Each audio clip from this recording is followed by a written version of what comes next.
long time 12-ounce contributor. Not exactly contributor, but still, I messed that up a little bit live. But here are the guests. Guys, how are you doing tonight? Oh, guys?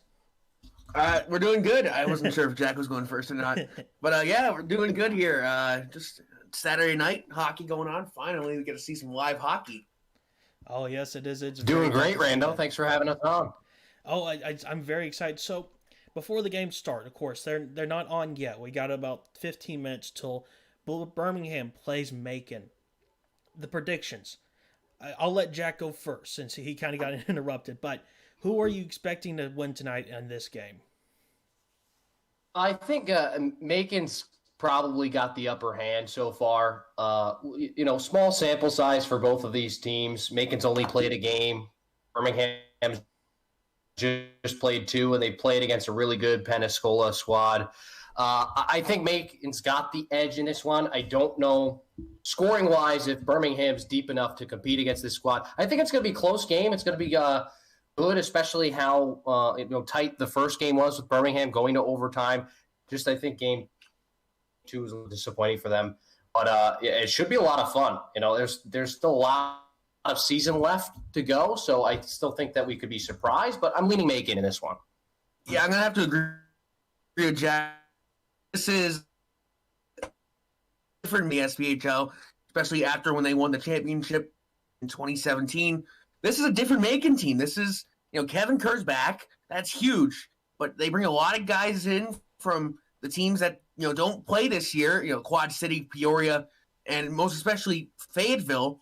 And I think it's going to be very interesting to see what the Mayhem do. Birmingham had a tough start the other night, and I like the Mayhem a lot more. So I'm going to agree with Jack. I'm going to say Mayhem win this one as well. I gotta completely agree with both of you guys. I think this is a Macon game, and I think this is theirs to lose. I mean, if this goes to OT, I think Macon looks bad. If Macon even loses, I think this is a bad look for Macon.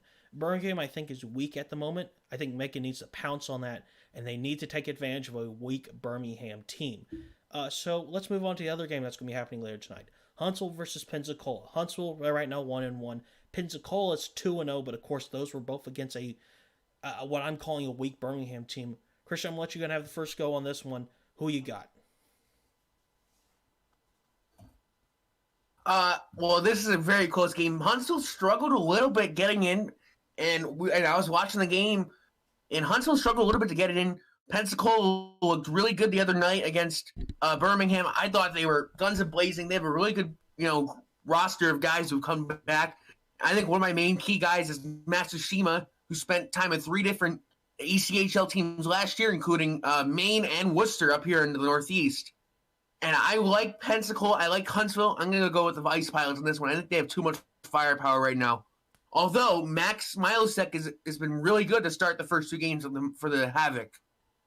Yeah, this is going to be a really close game, guys. Just looking down the roster, I mean, Pensacola is really taking advantage of kind of the, draft, if you will, cutting down to just the five teams this season. They picked up a couple of good scorers from Peoria last year and Nick Neville. And I think that they have a lot of scoring depth on this side. Obviously, it's great when you score 10 goals through two games to start the season. This is a matchup between a team that finished third last year, a team that finished fourth last year. They have a great opportunity to jump up and try to win the season outright. I like Pensacola just because of what we've seen through the first couple games, but I wouldn't be surprised if there would be an upset, quote unquote, on this hand. I think Huntsville, if we're going to see a team with a worse record win tonight, it's going to be Huntsville, but I'm leaning Pensacola.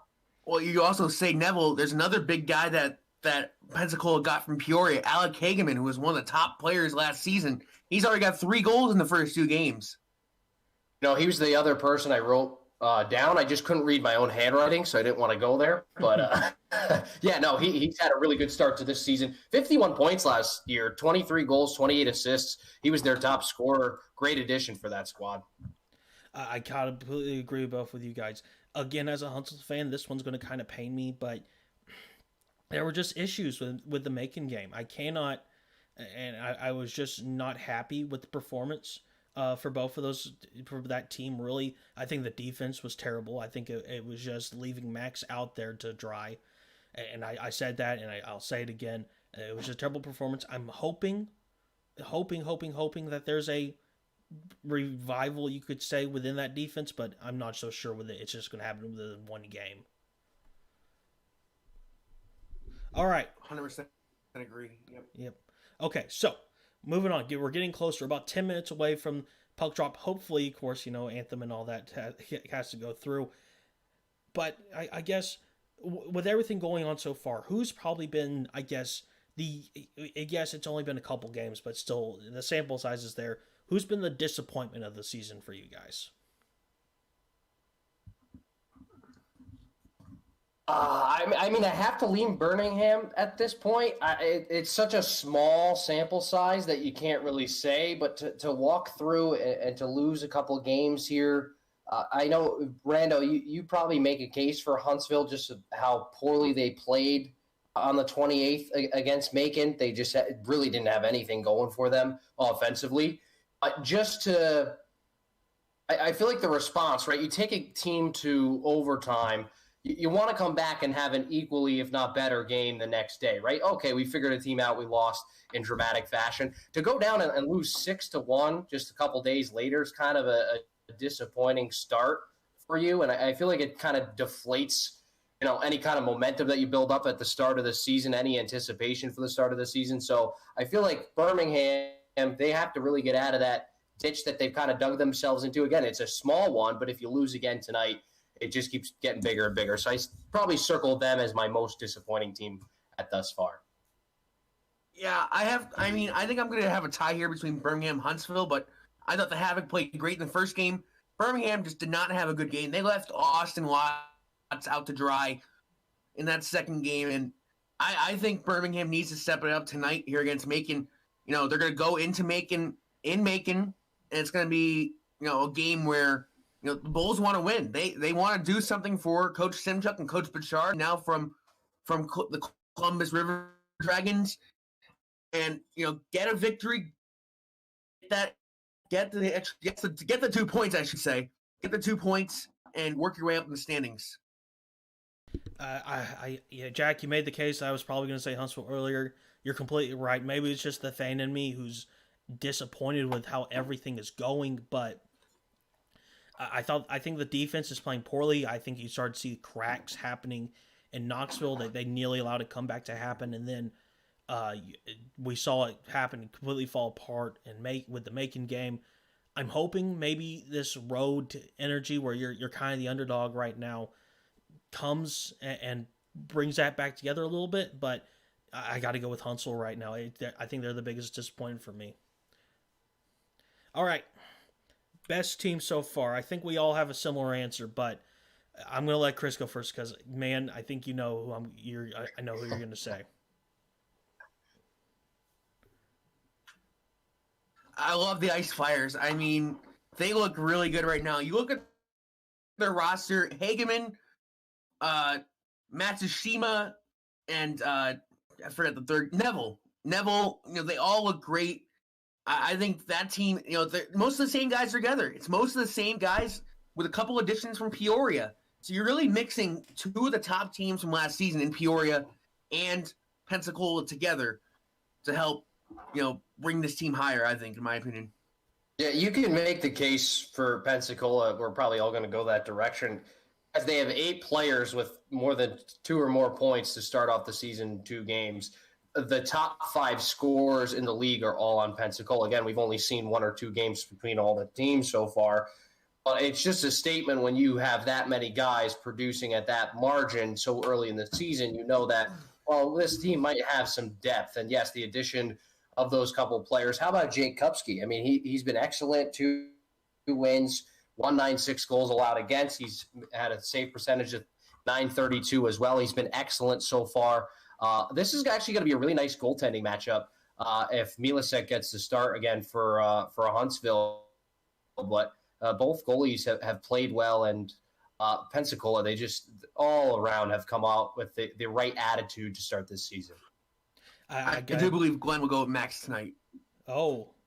I was gonna say I think Glenn will go with Max in goal tonight, in my opinion. Oh yeah, I think you have to. I think he's the best guy on the team.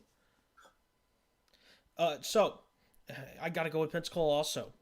I mean, I nearly said Macon. I was thinking about do I go with Pensacola? Do we make it a clean sweep, or do I go odd ones out? But we've only seen one game from Macon. We've seen 2 from Pensacola. Now I'll put the asterisk there because it's been against again the 2-time worst team or disappointment so far.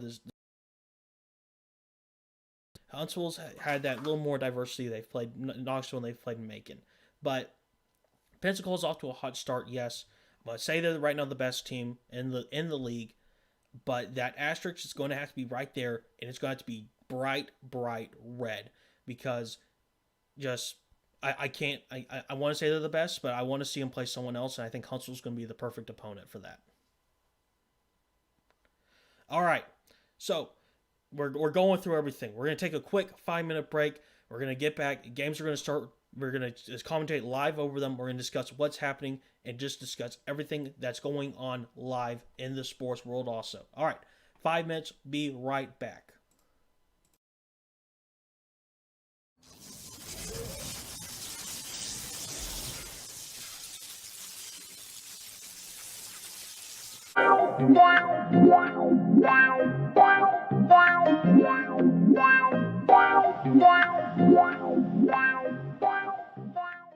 Welcome to MyBookie. You're ready to create an account and start making money, and we're here to help.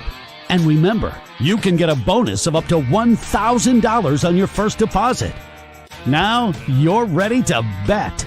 Just go to mybookie.ag, visit the sportsbook, click on your bet, and input the amount you want to risk or win in the bet slip. Yes, it's that easy.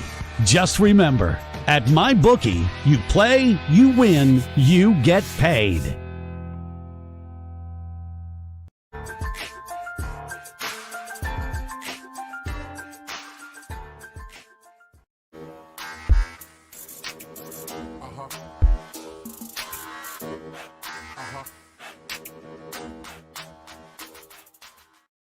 At Amazon, we're pretty good at getting things done. We're pretty good at solving problems. COVID-19 is the biggest challenge we've had to face. But challenges are what motivate us. Like flying masks to our employees around the world. We're doing everything we can to get you what you need, and doing everything we can to keep our people safe. I'm former Navy pilot Sarah Rhodes, and I'm proud to lead our Amazon Air network.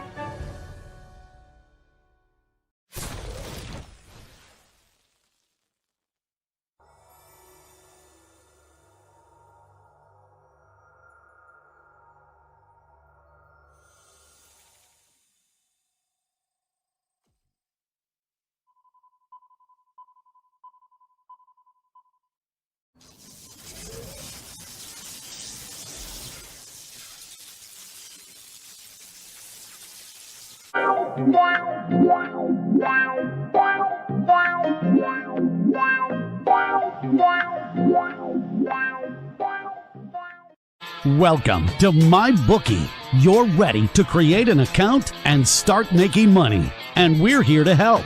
And remember, you can get a bonus of up to $1,000 on your first deposit.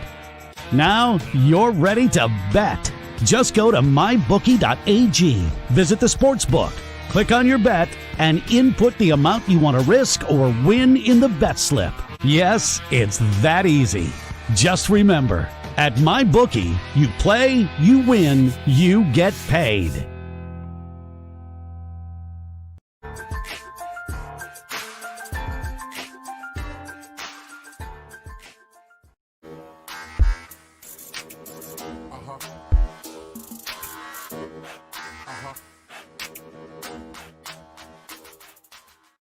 At Amazon, we're pretty good at getting things done.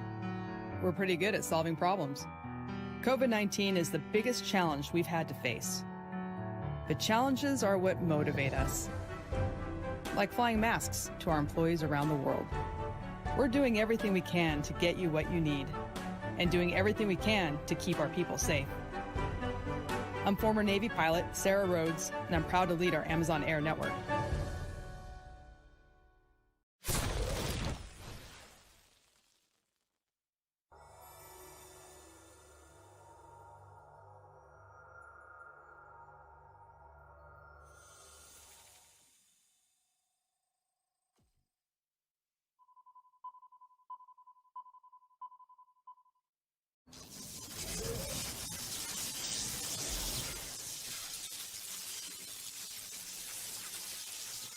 Welcome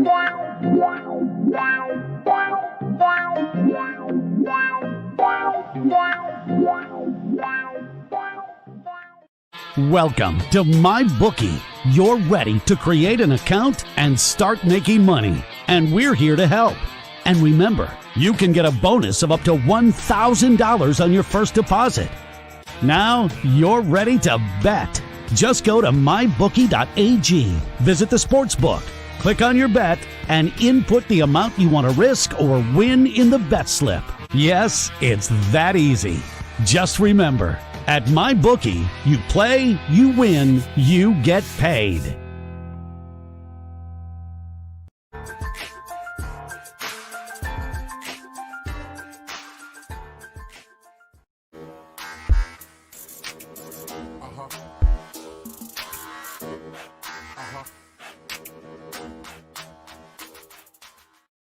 At Amazon, we're pretty good at getting things done.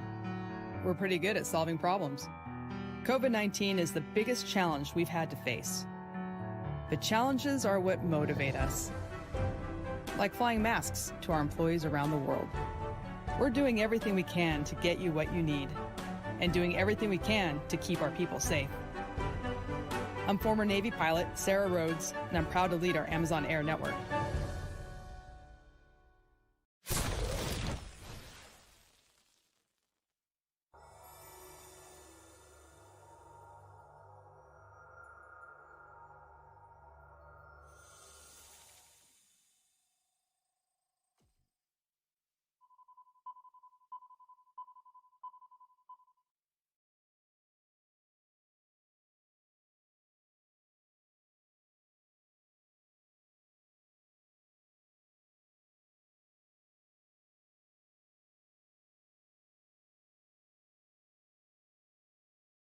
And welcome back to the SPHL Watch Party. We are still kind of waiting for Macon to go. They're right now in the intro, so we're trying to, not get any copyright strikes. We want to be good boys, and we're trying to play safe. So, as we're waiting for the SPHL hockey to happen, let's talk about something else that's happening in another sports world, college football. We were talking about this a little bit in the break, guys, but Tom Herman being fired from Texas, that's kind of been the shock and talk of the town today. Yeah, it's kind of a little shocking. Steve Sarkisian going there is huge. If Alabama wins, that's going to be massive for them, in my opinion. Yeah, Tom Herman for 4 years with Texas, and I mentioned this off air, guys, but I think when you send a guy in to kind of fix up a program, right? Mac Brown was there for so long. He did such a good job with that program, and then it was kind of, mediocre at best for a couple of years, and they had a couple coaching changes, and he was sent in there to really fix this up. And I know he's been there for 4 years now, 3-18 overall record, but you kind of kick him out the door before you really give him a chance to really get moving forward. I could see if this season was a lost cause, but they finished 7-3. It just, to me, I get Sarkisian's a top candidate, and Texas could be hungry to get him. I don't know. Maybe give the guy one more year. I agree. I mean, it feels like this is that maybe it's because of last night. Maybe this is my little wacky theory that's kind of coming out. But what if, Clemson being defeated by Ohio State, who just played 6 games, so you can say stuff about that. But what if they thought maybe the playoffs do get extended? What if we get in there and we need the right guy to do it? Is this some kind of genius plan that we are not seeing at all? I mean, is that a possibility? Yeah, I think so. I mean, if you're in the move, Texas has been a long time program that's had success, obviously.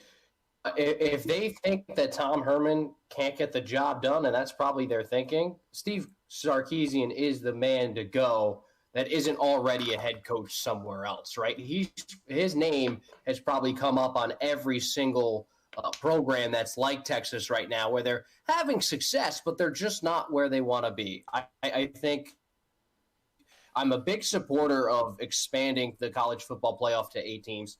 And yes, could Tom Herman be a guy to get them into the 8-team bracket? Sure. But you see what Sarkisian's done with this year's offense, and he's got 2 Heisman finalists on that team, and Mac Jones and receiver who's I'm losing his name, Harris. Devontae Smith. Yeah, that's those two guys are just an example of what he's been able to do in terms of development. So yes, Sarkisian's a great option to go to. I think it's apples and oranges. Yeah, 100% agree. I think Steve Sarkisian, he's had experience coaching in the past, head coaching. I think working with Nick Saban was huge for him. And now, to get to a finals, and now to coach a program that is not rebuilding, but trying to get to the top 15, top 10 in Texas. Now, I guess we just kind of discussed this a little bit, but expanding the college football playoffs to 8.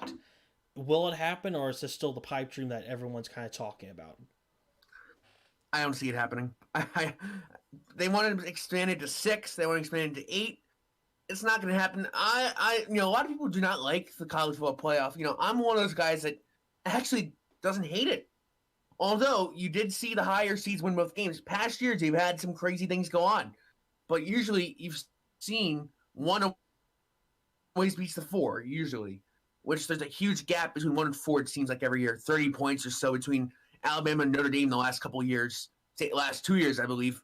Notre Dame as the 4 seed. So it's really interesting. If they do 8, you can get like a group of 5 conference, and you can get a Cincinnati, or this year even a Coastal Carolina, into the top 8.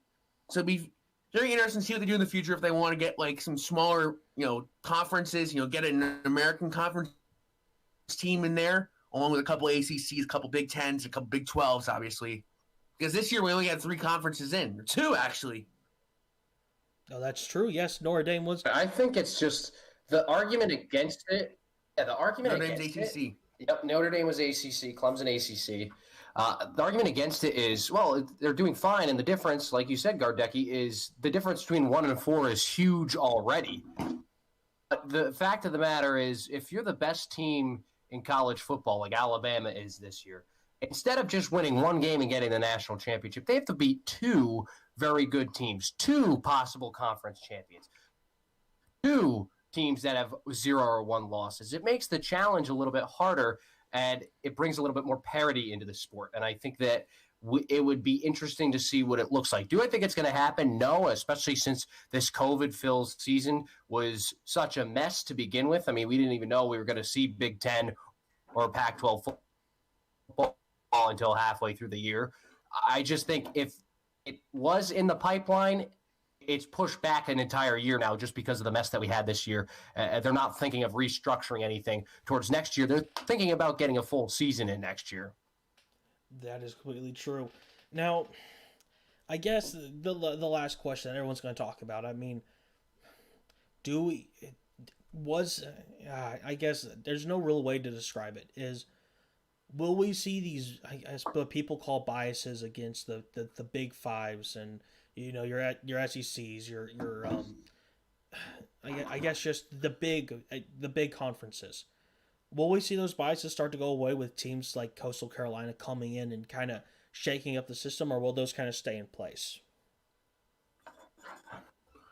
It depends. I mean, if you look at it, remember Dabo Swinney, who he's getting memed on this morning because of his ranking. He had Coastal Carolina ahead of Ohio State, and they lost to Ohio State. And remember, a couple of years ago, we had the whole thing with UCF beating Auburn, who beat the national champion Alabama, and how UCF said they were the national champion, even though they aren't. It's still never happened because of the bias. How a team like UCF a couple years ago with Blake Bortles did not get in, or how a team like Cincinnati this year, undefeated, goes down the wire with Georgia and loses. I'm 100% with you, Gardecki. I'm very pessimistic about the bias being changed, but I don't necessarily think it's a bias. I think it's when you have – this year's a little different, right? Ohio State just plays 5 games before they go to the college football playoff. That's a little weird. That doesn't happen in a normal year. If Ohio State is 10-1 and they win the Big Ten, you're putting them in the top 4. The reason why teams like UCF when they were undefeated in 2017. And the reason why Coastal Carolina, Cincinnati, they don't get pushed up is because they play in these conferences that don't get the national exposure and don't have the, 5-star recruits. They have great players. Competition is far less intense than playing in the SEC every single week. I am all aboard the train that says give Cincinnati, give UCF, give these outside mid-major teams a chance to compete against the head honchos. But the committee are the only people that, will say yes or no to that, and they have their minds made up. And money is within the matchups between Ohio State and Alabama and Clemson, and Notre Dame is still in there for whatever reason. It's year after year we're going to see this happening, and I don't see a team like a UCF get in unless they go to 8, because then they can make an excuse. Well, they deserve a 7 or 8 seed because they went undefeated and won their conference. Well, that's very interesting arguments that are happening now. We have good news. Hockey is actually starting up and making. It's shocking to see after being delayed about 12 minutes, but hockey is happening. We're going full screen. Chris, can you see everything?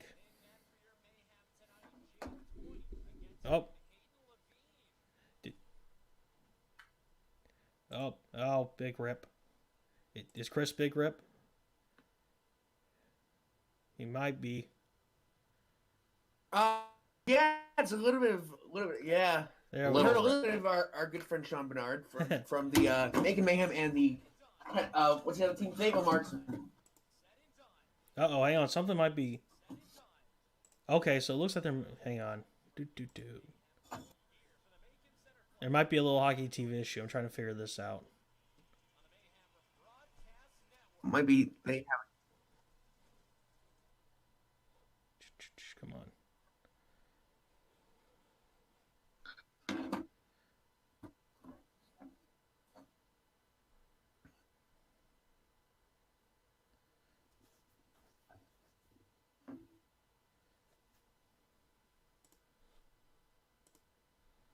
All right, there we go. I think everything's good now. Yep, there we go. And we are going here. Yes. I gotta be honest. I like the let's do that hockey clip, but everybody uses it. It feels like it loses its value every year. Am I the only one that feels that?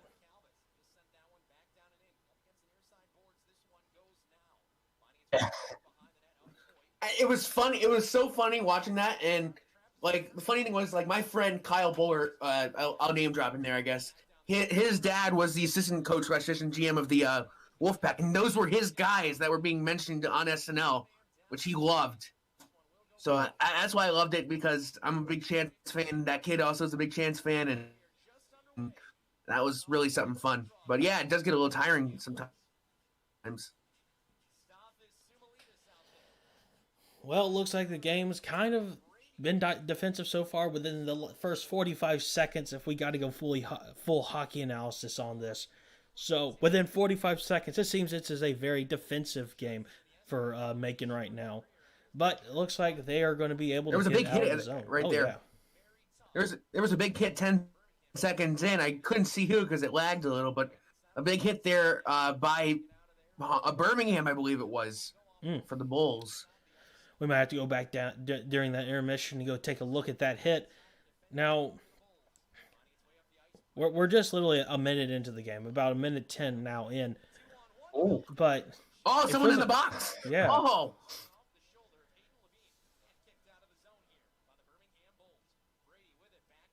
Somebody's got to fix that door. Yeah. Popped open very easily. I think we need to get our people from Danbury over there now.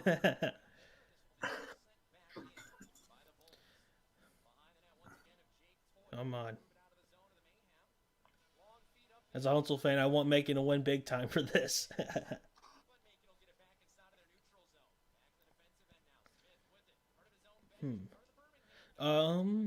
This has been a very... I mean, I know we're literally going off 2 minutes of game time, but this is off for SPHL hockey. I don't know exactly how to describe it, but it doesn't feel exactly offensive. Now, as I'm saying it, we're starting to see that, but this feels like a very NHL style kind of play. I don't know how to exactly place it. Am I the only one kind of seeing that? Oh, There's some hits. Yeah.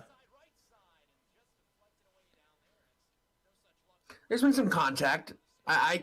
It's fast. I mean, teams are trying to get a feel for each other because it's the first time they play each other this year. You know, for Macon, it's their second game of the year, first time at home, so they want electrify the home crowd they got at the Centerplex. Oh no, this is actually their first game at home. They played the 28th at Huntsville. Well, as I said, it's their second game, first game at home. Oh yeah. But that was another Birmingham big hit. I mean, I'm trying to figure out who that was. It looks They like had 3. Yeah. Number 4. Let me pull that up. Yeah, it looks like that won't be a penalty. As if you can hear Sean kind of coming through through the feed, it's not him. And may we make sure that the camera person in Macon is okay? They're kind of moving the camera around a lot. That was Forsland with that hit there Yeah. for Birmingham. I'm not exactly sure that was an offsides. I'm going to disagree with that one. And a lot of traffic there. I agree with you, Rando. This game is very passive. Yeah. Start off. We go through the first, 3:22 here. This is like, we just had that one cross crease chance down at the right side. That was pretty much it. Both teams have played the feel out game so far.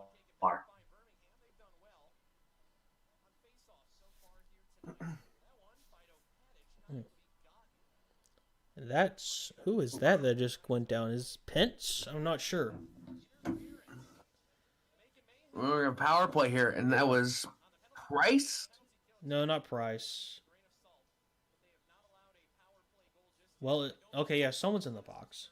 Here, hold on. We can go. Hopefully. Now, this is my one little criticism of Hockey TV. They're kind of not exactly quick on some things to update the stats. It looks like that's not been put in yet. I'm trying to figure out who that was.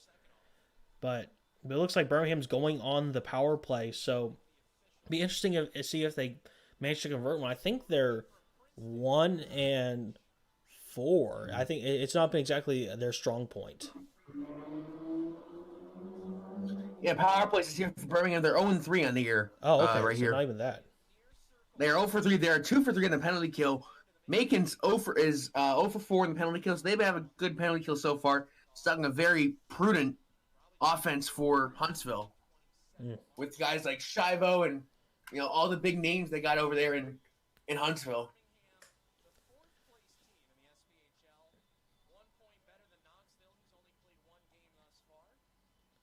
I'm trying to figure out what the holdup is. It looks like maybe something's going on with the box. I'm not sure.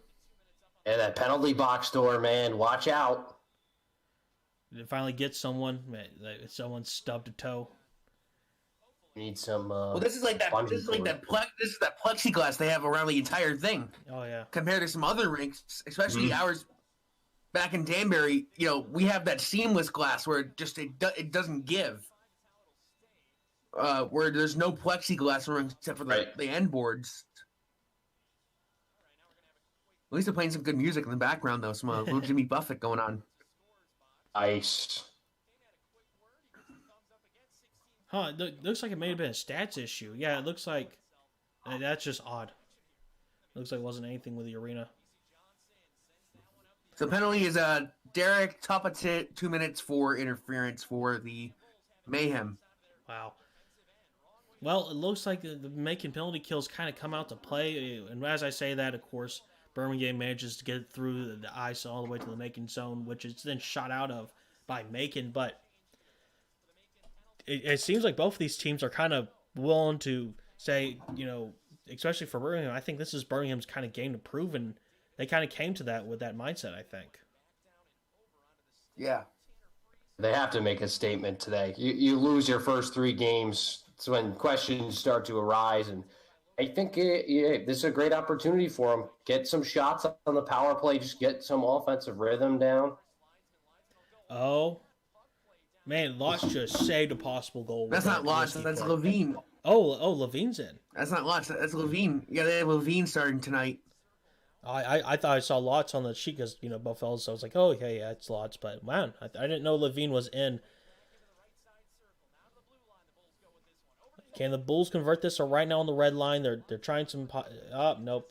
It's out. Send back to Birmingham's zone.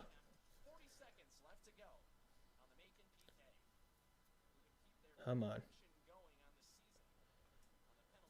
It's now going up. Looks like they're going to try a... No, not... Well, it looks like they were going to try to do a cross pass. Looks like that kind of failed. Oh. And they're not showing the play. They're just keeping the camera on center ice. Now it's kind of late.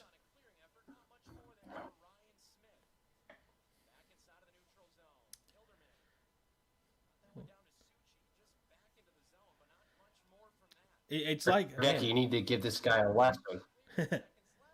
I know. Probably a better job than I did in the Westerners, though. Well, you didn't go to the center of the diamond when there's a fly ball to the left. I'll tell you that true. much. Except for that one little game against Holyoke. Nope. Oh, no. Blue Sox. Yeah. Now you see some of the crowd. They have a good amount of fans there. Probably over 1,000, most likely. Oh, well, we can't see the top. But yeah, I'll have to go check the numbers when they probably put them in tonight. But yeah, I would say 1,000's probably fair. No, we have a media timeout. The refs didn't know there was media timeout. Ah. There you go. He's giving us a nice shot. He must have heard us. There it is, yeah. Every I put him on the SPHL bench team to make turns it. into the 12-ounce sports SPHL watch party. Duh.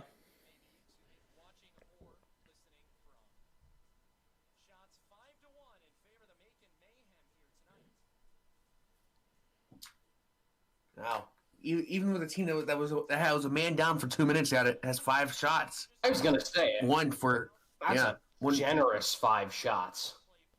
I think I only saw like 2. Yeah, I would say 2, 3, maybe 4 if we're talking ticky-tack, but... I've always liked this Carolina Mayhem. Oh, no, never mind. But is this going to be like a Carolina shots count? Oh. You get who was it? Battle Creek? Battle Creek did like 98 shots for Port Huron one game last season. No, Actually, although Joe Pace said after it was like 120, they didn't count most of them. But I can't believe that. Oh, yeah. Battle Creek still beat Elmira. Yes. That guaranteed Never one forget night, it. it's going to be, that's history. Well, Jack and I will never forget where we were, sitting at the rabbit hole after our BMX on Ice event. Mm-hmm. And we were sitting there. It was you. So we had 2 TVs. We had the Hat-Tricks game going on one from Bloomington. We had I put the Rumblebees and the Enforcers on, and we couldn't hear John Clement because there were people still in the lobby signing autographs with our drivers from the event. And it was like, oh my gosh, Battle Creek just won a game. Wow. A guaranteed win night. You would have thought the Hat-Tricks won, the way that some of the fans have reacted to that victory. Well, I mean, the rivalry between Elmira and Danbury within just a year, not even with a full season, it kind of reminds me of the stories I've heard of the Trasher days. It's like, it sounds like both these teams just hate each other. Yeah, there's a lot to it. I mean, Ahmed Mahfouz obviously being, villain number 1 in Danbury for the last 10 years. Fans, he loves playing in Danbury, and the fans, let him have it all the time in Danbury. No matter who he's playing for, if he's playing for Port Huron, Cornwall, or Akwesasne, or in this case, Elmira, which he has for the last 2-3 years now. I gotta say, he's seemed to be settling in with Elmira. I know some people don't like his on-ice style play, but he seems to be doing well there. I mean, he's probably one of the best players in the FPHL right there. He's the best all-time in that league. If you were to do a Mount Rushmore of FPHL players, he's there.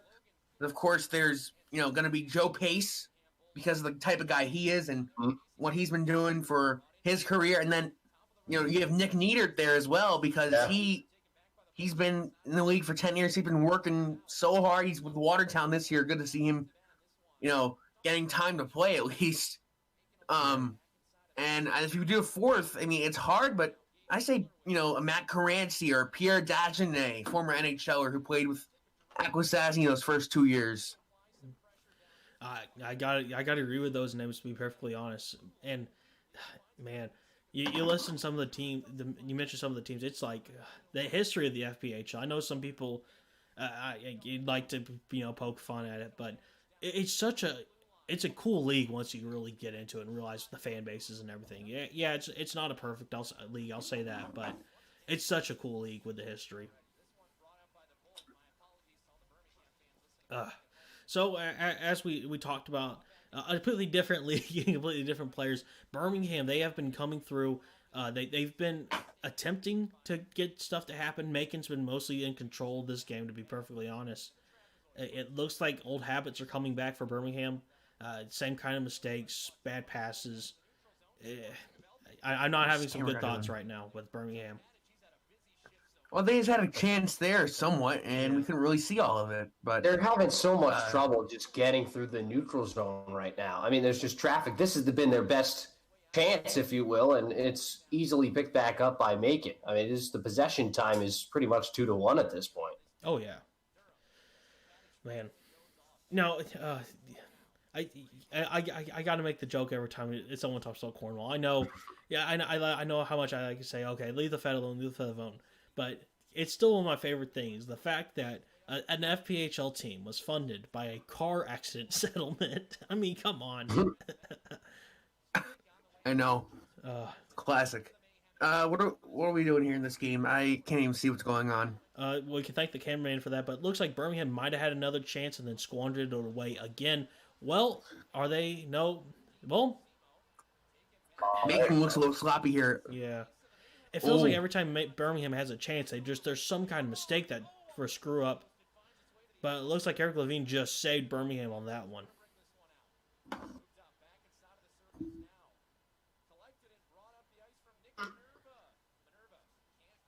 Oh. Now, let's see. I gotta say, most of the hockey TV camera work has been superb. For the games for the 4 games that have been going on that have been completed so far. This one has definitely been mediocre. Well, some of it comes from the video board, feeds, such as Pensacola came straight from the video board feed, kinda. This isn't, I don't think they have a video board in Macon, do they? Nope, they do not. It's just a light bulb scoreboard. So that's the thing, yeah. Oof. Uh-oh, somebody's down. Oh, I think they got him in the face.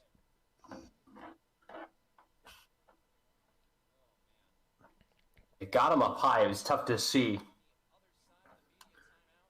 Yeah. It looks like he's covering his face, so I'm not sure. Yeah.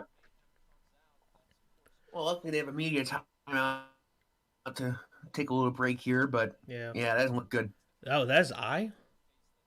Oh yeah, there's blood. I think so, yeah. Oh, there's a lot of blood in the ice, yep. This will be a little bit of a break here. Yeah. Man, 2 games in. I hope that's not too bad. I'll stitch him up. He'll be out in 10 minutes.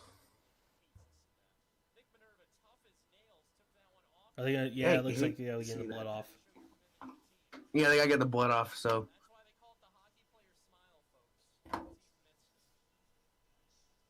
Looks like they got it cleared off. I mean, there was one time in Huntsville. I'm trying to figure out which team it was. I don't think it was the one of the teams that are gone now in the SPHL, but it was a bad fight. These two guys just did not like each other, and you could tell by the way they were acting. It wasn't some enforcer fight. It was I do not like you kind of fight, and there was blood, and it took a good 15 minutes to get some of that stuff up. It was bad.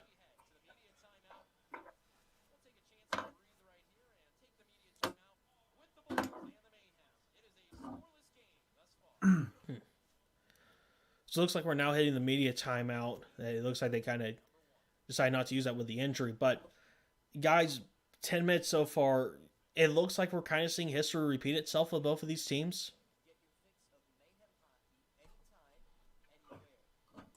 It's back and forth hockey, I think. getting a lot of contact, got a lot of hits going on. It'd be interesting to see how more intense it gets to the end of the period. I like the physicality in this game so far. Yes, we've seen Macon have the puck more. They've had a couple more shots on goal, but there still hasn't been like that convincing moment of control in this game. I still think that's up for grabs, and I just need to see more out of the forecheck from Birmingham at this point. It's just been very quiet, and the getting over the blue line has just been virtually impossible for them. Yeah, I think it's just another night where Birmingham's offense, they just cannot get it together. This feels like another one of those where it feels like they're starting to get the momentum, and then there's another silly or dumb mistake, and it's wiped away, and Macon has control of the puck again. It looks like, can this be another example? Well, yeah, it looks like that. It looks like just someone holding onto the puck too long. They should have passed it back, and it leads to another Macon attempt at a goal.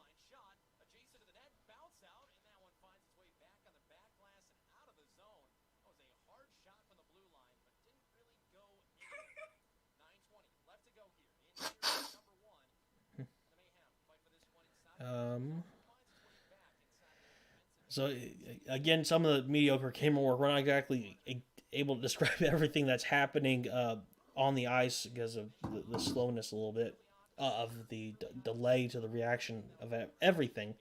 As there's another attempt at a shot by Birmingham, it goes nowhere. It looks like I couldn't tell who it was, but someone was spun out by another Macon player, at least to a pass attempt, and it goes nowhere also. And again, with Birmingham's defense, they just allow Macon to go through the neutral zone without an issue. It's just like you're kind of shooting yourself in the foot with this one. No, 100% agree with that. They need to get some things going on here with them. That should be a penalty. Yeah, that's a tripping on Birmingham right there. So Macon's going to go on the power play. They pulled the goalie, so they're going to have a little attempt at a 6-on-5. Let's see what happens here. Looks like there's a lot of traffic, so I think Birmingham's going to pick it up, and they did. Well, this is the chance, right? Birmingham 0-for-1 on the power play. Haven't seen Macon with the man advantage so far this game. Here we go. 8:25. This seems like a good point to start to see some offense, right? Yeah, I mean. No, yeah. I feel like probably when we were about 5 minutes in, everyone should have been about all gears firing, and all pistons just going. But it feels like we haven't reached that full potential yet for both teams.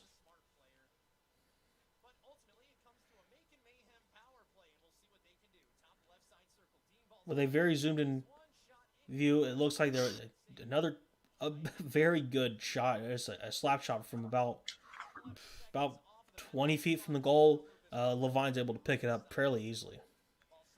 And of course, in hockey TV fashion, the clock's running, so I'm not sure if that's arena clock or hockey TV clock.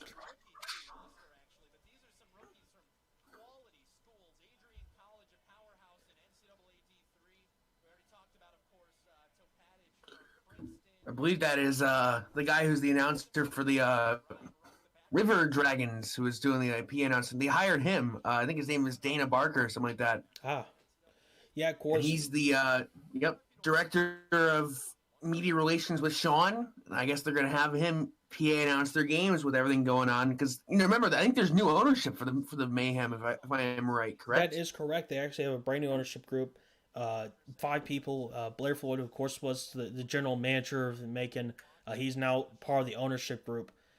A much needed ownership change, I will say. That's all I will say on the matter. But this has truly breathed new life to the team. I was in 2019. I was predicting this team is doomed. You prepared to see them move somewhere else, But I'm glad to see hockey stay in Middle Georgia. It looks like based off tonight, even with COVID.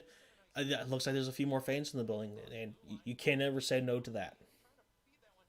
No, 100% agree with that.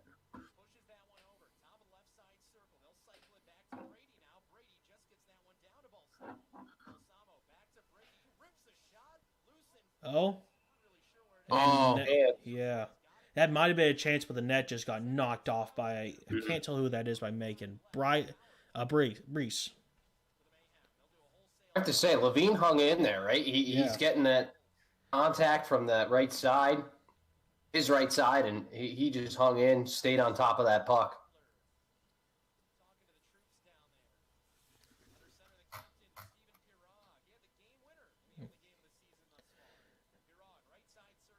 And here we go. Look, let me see. It looks like that penalty was probably applied about. Well, but has that penalty expired? I'm trying to figure it out because it looks like it was applied about. Might be a minute left. I'm trying. That's one criticism I have of hockey TV. They need to add how much time's left in the penalty. I will say that. I don't have permission to chat in the Oh. SPHL Discord yet. Let me take care of that real quick. Yeah, I can roll you too. Roll him. You know they're rolling for because you can also do FPHL teams as well in there. Hold on, let me go bully someone. It's my first night in the SPHL Discord. I'm very excited. Yes. Having fun.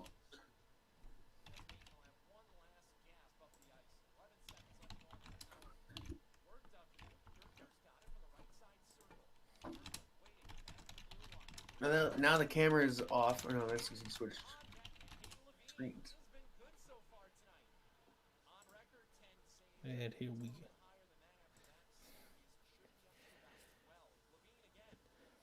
Looks like Eric Levine is, just like Austin Lutz, looks like Eric Levine's being left out to dry for Birmingham. Hayden Levine. Okay, there's so many Levines in this league. Can there I know. be? No, I know. I understand. Yeah. Can it It's be? spelled different though. It's Lavigene. Mm-hmm. I hear Levine, and I'm like, okay, it's the Peoria guy who everyone kind of hates, and I'm like, okay, here we go.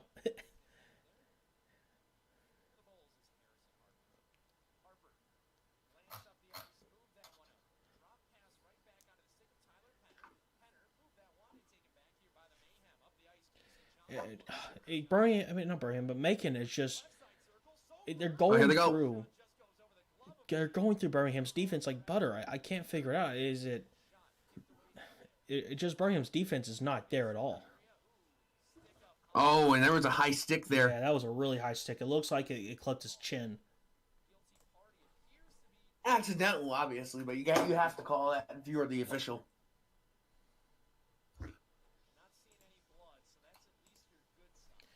Come on, bite the lip. But it looks like Birmingham's back on the power play, so that's going to be interesting to see. Can they finally convert one? Because they're now 0 for 4 in this season with power plays. And that's, especially you're going into your third game, that's not something you want to see unless there was no penalties applied within the first 2 games. See if they can get something off here. Gotta pull the trigger there. That was a pretty, it was a wide open shot. I think that would have gone in. Especially if a guy in front. Yeah, now they have 4 guys on the same side of the ice. See, how come someone's on the other side of the net? Just you can do a nice little ricochet shot off that. There you go. They have 4 guys on the same side of the ice. I don't get that. Yeah, Birmingham's just. I hate that we're saying history is repeating itself so early, but it looks like that's just happening with this. It's the same mistakes over and over. And of course, the mistakes also include the cameraman not moving the camera. Now they clear it. Oh, can't see it.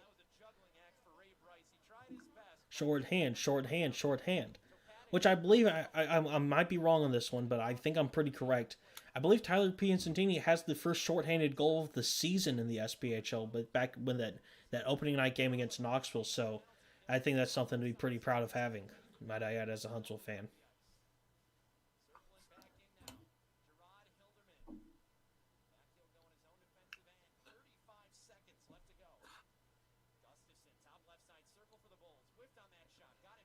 See, they're just leaving guys out, and you're allowing these, same mistakes over and over. Another bad pass. It's They're keeping everything. I mean, it's easy for the Mayhem because Birmingham, they're just keeping everything to the perimeter, right? They're not getting anything inside that like 4-man box. and look at that. I mean, do they need to go through like junior, pee wee hockey passing drills? I mean, hitting the skates, just bad shots. I mean, it just looks bad.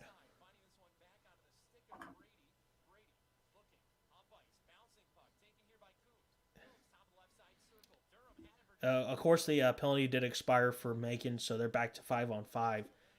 But Macon could be 1-on-5 right now, and I think they could still be scoreless. It's insanely just astounding. Is all I can say about this game.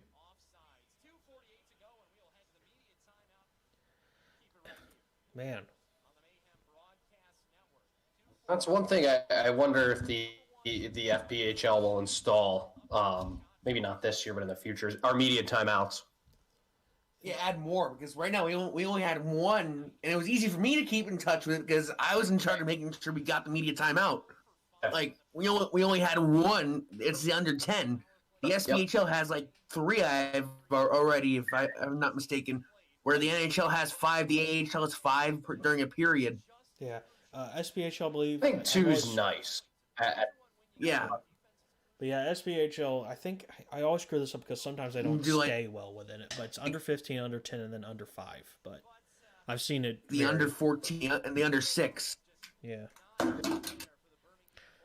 NHL has 6, if I'm correct, media timeouts. Unless I'm rethinking something. AHL has the same. AHL has 4 or 5. I know that. The NHL, you get the need for a media timeout. I mean, they got all the sponsors and the big names. I was calling a women's basketball game before the holiday. We had a weird situation with a media timeout. Women's basketball is a little different, obviously, with the quarters and everything. It's 1 media timeout per quarter, except in the second half, the first charge timeout becomes an extra media timeout. They went back to back. It was so strange. We stayed on the air, and then we went to break. And then when we went to break the second time, it wasn't a media timeout because the first time was a media timeout. It was a mess. So they're tough to coordinate. They really are. Yeah. You would think they would just say, all right, we got to go. If it's, or at least just have the referees do a sign where it's, hey, it's like, it's something, it's a media timeout. You guys can get a break.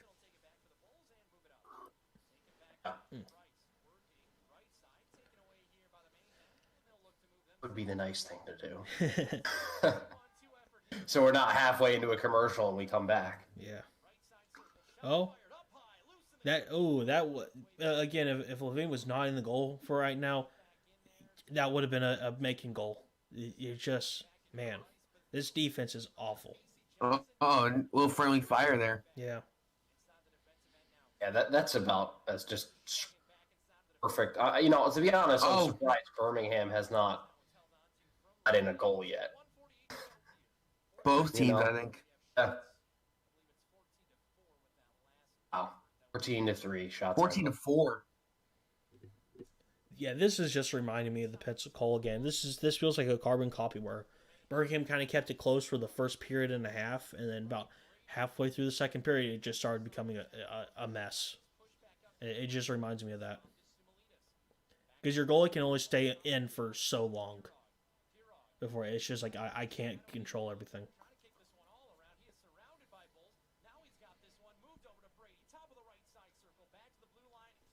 Oh, tough pass.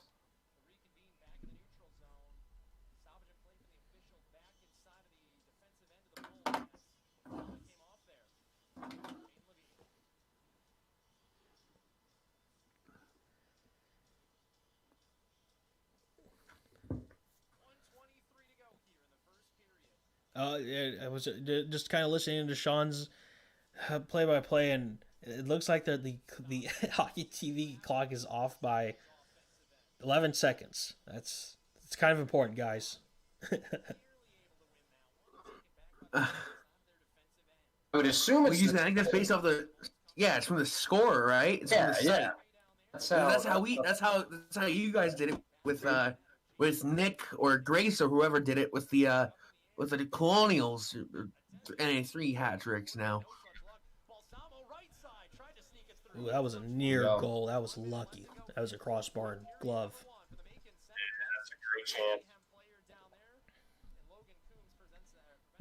Yeah, whatever the stat program is, it's powered and connected through the. Well, it's the same, I believe. It's the same that we used in Dameron, whatever you guys use up in Holyoke. Yeah, and that was just another close goal for Macon. I mean, they're just cutting through Birmingham like butter. That's the best term I can use, and I think it's the correct term.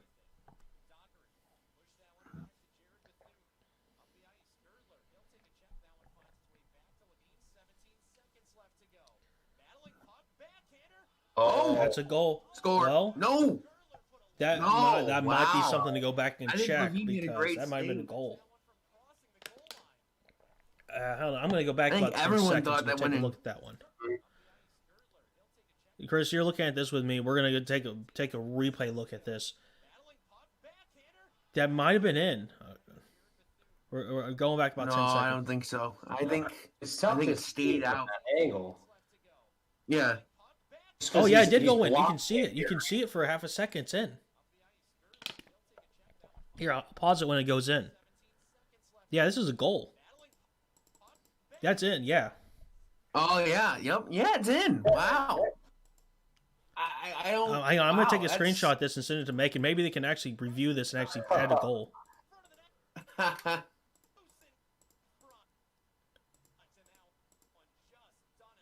You're too far back. No. Wow. Okay, hold on.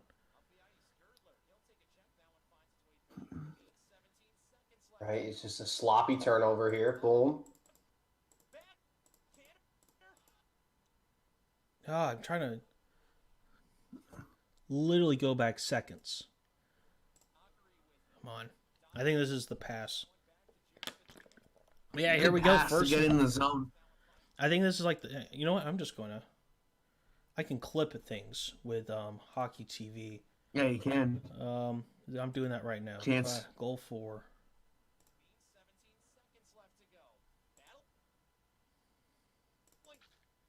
Yeah, hang on. I think you can see it pretty good.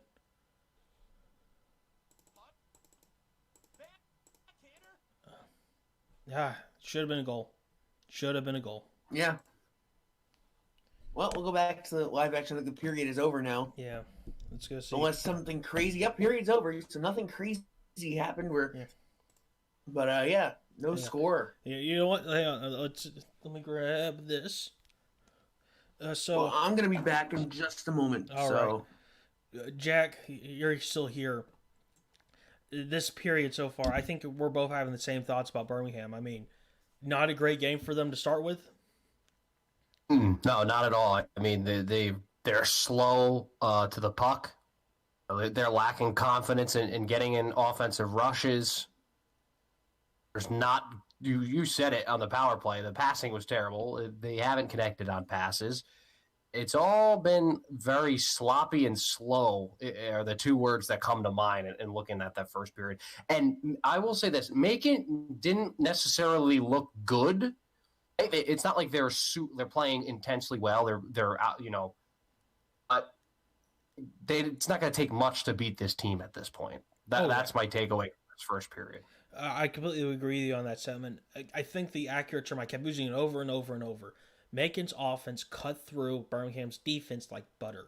I think the only reason they're still in is the goalie situation. That's the only reason why this team is still in. And that's the only reason why they're in. So, sending the tweet to Macon right now, you would think with stuff like this, people could go review goals, but you never know, and you hate that. Yeah, it's a challenge, with this game because you could say we're sitting here, we're watching it, we can rewind it, but the officials don't have the luxury of having that stream set up on ice. They should though. That's the thing. It's so. Yeah.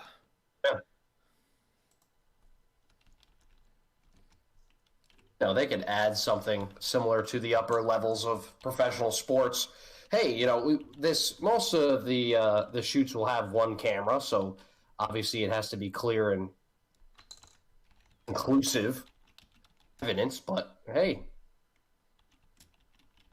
Yeah. be a goal for make them. And hopefully, you hope that maybe they go back and they actually review and say, yes, that was a goal. We make our mistake, but that you kind of hate how it's just an immature league. You hear those kind of things. It's just you hate it.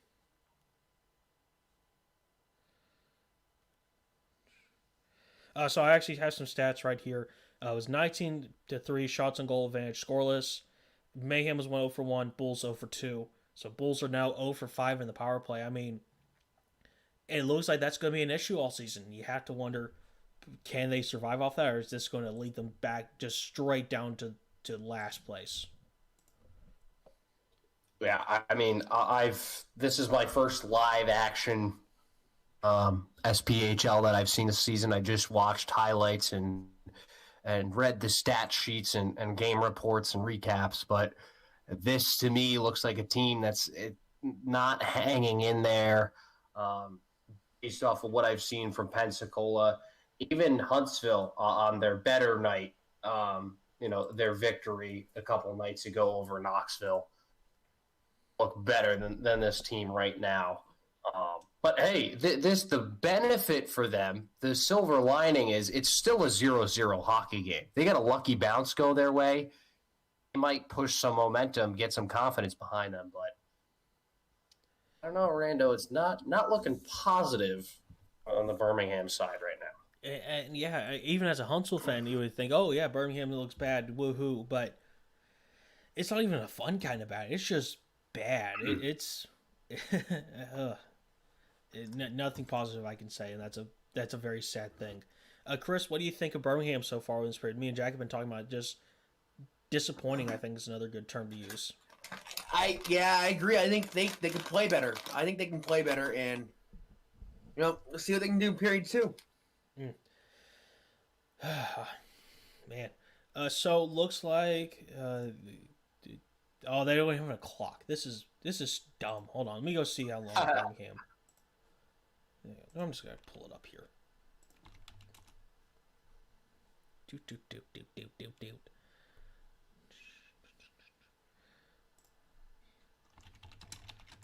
Stupid. Chris can see you go be savage on someone if he's looking at this right now. Yes. I see it. Yeah. Hold on. Okay, looks like it's been about 4 minutes. So there's 18 minutes left. Not 18, but 14 minutes left in this intermission. I mean, man, I know I keep saying over and over and over with this with Birmingham, and I keep repeating it. I don't know why, but I just keep thinking about it. It's just one of those things where like, something can be better, and they're not 100% there. It's just odd. But let's talk about Macon.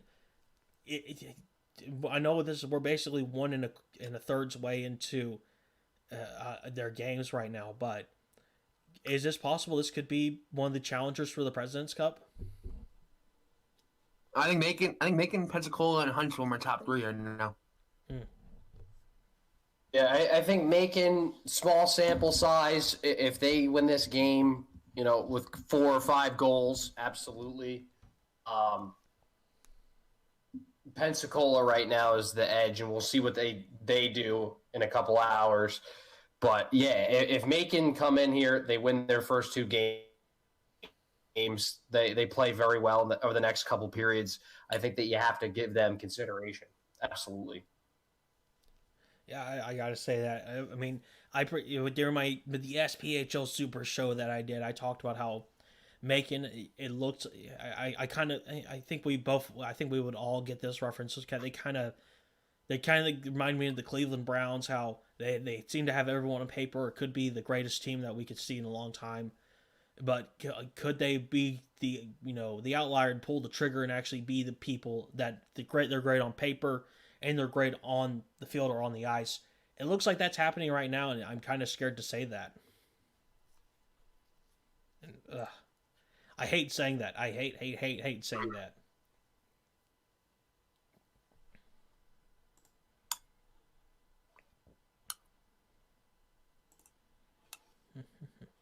All right, so we're taking a quick break. About 5 minute break. We'll all be back. We're gonna discuss of course, period 2's coming up, and then once period 2's done with Bulls versus Mayhem, it's basically gonna go straight into Huntsville versus Pensacola. So we're gonna have basically another 45 minutes of just straight hockey. So that's gonna be a lot of fun. We'll see you in 5 minutes.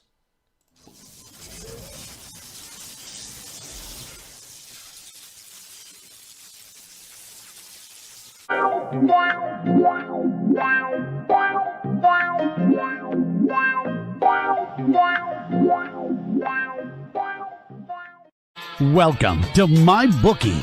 You're ready to create an account and start making money, and we're here to help. And remember, you can get a bonus of up to $1,000 on your first deposit. Now you're ready to bet. Just go to mybookie.ag, visit the sportsbook, click on your bet, and input the amount you want to risk or win in the bet slip. Yes, it's that easy.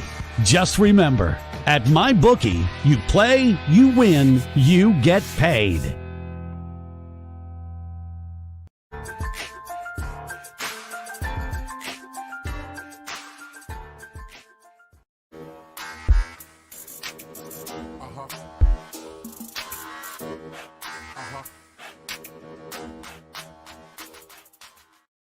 At Amazon, we're pretty good at getting things done. We're pretty good at solving problems. COVID-19 is the biggest challenge we've had to face. The challenges are what motivate us. Like flying masks to our employees around the world. We're doing everything we can to get you what you need, and doing everything we can to keep our people safe. I'm former Navy pilot Sarah Rhodes, and I'm proud to lead our Amazon Air network.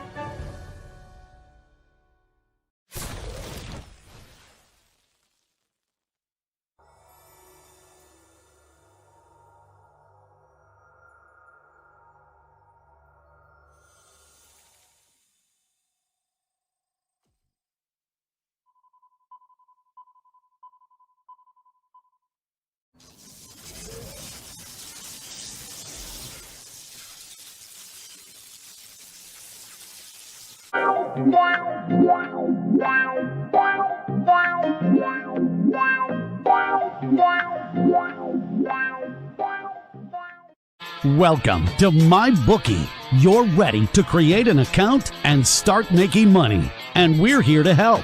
And remember, you can get a bonus of up to $1,000 on your first deposit. Now you're ready to bet.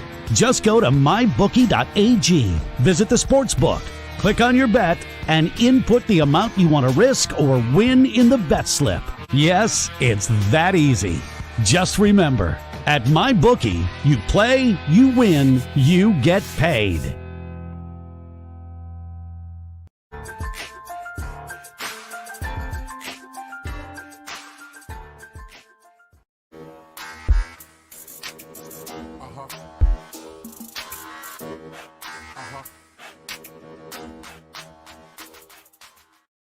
At Amazon, we're pretty good at getting things done.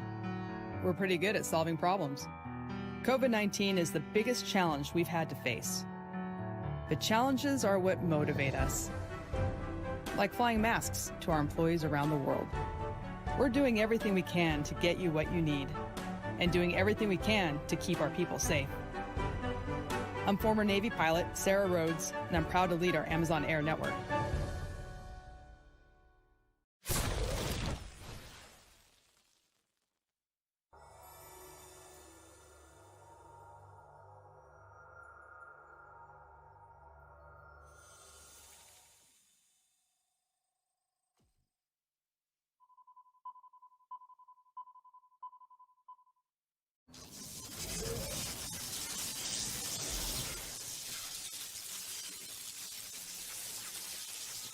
Welcome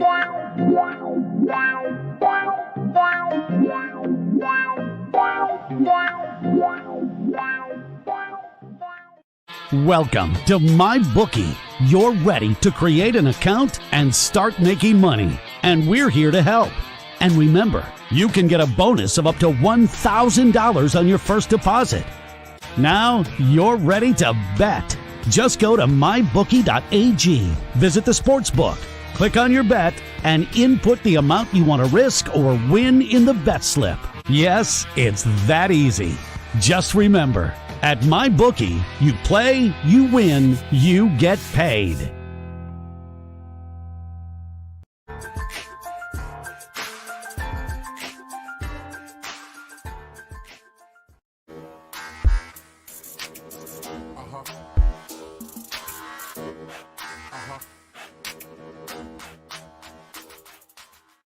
At Amazon, we're pretty good at getting things done. We're pretty good at solving problems. COVID-19 is the biggest challenge we've had to face. But challenges are what motivate us. Like flying masks to our employees around the world. We're doing everything we can to get you what you need, and doing everything we can to keep our people safe. I'm former Navy pilot Sarah Rhodes, and I'm proud to lead our Amazon Air network.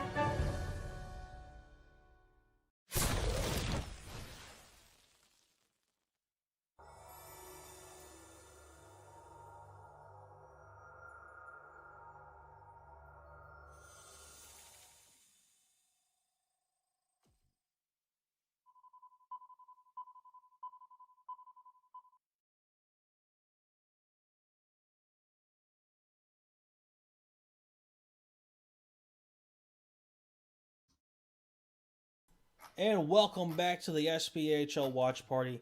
It is right now 7:32 EST. It hasn't happened. They're not back on the ice yet. We're still waiting a little bit. Man, you kind of would wish, especially with stuff happening, they would kind of tighten up everything.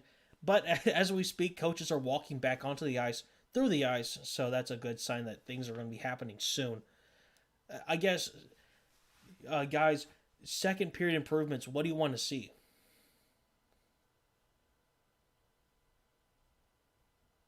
It's got to be tighter on defense for Birmingham right now. They need to get guys. I thought they protected their goaltender enough, but he's been really the one shining star, if you want to describe play as shining, the first period. Tighten up your defense. Find ways to get in the offensive zone. It's got to be a full turnaround here in the second for Birmingham. And Chris? Yeah, I think they need to get some shots with 2 power plays in the first period against a team that had 8 or 14 or whatever, how much it was. They had 19 shots, actually.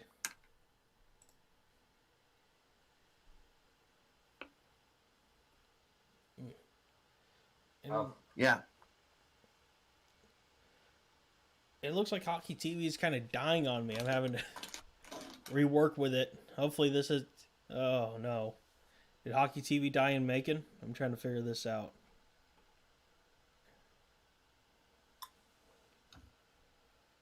Hockey TV. Let me see what is going on there. I'm not going to open it. You can see it. Looks like they're fine on the SPHL server side. Yep. Mm-hmm. It did die. It died for you, I think.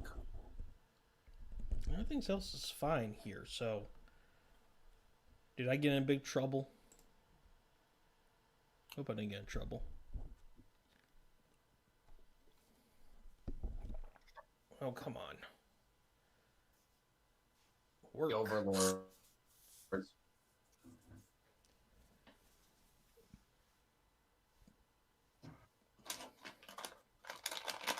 Right before the period's going to start, right? Yeah. Jack, is it working on your side by chance, or is it like it feels like once I've actually been watching off of your screen.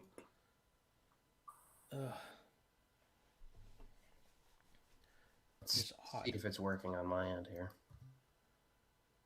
I'm just going to close out the tab and then bring it back up. That sometimes happens with. Nope, that's the wrong thing. Happens sometimes with Google Chrome. Is that you'll just have to. Come on, work. Well, this is a bit of an issue. You can't exactly have a watch party if you can't watch this. Come on. There we go. It's, of course, at full blast. Let me turn that off.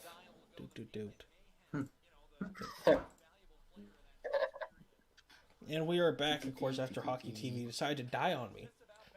So, thank you, Hockey TV. Very cool. But, of course, Bulls are at Macon. Second period's coming, and we've talked about what's the improvements and the disappointments that have just been happening throughout this game. And hopefully we see some of the words we've been saying come to action, because, of course, every team tunes into the 12-ounce Sports SPHL watch party.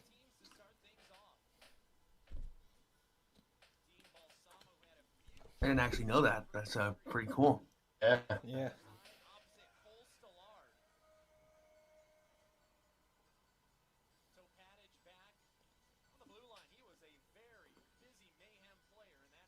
And here we go. The puck has been dropped.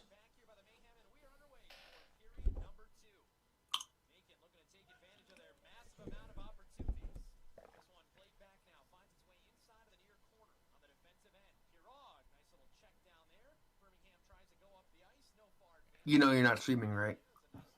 It is. It is. It says I'm live. You. Oh, I know what I you're don't talking about. Sorry about that. Hold on. Very sorry, Chris. Hold on. Get that in. It should. There we go. There we go. Yep.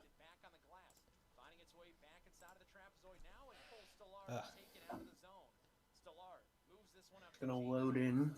There we go. Now everyone can see the game.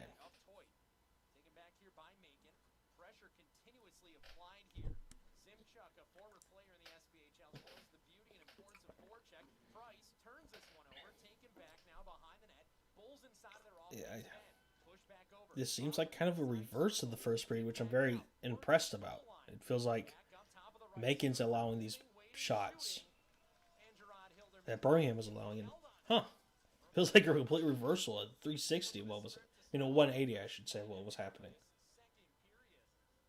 Yeah. Good opportunity down there. Of course, that was started by that forecheck that we raved about during that first intermission. And Taylor Price, he's your hard-working player out there. He's gritty. He goes into the corners. He takes that puck away and gets a scoring opportunity started for the Bulls. And Birmingham wins this face. of course, the camera is still there. There's the issue, but it's off. It feels like I feel like someone tweeted them, right? Someone tweeted them? What was going on? Has someone tweeted them yet? Yeah, I did. I tweeted them about the goal. That should have been counted. Oh, first big chance there for Macon. Yeah. They're not Macon, Birmingham. It just missed the net there. That was a good chance. Yeah, that ooh.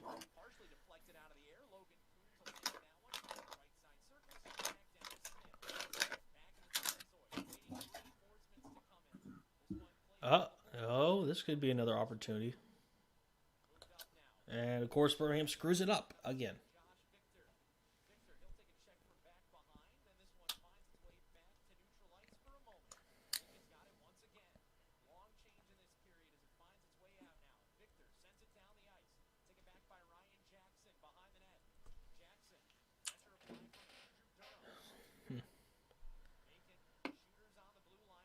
This feels like another. I'm not fully seeing it, but it looks like Birmingham's going back exactly into that first period kind of mindset, and I'm not liking it. That should have been a tripping.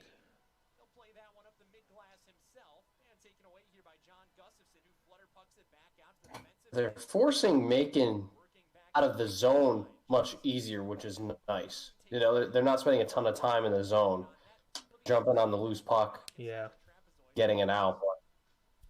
But it's just jump out of the zone and kind of reset. There's no game plan to jump into offense. Yeah, it's like if maybe this is just me seeing it from the spectator's point of view, but it just looks like I'm just gonna dump it. The other guy's gonna go get it, and it's like, well, I thought the other guy was gonna go get it, and just like it feels like that kind of style. Mm-hmm. Now, this is like the first big zone-to-zone offense for making. They just cut through Birmingham again. It's over and over and over.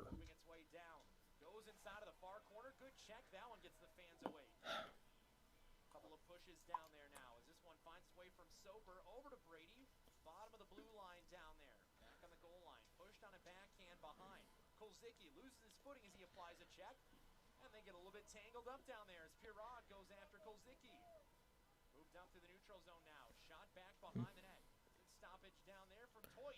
Ooh, that could have been a big mistake. Yeah. Now back inside of the offensive end. Gertler's got it. Fires a shot just wide of the net. Shot's not getting on net for the Mayhem in this period as this puck goes up and out of play for a very nice souvenir for one lucky fan. Face-off should remain inside of the offensive end here for the Mayhem. 15:41 to go in period number 2. This period is moving fast. It is indeed. I mean, it's been going well. Like, Gertler will take the face-off. Really just started it. yeah, First whistle? yeah. I think this was the first stop. I think so. In a while, yeah. Now, of course, as we say that, it's going to be another 30-minute period from just here on.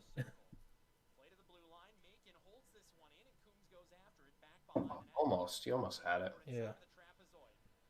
Such luck as Gerard Hilderman takes it back. In the trapezoid once again. Moved up. Left side circle. Puck bounces just off the dasher. And some good moves down here as this one's brought in. Undermanned effort down there for the Bulls. There's only so much that can be done by Mike Davis. And a foot race down here will be lost. And that looks like it should be icing. Yeah. Just on the other side of the media timeout now. 15:08 to go in the second period.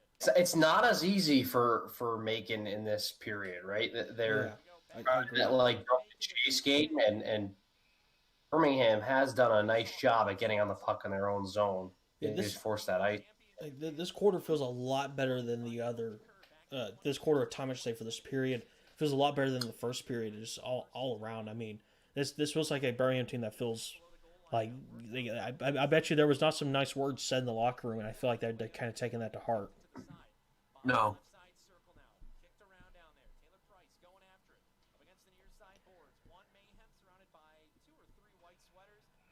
That might be a penalty. Yeah, it looks like they might be arguing with that one. Well, Here you go. Good look at the M&Ms. yep. We are all so anticipatory of that first goal here in Middle Georgia. And I know the Bulls. Oh, here he. What's that sign? Hang on. Number one steak. It's a play this. Just to describe what's happening. The kids are doing the Fortnite dance. They're doing the thing. Loss. Yeah. No, we don't say that name, Jack. We don't acknowledge. We just say the Fortnite thing. We're like parents who call the Xbox the Nintendo. We just ignore this. I thought that movement was over. Maybe I'm out of touch. No, the children, they still do it. And Yeah. Oh, the legs out. yeah, Oh, there we go. They're trying to show off the children doing that terrible dance.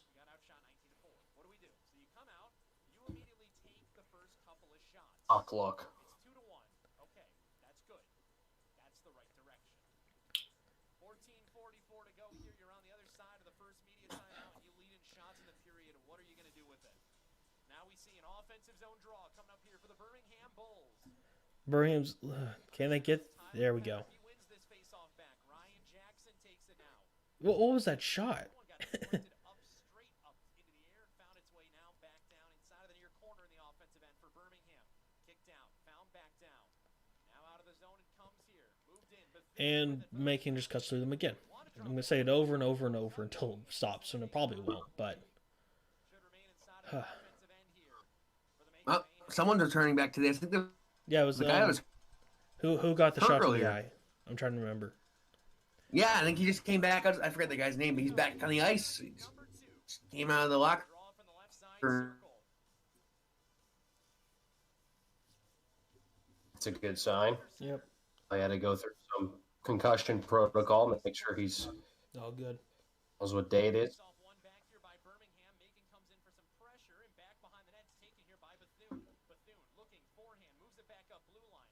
Over to Johnson now. Johnson fires one over the top of the net. Really never close down there.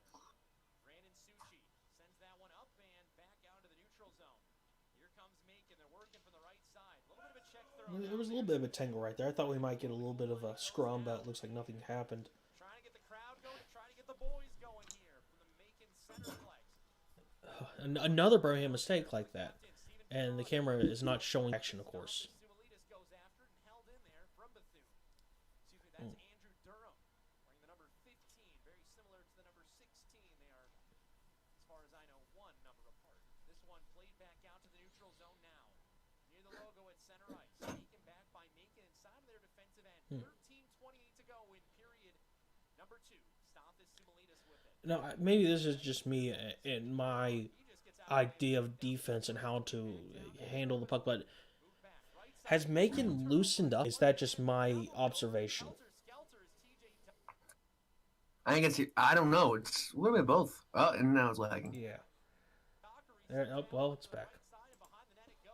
That looks like there's a hockey TV side because it's, yeah. But,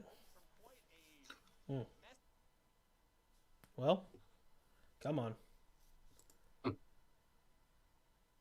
Stay alive.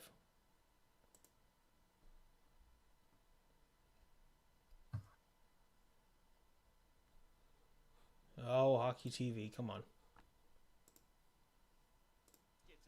There we go. All right, I'll be right back. All right. My food here. Oh, come on. This is so dumb. Work.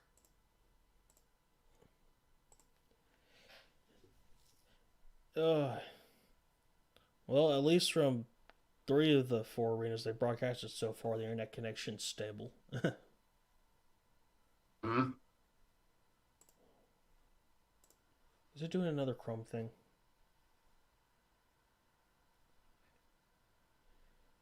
Work. Work. Work. Sorry, Yeah, I've got it folks. on my end. What's going on?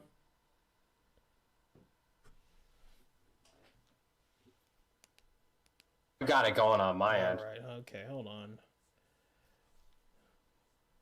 I might just try pulling up Explorer and see, or not, but Explorer, but Edge, and just see what happens. Because this is annoying. Hold on, I'm just gonna try another browser. Yeah, just do that. I'm gonna try it one more time.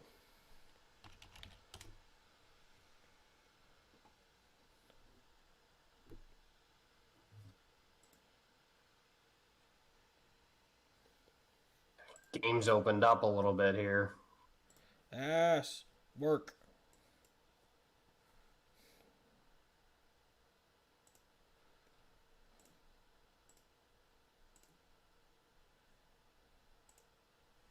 If this game will ever work.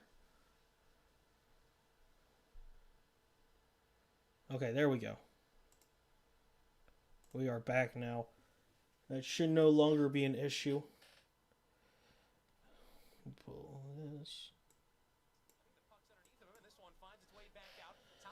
Birmingham's trying to get some more shots. Of course, no one has scored. We're literally reaching, we're maybe 50 seconds away from the halfway point of this game, and no one has scored. There's been plenty of good shots, but no one's just been able to pull the trigger. It's been an interesting first half of this game, right? Like, I feel like there have been some opportunities. The game's opening up, definitely more of an offensive heavy second period in terms of chances at both ends, but it's just the goal scoring chances aren't there. Oh yeah, I completely agree. Both of these goals have been brick walls.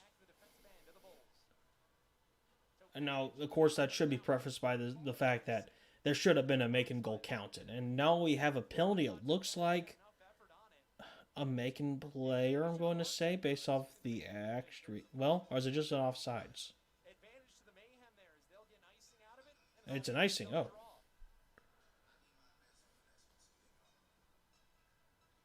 And of course, this is going to be in Birmingham's zone, so Macon might try to take an opportunity, get some offense going now with an icing. But again, who can pull the trigger and finally just open the door and say we scored a goal here? 10 to go here in the second period. Still scoreless from the heart of Georgia. Back in the near corner. This one weakly played up the half glass. Shot there from Sumalitas, and that one redirects viciously up the glass. Back out to the blue line. Nearly losing the footing down there is Darren Brady. Back behind the net. Sumalitas on the backhand. Sumalitas trying to force his position. Back down inside of the circle he goes now. Sumalitas back to the trapezoid. This one goes to Pirog. Pirog backhand, forehand, shot blocked in front. Back down with it now in the trapezoid. Looking to work his way to the front of the net. Calling for it is Brady. Top of the right side circle. Nearly lost his footing. Excellent puck work right there in that situation, might I add. Soft tap over. This one pushed back down. Sumalitas inside the trapezoid. They haven't moved the puck well in the power play. Again, just trying to find that open gap in the challenge. Oh, this isn't a power play. Actually, it was called an icing. So I thought Okay. it looked like the penalty hand sign. I was like, oh, but it's actually an icing. So that was just a 5-on-5 opportunity. And here come the Mayhem up the ice the opposite way. Up from Gertler to Coombs. Coombs top left side circle. Inside out. Bring him with a bench change, so I'm not going to give him too much trash about that one. Gertler's being sandwiched down there. Aggressive defensive play down there for the Bulls, and they have this one taken back. Moved up toward the blue line. Here comes Birmingham, right side. Now, Birmingham kind of, another screwed up bad pass for Birmingham. Again, it's these bad passes. There's opportunities, and then there's one mistake, and it screws up Birmingham. And man, They'll slowly work up ice. Moved up here. Freese. They're 100% right. I mean, they're quicker on to loose pucks right now, which is good. It's when they get those pucks, their decisions after that is not too great. And to be honest, I'm a little surprised Macon hasn't taken advantage of their mistakes yet. and there was just a big hit by Birmingham. So who knows if that's used to rally the team, and just another bad pass, and it goes straight to a Macon player who then chucks it over to the Birmingham zone, but. Looks like maybe there's kind of a fight to see who's going to get possession right now, and looks like Birmingham does win out that one. So they're now trying to get out of their own zone. This one grabbed out of the air. Johnson, as we've got a high stick that'll blow this one dead. We finally get to the under 10 media time. And we get a high stick. And is that a penalty? No, it does not look like that. It looks like it's going to be a media timeout. Jack, we're nearing another elite. I mean, does it feels like it just feels like the same mistakes are being made? Am I correct in that assumption? This game's on loop right now. It's the same thing over and over again on both sides. I feel like Macon's doing enough to get into good positions. They're just not pulling the trigger enough. I think that they need to shoot a little bit more and get traffic in front of the goaltender. And Birmingham, they just can't connect a string of passes together. Maybe they'll get one good one out of the zone, and then that secondary pass doesn't work, or they clear the zone, and it's a foot race, and they lose it. It's from the back out has been very poor Birmingham so far, and Macon hasn't jumped on the chances. It's been a very stale 0-0 game. I completely agree. Now, I guess for the folks wondering, yes, Huntsville versus Pensacola does start soon. Once this period's over, it should, because you got to include introductions and everything. The game, by the time this period's over, Huntsville versus Pensacola will start, and so we're gonna go through that whole period, first period, and then tune in back in for the final of Birmingham making that final period. There might be OT given this game. I wouldn't be surprised, but. So that's how the schedule is going to work. Once the first period of Huntsville versus Pensacola is over, we're just we could do Birmingham versus Macon, then watch the rest of Huntsville versus Pensacola. And we have more beautiful shaky camera work from Macon. And that's a shot I'm going to question. That was just straight into a Birmingham player, and luckily just rebounded.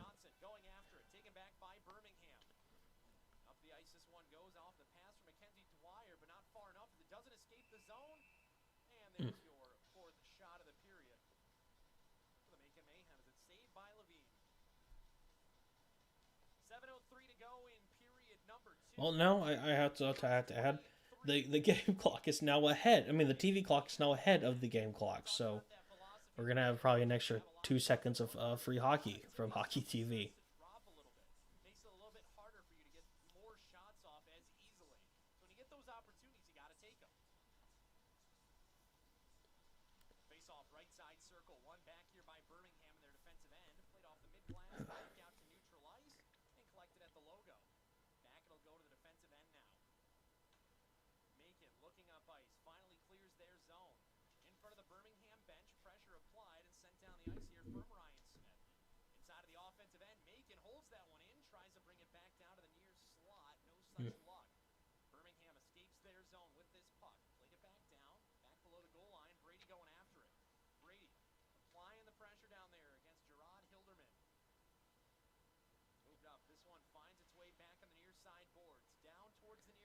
I have to say, Birmingham's board play very good. I have to say that's probably one of the few good things about their offense at the moment. I think that's helping them keep them in at this time. And Macon's defense just steamrolled, allowing for a 3-on-2, and it doesn't go in. The reason Birmingham is still in this game is because of Levine. That's the only reason. I mean, that was close to being practically a 3-on-1 there, and Aiken still couldn't find a way to pot that puck. I mean, it's incredible what Levine's been able to do. And I'll tell you what, Birmingham, they've been catching break after break. Yeah. The only reason Macon is not, this should be probably a 5-0 game at this point. Macon has not been able to make that decision. They can get everything else done right. Besides, I need to shoot it now. And that's been the only downside for Macon this entire game. Now that can be, of course, put up to chemistry or we're literally a game and now a little under, a little over at half now. So pick who you want to blame on that one, but who knows. Oh, it's a loose scrum that's happening for the puck. Macon's able to grab it, and they're still able to throw some more offense into Birmingham's attempt at defense and their goalie.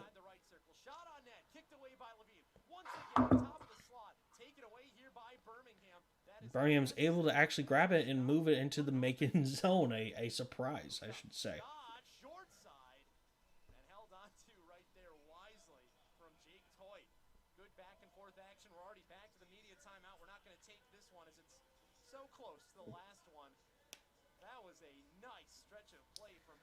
And it looks like we're having a little bit of an immediate timeout, even though Sean just said we are not going to have an immediate timeout. Looks like, in true Huntsville fashion, Macon has decided to take a little bit of a Huntsville twist and have some T-shirts thrown out onto the ice. I was going to say, you see the way the crowd reacted there at the bottom of the screen? Oh, yeah, very excited for some free T-shirts. I mean, who won? Yeah, what? Should invest in a cannon. Mm-hmm. Hey, I mean, you get the free labor, though. Yeah.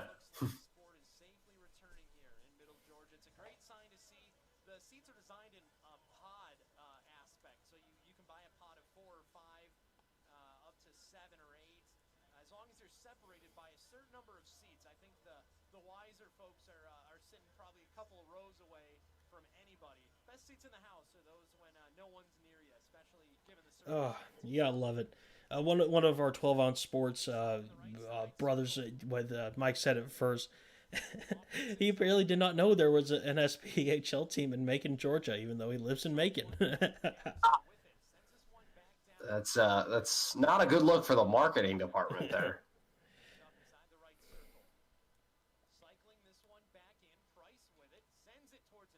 Good anecdote there by Sean and describing how pods of fans are spread out. You can buy 4 or 5 to 8 seats in a pod. Has to be spread out over a certain amount of seats. Mm. Oh, Wow, that should have been a goal. what a chance. Balsamo once again back behind the net looking for this puck. It'll find its way out of the zone off a high glass clear now. Johnson with it back inside of the defensive end. Up the ice, no one in particular. Now Gertler's got it. Just a little more than 4 minutes left. This is I'm going to say this over and over. The only reason this is a tight 0-0 game is because of the goalies. Both of these teams that making their offense hasn't been able to go all the way. Birmingham, their defense is so poor. It's just a mixture of things, but the goalies have been the only reason this game is still 0-0 with so much time played. Moved around back here. John Gustafson with it. Gustafson working back. Blue Man. line taken back here by Logan Coombs, and here come the Macon Mayhem. Coombs across the blue line, offside. Offside. Not even close.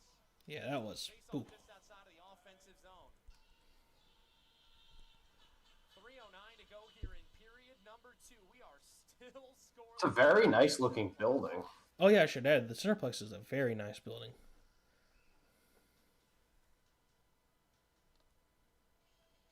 I really like the layout. Under center. In front of his own bench, outside of his offensive end. And they'll redo that drop.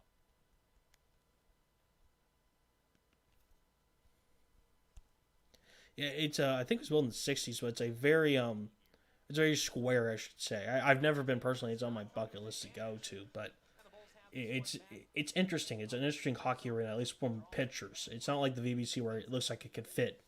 It's kind of just there, but it makes it kind of unique. Out of the near corner. Up into the air. Pressure down there. Stillard going after it. Finds its way back up the ice. Top of the right side circle now.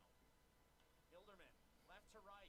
Shot. Blocked in front and taken back here by the Mayhem up the ice. Macon 2-on-2 advantage coming in. Working over. Right. And I am back. Sorry about that. I thought my pizza was here, but it wasn't. Big F. The man should get his pizza. Well, no, soon. it was ordered, and they got us everything, and they delivered the wrong pizza. Oh. I had wings though, so that was good. I hope they're coming. Right one. Yeah, I hope so too. They got us like a tomato pie instead. Who puts tomato on pizza? There's a pizza place near me that does it. Like they have a great sausage and pepperoni pizza, and they put Roma tomatoes on it, and I hate it. And I have to ask every time, please do not put the tomatoes on it. It's like tomatoes are for the sauce, not for the cheese. Wow, great chance. Wow. Aiden Levine takes that one. That's why they have the protective face masks now. This isn't the 1950s anymore. Bottom left circle shot, and the one-timer just goes. Great call. Yeah. Back to the blue line now. Gustafson watches that one go by. Tried to Hey, Megan's defense has been terrible these past few minutes. That's Still loose. yep. up the ice. This one goes in front of the Mayhem bench. Taken back away by Jamie Forsland. Forsland sends it back behind. Simulidis ready for it. Centering opportunity. Shot. Point blank. Point the camera at the goal. Wow. My goodness. This game is like going to go to like 15 rounds of shootout. Couple of minutes in this whole game. Yeah, no. There's no edge. Yeah. There's no. This entire game story without the impressive streak that is This is a much more even second period. from Levine. Oh yeah, making control. What I that seen, yeah. first. Face off in the right side circle. Offensive zone draw with 1:09 to go in period number 2. Still looking for our first goal of the night. Top of the right side circle. Played back down into the circle. Shot trying to find its way through. Backhander over the top of the net and back inside of the near side corner. The Mayhem cannot buy a goal right now. Out of the zone, this one comes, hits off of the divider on the glass, and back into the neutral zone it goes. Pirog Man. back in his defensive end. Avoids a check down there. Smith puts it up into the air, trying to buy time. Wrong side of the neutral zone now as this one's taken back away. Uh-oh. 2-on-1 developing here for the Bulls. Worked up in a fake He's just gotta make a decision quicker than that. I know he's waiting for his kind of slot to keep moving forward, but gotta shoot it. And that should have been another Macon goal. Oh. Yeah. Oh. Wow. They have tried over, they have tried under, they have tried through. Nothing is working so far. 9 seconds left to go here in period number 2. As successful as the Mayhem have been, it's hard not to go back into the locker room at least a little bit bitter. Well, it looks like it's going to be paused with about... 20 minutes of play here for the Macon center play. Okay, so yeah, Hockey TV, the clock management still is not world class, I should add, but... 4 minutes. Fantastic offensive display, even better defensive display. Wow. 1 man hate 5 seconds left. Yeah. Again, Hockey TV clock is just off. Again, might I add. So, before we go check on Huntsville versus Pensacola, 2 periods played. I guess I'll give my thoughts first before giving it to you guys. The same thing over and over, same mistakes. Birmingham's still not 100% there. Am I seeing the same thing, or am I crazy?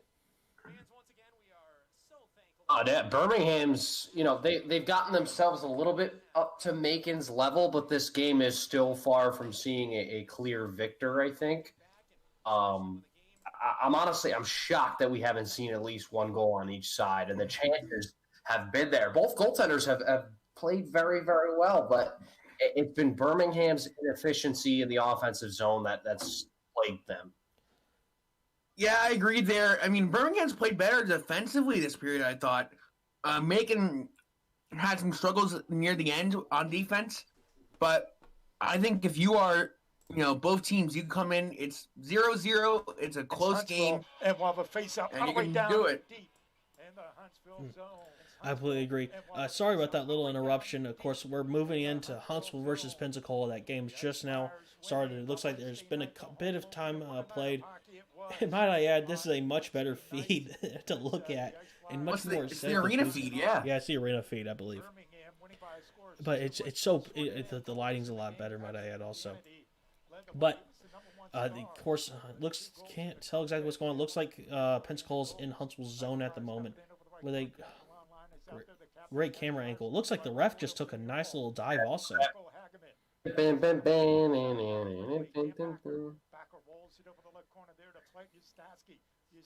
Scored the first goal of the game on Wednesday night. Works it over the near side. I'm starting to, even though this is just a bit from Huntsville, we haven't seen that much. And of course, the goals knocked off while I'm talking, but I'm starting to see the same Huntsville problems at defense. Man, they really took advantage of that new Jumbotron with the cameras, huh? Yeah, I really like it, yeah. No more light bright, as they called it there. Yeah. The lighting matrix. I mean, why they still had that thing when it was like 2015, 2016, it astounds me. I mean, it looks like they got the works on that thing. That's all I can think about. I kind of want one now. They're going to move it here. It's going to be Lupwig circle in the Huntsville zone. On this line is Patrick McGinnity for the Ice Flyers. Also, yeah, this is the straight up arena feed. Yeah, you just saw a Trump hat there. I was just gonna not say anything about that, but Chris had to say it. I had to say it. Yeah, welcome to Northwest Florida. Yeah. Hey, this is basically Alabama. You got to be honest. Pensacola is basically Alabama. Oh yeah.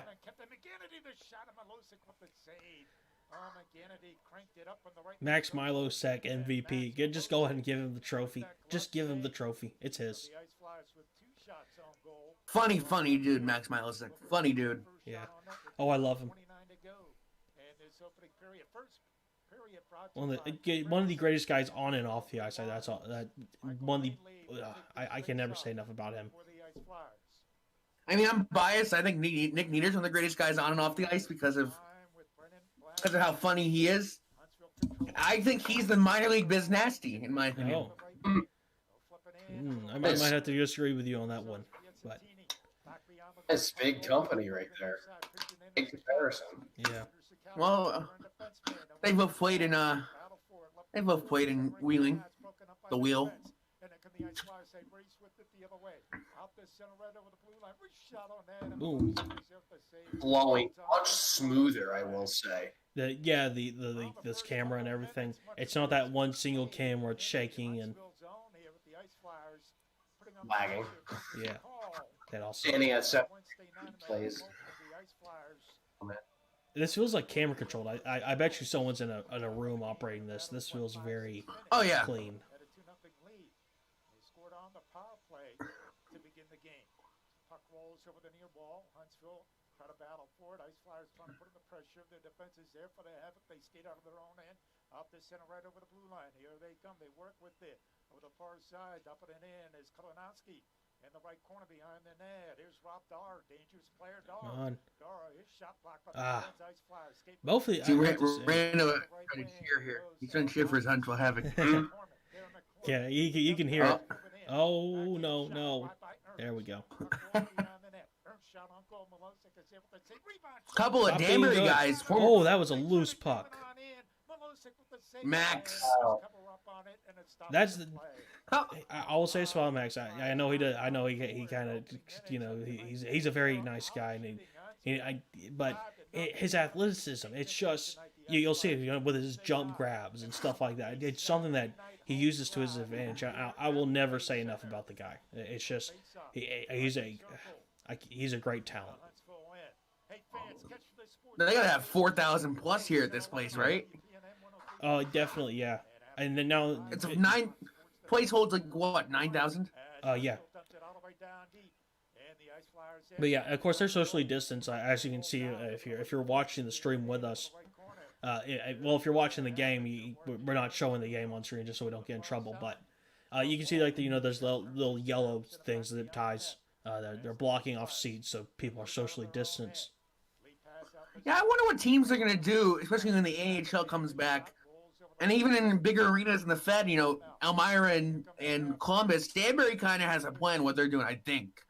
I haven't said anything. I haven't talked to them in a while, because, everything's just crazy right now. But, it's going to be interesting to see what happens with some of these bigger arenas. The AHL, you go to Hershey, Cleveland, obviously, they're going to probably have a lot more because they hold 15,000 for hockey. Oh, yeah.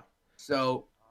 And in Cleveland, like, San Diego, Hershey. Yeah, those are basically NHL arenas, and if you mention those, and how do you work with that? Yeah, Cleveland, Hershey. Yeah, Cleveland, Hershey. A couple others that are not an NHL team but NHL arenas, because remember, 2 teams in the league playing the NHL. Yeah, but the Blue Wahoos sponsor their first period. Okay. Oh yeah, they're just oh man, I cannot wait for Southern League ball to come back to Huntsville. I'm so excited for it. Now they have a team there, the Trash Pandas. Yes, our Rocket City Trash Pandas.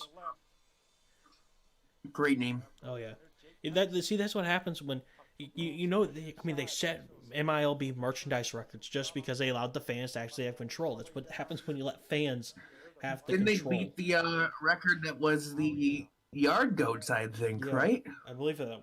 It might have been another team. It might have been El Paso. They might have been the what do they call them? Because they were they just the Chihuahuas, or did they have another name? No, they were the Chihuahuas. Yeah. Yeah, I think it was El Paso's record. But yeah, I mean,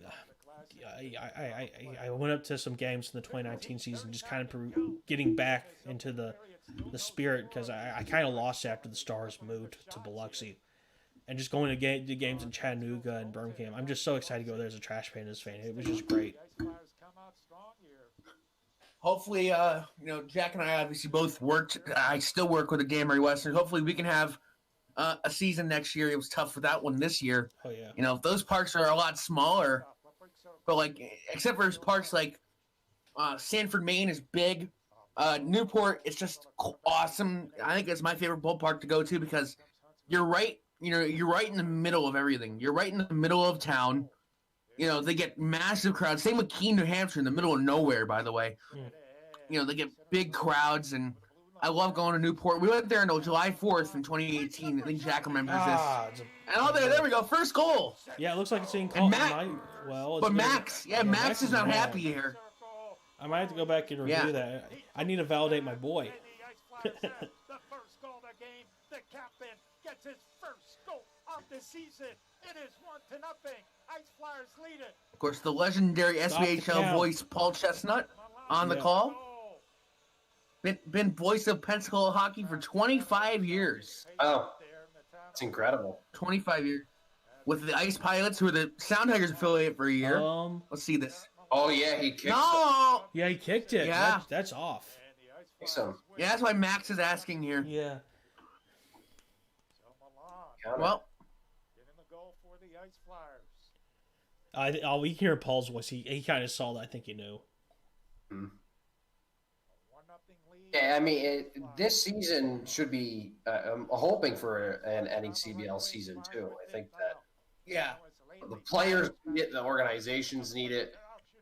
Yeah, Yeah, Newport. definitely. I mean, we went a whole summer. I just talked with Bill. A couple weeks ago we had a new uniform photo shoot right after Thanksgiving, and I was luckily invited by Mr. Pitzer to go, and it was really cool to see everybody again. And they're really a lot of new things going on to the stadium this year, and it's going to be a lot of fun for Danbury. But yeah, you're right. Newport, awesome.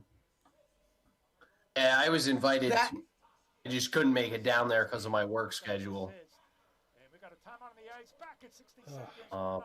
Yeah, apparently they're really nice. I got a photo of the close-ups of the threats. Yeah, that was me. But yeah. Apparently the posted game those. in Birmingham's. Hang on, while we're there in commercial break for the timeout, let's go check this out. Apparently it's pretty bad. Birmingham just tweeted out, "Wake up the camera person." How about that? So it's been really entertaining in that regard. Oh, okay. Never mind. That's old. Really They're still not playing. Bring that back. Pensacola. Yeah, but I'm really hoping for it. And plus, there's a new team in Connecticut, Bristol, which I hear that place is amazing to go watch a game. So.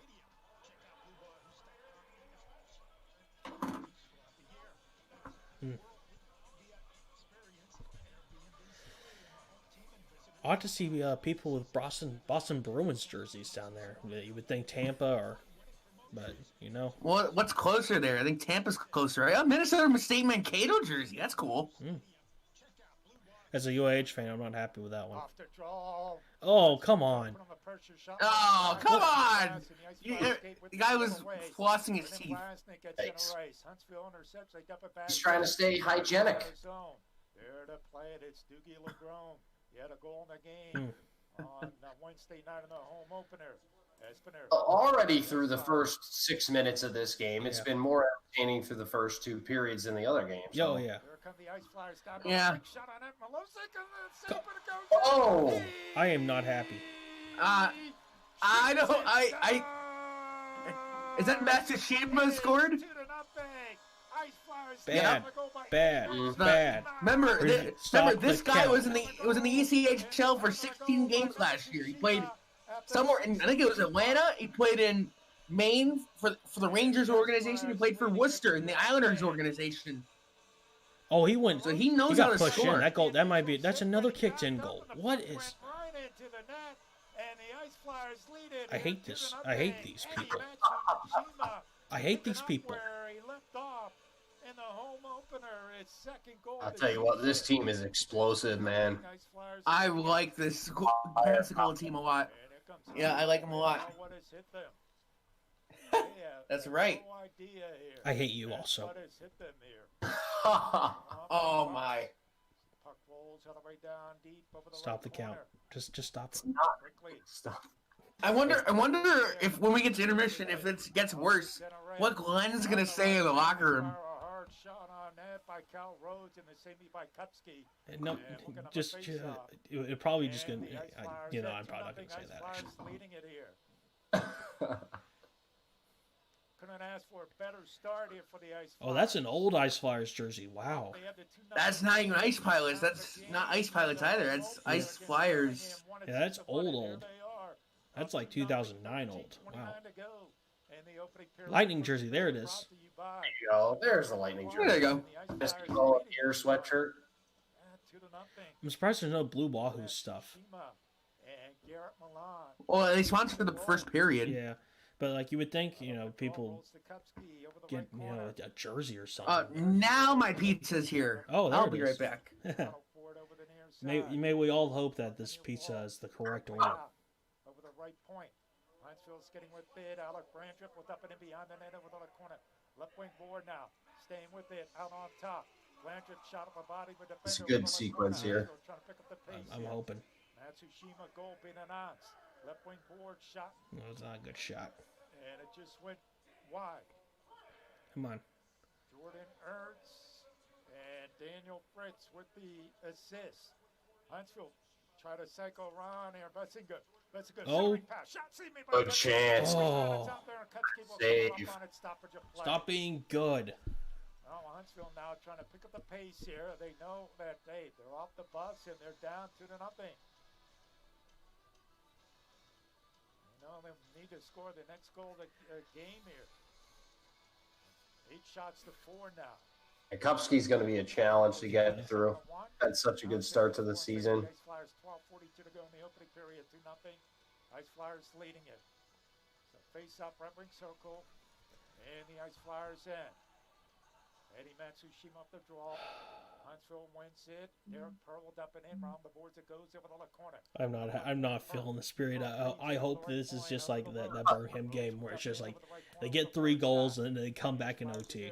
I'm hoping that's what happens. Flyers pick it up. They skate with it the other way. Here we go at center red. Quickly with the blue line. Matsushima cranks it up a body. Kupski's really good. His numbers last year: 14 games played, 184 goals allowed against. 9.33 saving percentage, 8-3-0. He had a shutout, and he got blown to Idaho and Greenville in the ECHL. Numbers are lies. Don't listen to numbers. Dump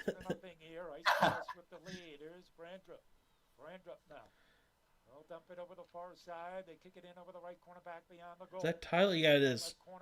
See if he can. Left point. It is Piacentini.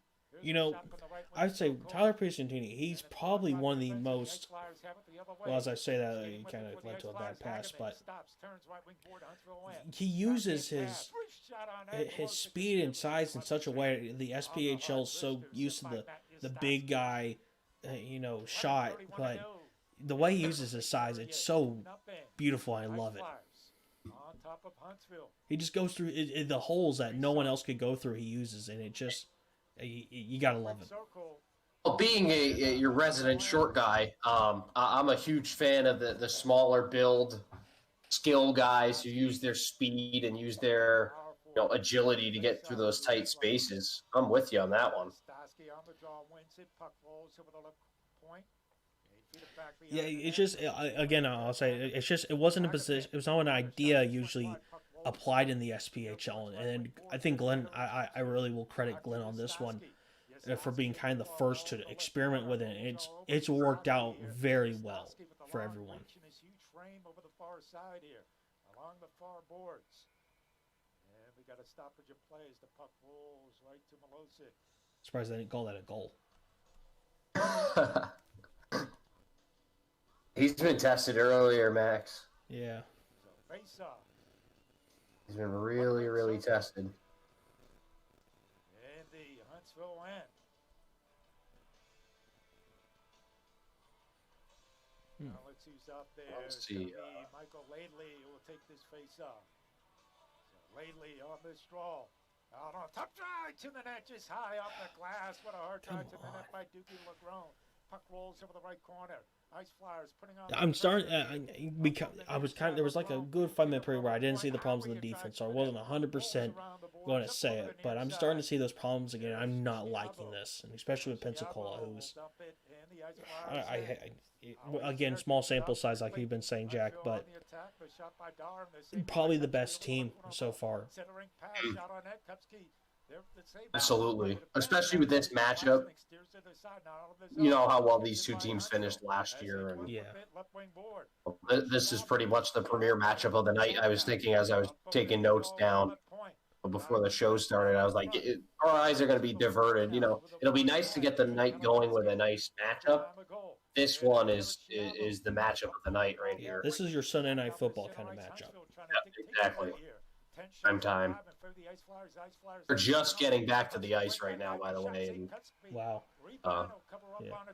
Macon. So Yeah, I was just thinking, so we'll run through the first period here. There probably won't be a goal, I expect, just based off the first two periods. And as I say that, there's probably going to be like 3 goals that we're going to miss. But just run through this period, and then switch over when they're in intermission and finish up that, and then just stay there, and then stay here for the rest of the night. Well, they're making the change here. I believe they're calling Howie on the goal.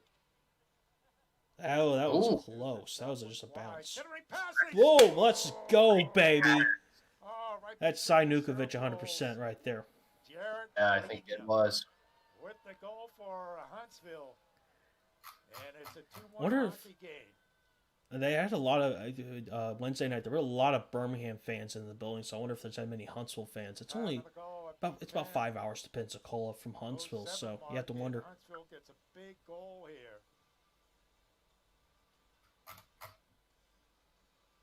Forgive me for not knowing this answer myself, but I'll answer. I know that this year we're not seeing a lot of back-to-back games. The way the Fed has scheduled it the last couple of years, it's a weekend series, so you have a Friday and Saturday night at the same location. Is that something common in the SPHL that's just not happening right now? Yeah, so the way the FPHL and SPHL schedule, it's normally exactly the same. But so like usually we see a lot of Friday night games, but this year there's exactly like maybe 5. It's all Saturday, Sundays. It's weekend games, midday game, not midday, but midweek games. It's a different schedule. It's a very different beast this year. I was going to say, in a normal schedule where you have a Saturday, Sunday, people will make that trip, stay over, and pay off their games. But So 2-1 now? Is that the score? Yeah, 2-1. Huntsville scored? Yep. Wow, Pensacola has their own rip-off Freak Daddy. I'm not impressed at all. Oh, it's too bad. Bandwagoners. You got a Vegas fan and a Pittsburgh fan. Or maybe 2 Marc-Andre Fleury fans. Oh, that's true. Hang on. Well, 29. What's the jersey say on the Pittsburgh? Because that does look like Fleury's number.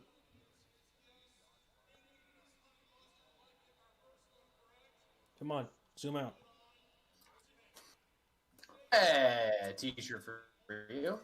No, that looks like a face mask. Might be a beer koozie. Oh yeah. Here you go. Keep your beer cold. That guy needs to put his mask on. Very bad. There's a couple of people who are maskless. Yeah. I guess when you're sitting down a cocktail. But...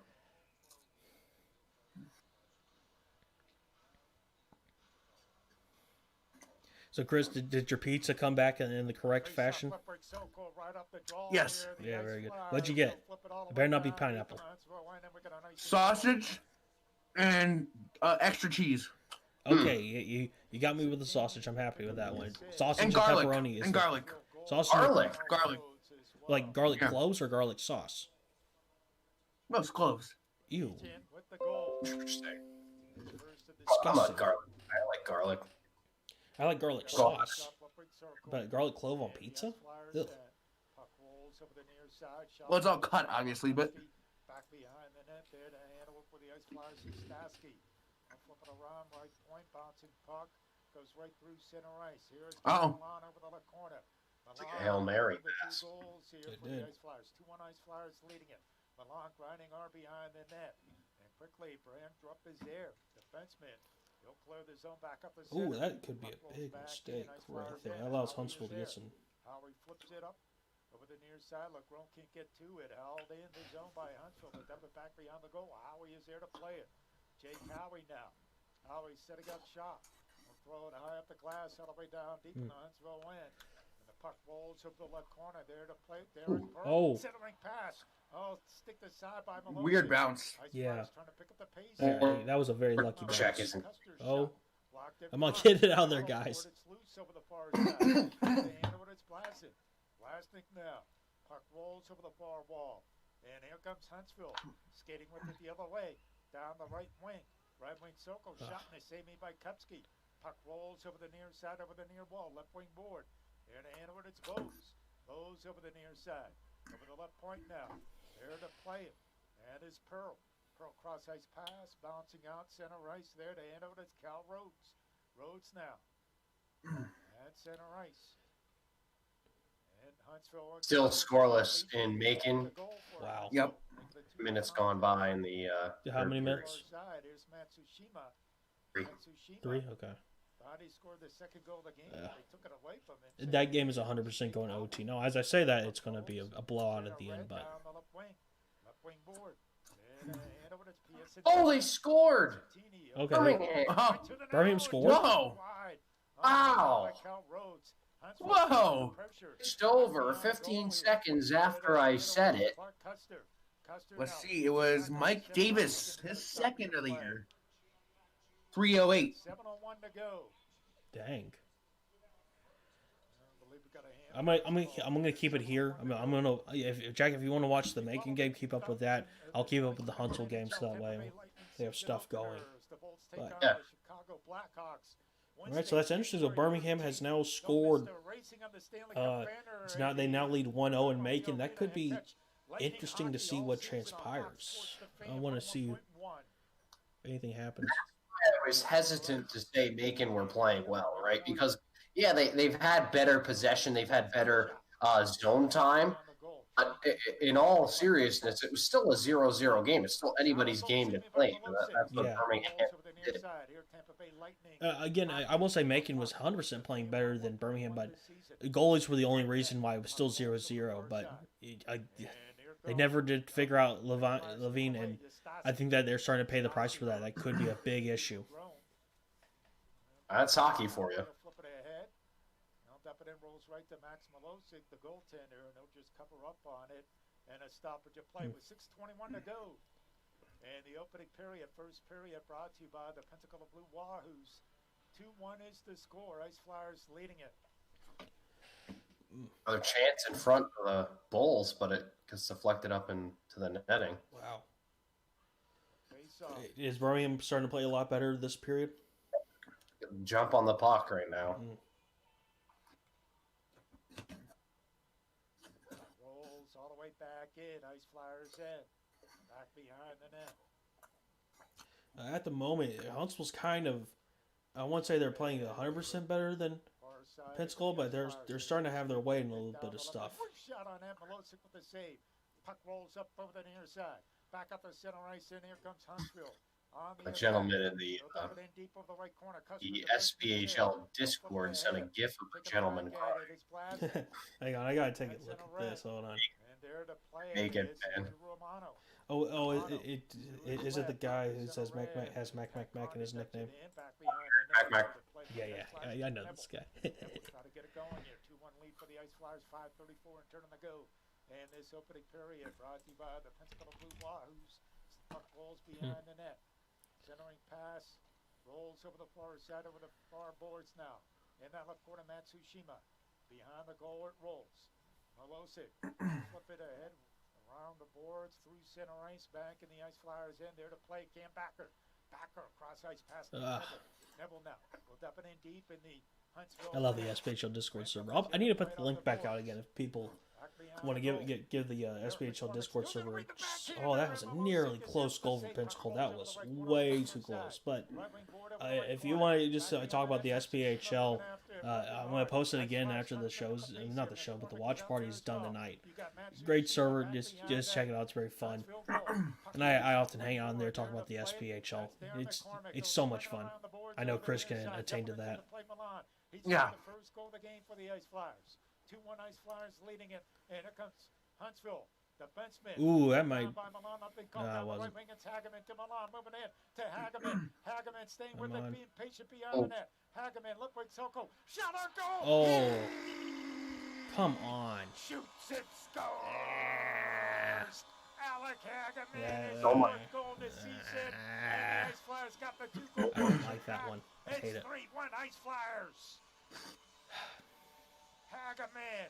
Oh, being Turtle. patient. He was really good last year. Yeah, Turtle Boy for Alec was. Hageman. Just showing the patience there of the veteran but nobody steps up to stop him, right? He's just big to shoot. Oh, we got Jacksonville Iceman jersey in there also. Boy, he scored 2 goals in the opener last Saturday night, day after Christmas in Birmingham. Short-handed goal in the home opener. Here he is, his 4th goal this season, SPHL Player of the Week. 15:39 mark, time to goal. We got a timeout here. With 4:07 to go. So we got a timeout here. 3-1 Ice Flyers lead it. Back in 60 I do not like seconds. this. I do not. Again, I'm hoping this ends up being just like the reverse Pensacola OT game, where it's just like Huntsville wins an OT and you just make that miraculous comeback. All right, while that's happening, it looks like this is gonna be a bit of a timeout. Switch over to Birmingham, check out what's going on there in Macon. Of course, soften the blow. It doesn't scream. Full ever load. Here we go. Oh, but is there about to be a penalty? Oh, okay, so the camera is just terrible. And they haven't updated the clock in a long time. Oh, they haven't. I noticed that now. So I'm just going to... Whoever stats has fallen asleep. Yes. Must be in the air. This is a very bad sign. I have no idea so much left. Well, let's see. On the website, it says... No, it still says there's 16-18 left. Yeah, that's not good. Yeah, that's not very good at all. See what Sean says. Yeah, I'm trying to listen in. Really like how the announcer there, who's also Columbus's guy, is getting him into it. Yeah. How far is Columbus to Macon? 2 hours, I think. Is it? Yeah. Yeah. I know Sean said before it's 5 from Fayetteville to Macon. Yeah. I believe he is commuting. Is he commuting from there? Yes, he is. I would have to confirm with him on that one, but yes, I believe he is commuting for games that are at home. He's not getting, of course. Yeah, I guess for people who don't know, fans can't. They, well, yeah, yeah, they can't go to road games. yeah, they can't. So.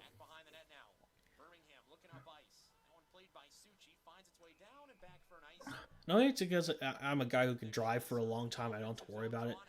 But it's like every time people talk about like 5-hour drives, I'm like, that's not bad. But I can see where that gets you. Okay, they're updating the clocks. 13, 18.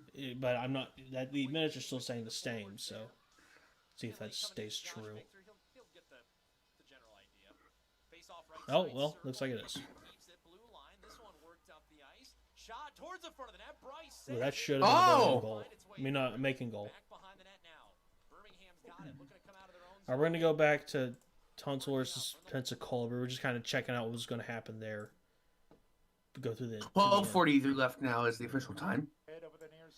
All right, 3 minutes just a little over 3 minutes left in Huntsville versus Pensacola. Pensacola leads by 3. Not 3, but 2. The count is 3-1 in Pensacola's favor. By the way, they gave Jake Howie the second goal. Oh. Now he played 11 games for Pensacola last year, but he also played a lot of time in the FPHL with Columbus with the River Dragons last year. Wow, that's a good pull. And Tom Brady's Tampa Bay Bucks on Fox Sports The Fan 101.1. Saints Carolina tomorrow 3:25 on WPNN 103.7. Tampa Bay Bucks, Tom Brady against Atlanta. Oh, Jack, one of Rob Schneider's best roles, besides being the stapler in South Park. Nah, his best role is being the dude in 51st States, whatever role he was. Oh, too. Yep. Rob Schneider is the stapler. It's still my favorite South Park jokes. But yeah. Oh, good chance. Good save. Well, coming up during the first intermission break, we're going to play our interview that we had with Reese Senior Bowl executive. Why is there Toronto? Well, Toronto makes sense because they're like the most well-known NHL team. Stadium in Mobile, the NFL Future Stars play live on WPNN 103.7 and Fox Sports The Fan 101.1. Jim Nagy, the interview we had with them this past week, great interview from Jim Nagy. Don't you love when officials can't get out of the way of the puck? It's so funny. And they can also ruin the game. Obviously an All-American for North Carolina. The puck rolls over the right corner. Nice Flyers putting on the pressure. And the Huntsville win. Right point. Custer's shot goes high off the glass. And I believe it touched in the netting and out of play. With 2:28 to go. And this opening period, a 3-1 lead. Charge.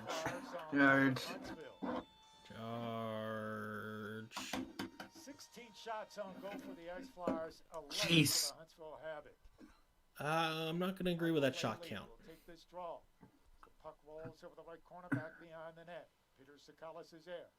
Sakalas works with Bid over the near side. Right point, right to the net. The shot just went wide.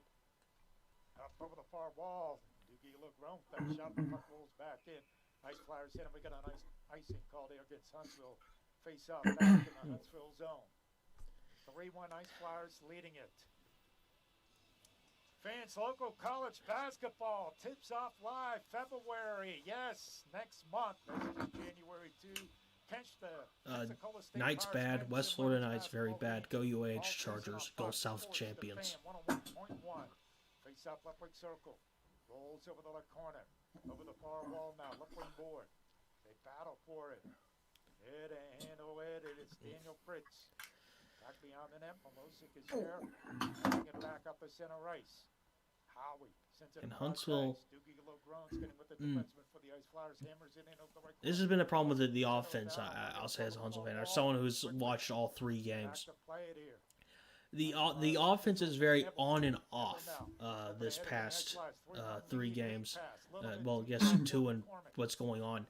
And you're kind of seeing it happen again where they're on and then they're off. They're on and then they're off. And right now we're seeing an off moment. And then now it's going to become an on moment because of stuff like this. Oh, the blockers save. He tried to go on the stick side there. Yeah. Fiasettini, and Kupski denied him. Here can the Ice Flyers, Matsushima, handling it off. The shot is saved by Milosic. That was the best chance best attempt he could have gotten off. Yeah. In the opening period. Because of the angle, defender was pointing at. Yeah. Again, I guess just to praise Tyler again, his one-on-ones, they're some of the scariest because he's, as a Huntsville fan, you'll love to have him on your team. As any other fan, you hate to see him on Huntsville. We'll take this face off. Off the draw, puck rolls over the point, and they'll do it all over again. You know, something I'm kind of still disappointed with the SPHL scheduling now. It just could have been stuff was just not working out. But you know, Huntsville versus Birmingham has always been kind of the marquee within the first opening week matchup. Because you know the teams, it's been what 3 years and we already hate each other's guts, and it's going to be over nearly a month before they play, and just kind of why is Huntsville versus Birmingham not a thing yet? Like, we are going to play every other team that you can play before we play Birmingham. It's a shortened list of teams you can play. Yeah. You would expect it more frequent to play a team. And a penalty on Huntsville's side. Nukovic is going into the box. They're not zooming out the camera to see what the penalty is, but. And a power play goal, the first opportunity that they had in the home opener on Wednesday night. Right up the draw, right wing circle. Oh, Huntsville controls. He'll dump it all the way down deep. And the Ice Flyers in. So, of course, this power play, if no goals scored within this period, with a little under 50 seconds left, this will roll over to the next. So, who knows what's going to happen? This, of course, Pensacola's been pretty good on their power plays, so see what happens. Now, Huntsville also note, Huntsville does have a shorthanded goal, so this could go either way for both teams. Right wing board over the near side, and he'll clear right through center ice all the way down deep. And the Ice Flyers in, back to play at 14 seconds to go in the period. You got 1:12 and turn to go on this power play. 3-1 Ice Flyers. Yeah, looks like they're just going to hold it and run the clock. 17-12. 5 seconds to go in the period. Let's see if the Ice Flyers can get something going. Late pass. Matsushima chips it in over the right corner beyond the net. And time in Pensacola, so we are now going to switch to Macon. We are going to finish out that game and watch what happens if Hockey TV is going to load. Come on. There we go. Someone's telling me that Hockey TV, someone in Danbury, I don't remember if it was Jack or Zach or Casey. Hockey TV is much harder to use than regular YouTube that we have. And now that we have this video board in Danbury, which I really hope to see sometime in the future, how everything will be so much easier to be gone through each other. I can't wait to see how Zach or Casey go through that. Now challenge. That's Steve Casey. Yeah, and point out there was a Macon You gotta goal go while we were through. gone. Yeah, so it's tied up again. Oh, was it? Yeah. Yeah. I'm gonna actually, guys, if you'll just hold down the fort for a few minutes, I'm gonna run real quick. But as you were saying, Jack, The challenge with Hockey TV is that it's all through them, right? So you don't really have too much control once you get the computer up and running. And there is some freedom that you can do with it, but the majority of it is run through them. So, they set the stream times, they set when the stream goes off and all that kind of stuff. right? And it kind of that catch-22 where like, oh, you don't have to worry about like the production side, the score bug side of it. You can just kind of set it up, connect to the internet and play. But the negative side is you don't really have control of when it starts and stops. That's kind of the point, Anyway, still 1-1, 9:14 to go.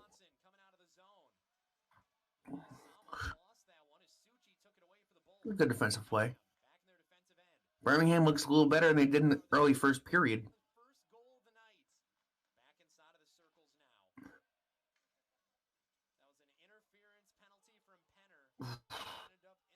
Hey, I'm back. Hello. You missed nothing. Yeah, I'm not surprised.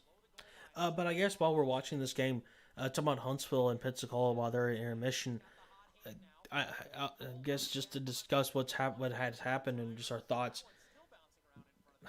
Huntsville's same problems on the defense and offense kind of get hung cold. Goaltending's the main standard. Pensacola looks great. Man, that they Now, scared me. This is like Max's fourth year pro? Am I right? No, third, because he Third? came in after the second championship. Right. But yeah, so And they won obviously that year that he was there. yeah, so no, he won after. No, he wasn't there for the first championship, but he was there for the second of the back-to-back. Yes. Yeah.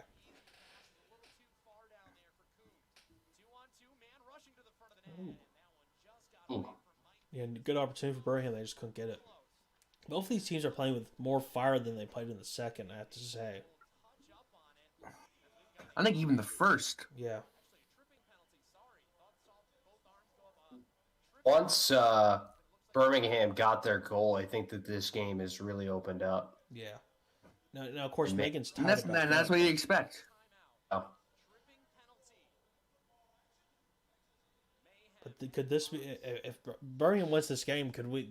It's possible, I think. Could they take this momentum and say, "All right, here we go"? That's kind of the question now, I think.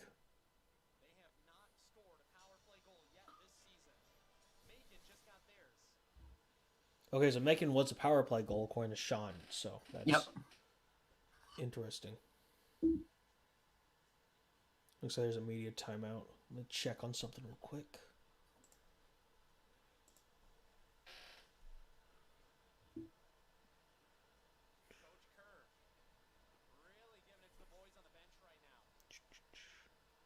And I remember he succeeded Leo Thomas, who got fired last year, obviously. He was supposed to be a player assistant coach in the Fed this year, but COVID and other plans and some other things happened. But with his brother Khalil, of course, Khalil's son is Kings prospect Akil Thomas. Yep.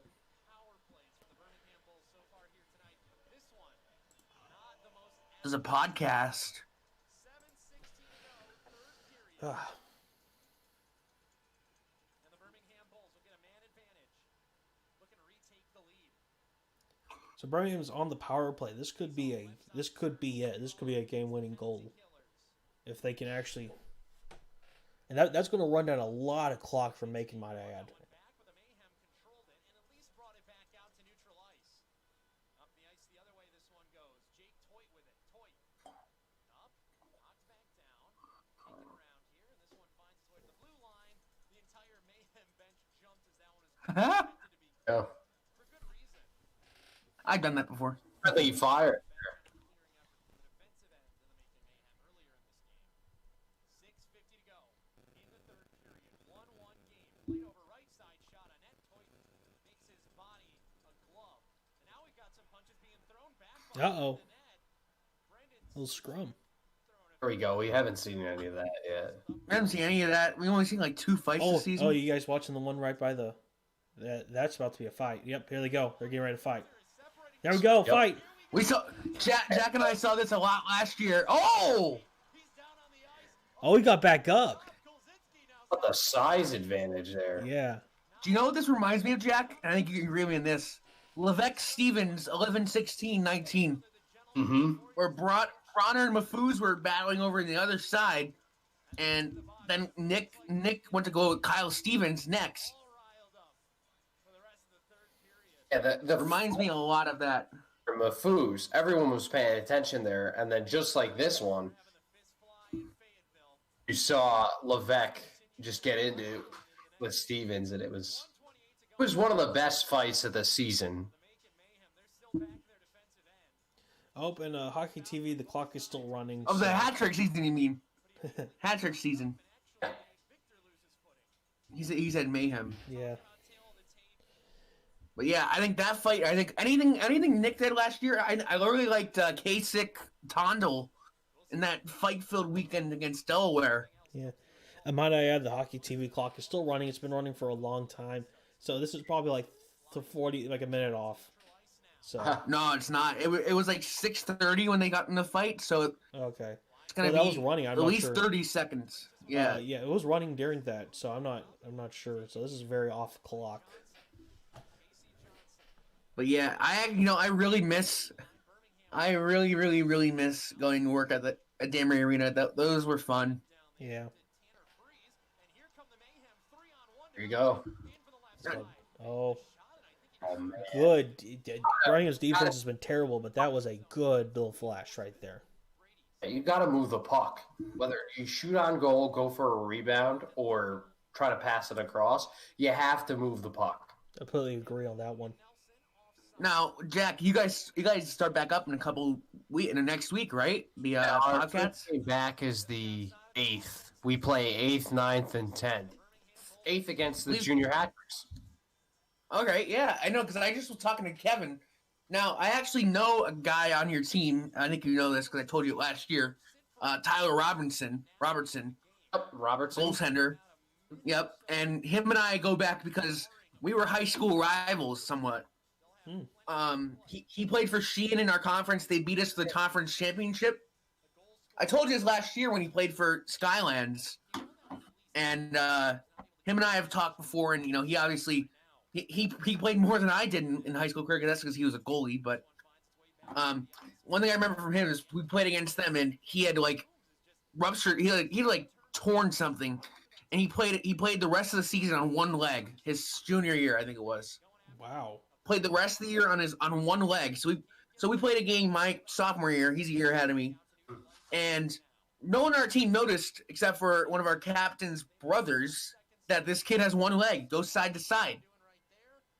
So we didn't figure that out except I did, and I didn't play a lot. So we let this kid they beat us by one, him on one leg. Then we played him in the conference finals, and they beat us by 3 or 4. Wow. But yeah, and also I think he's from Wallingford. Yeah. Troy Harwell. He played for Watertown Pop Rock. I was about to get to that. We played mini mites together. Oh, really? I don't think he'd remember me, and I barely remember him, but we played We played Spring League Mites. So it was. I think that's it was a in Birmingham Detroit. goal right there. Clean. Wow. What a shot! Yeah. That could be a winner. You know what? That's going to be a shocker throughout the league. I think Birmingham needed that too. Yeah. They needed that. This is going to be Birmingham's first win, and first 2 They points have are a not point, OT. so. Yep. And honestly, this is as poorly as Bulls played in the first period and then like the first 10 minutes of the second. They are much more deserving of this win because Macon didn't take advantage of when Birmingham was playing poorly. I agree. Right. No. If the team is rolling over and dying and they can't figure it out, you have to take advantage of it, like foot on the gas, foot on the throat, however you want to think about it. They didn't do that. It looks like someone's going I on don't the know Macon bench. Sean's talking about, but okay, it looks like they're going away now. Maybe they were talking about Is look off. Kevin Kerr not happy? It looks like they might be Now they're saying talking to Are they gonna- Simchuk Are they saying it might be offside? and Bichard. Because I do see Jerome Bichard on the bench there. He's in the tan blazer. Yeah. Make sure he doesn't get off onto the ice. That's all I'm going to say. Yes. Is Andre there? Yeah. Is Andre there? No. I won't Andre's be surprised. There? All right. Nick Wright?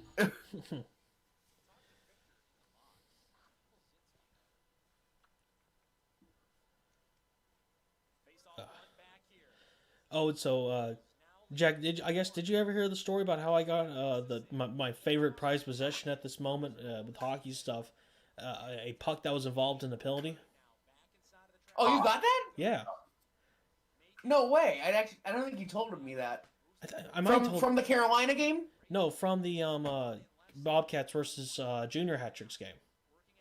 Oh, that game, yeah.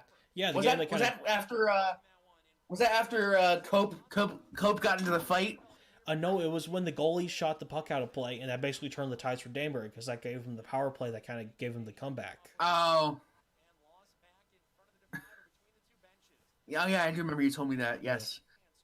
You see, I can't remember things from a lot recently. Have you been smoking some of the devil's grass, son? No, not even. No, that's the last thing I do. You know, I was thinking it, Rando, and it's your program. I didn't want to say it. Look, Jack knows me better than anyone in this call, so Jack knows that's not true. Jackie, once you go to college, that stuff goes out the window. I know. Things change. Anyway, you just did a game the other day, right? Rhode Island, speaking of college. Yeah, Who'd they play? They played Bonaventure. It was Bonnie's, yeah. Tuesday. How about Richmond losing to my team? Richmond? But let's see if we listen to Rando. Hang on. Hello. Nope, not a Rando commercial yet. Yeah. But as I was saying, Jack, I hear it now. that's not you. Oh, Bonaventure played Hofstra. No, I heard. No, I heard it for half a Richmond. second. Richmond was ranked and they lost to Hofstra. For pride. Let's see. Nope. No Rando commercial there. For the Macon Mayhem, 3:43 to go in the third period. They're down a goal. They have doubled up the shots of the Birmingham Bulls so far here tonight. Face off in the right side circle. They're back inside of their own defensive end. Nothing but ice in front of them. A 1-goal deficit. They've played. This is a response. You lose 6-1. Pensacola roll over a guy in that game. You come back here on the road. Try to take 2 points. Oh, well, what am I Oh, missing? there you go. There you go. We missed it. Time See, to go that's back. what you open your mouth as a broadcaster, as a commentator, as an analyst. Talking about Birmingham picking up 2 points. We First pro goal for somebody. cursed the Bulls. We really did curse the Bulls. Yeah. This is balls in Macon's court here. Come out, take a point from this. Feels a lot better.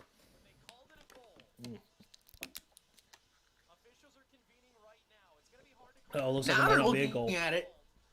Are they saying it's a goal or not? Oh, they play the Rangers goal song? Oh. Sorry, Jack. Yeah, I don't think it's going to be a goal. Both the captains are, and Macon looks kind of mad about this one. Well, now they're asking the captains here, yeah?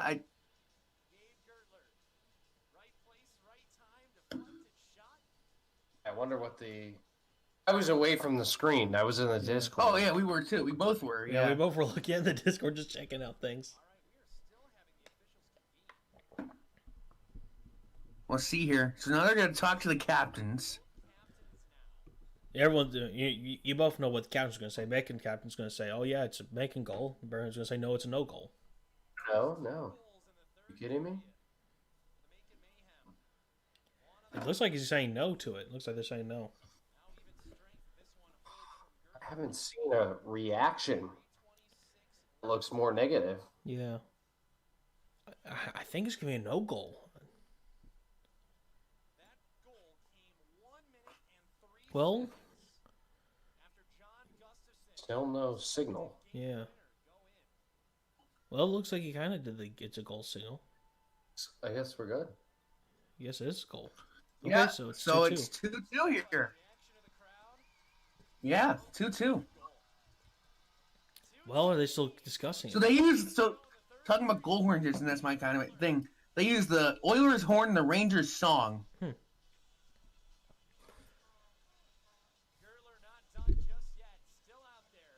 It looks like Birmingham's just trying to make a last-second play, but I think it's I know you love that, Jack. I do know you love that, Jack.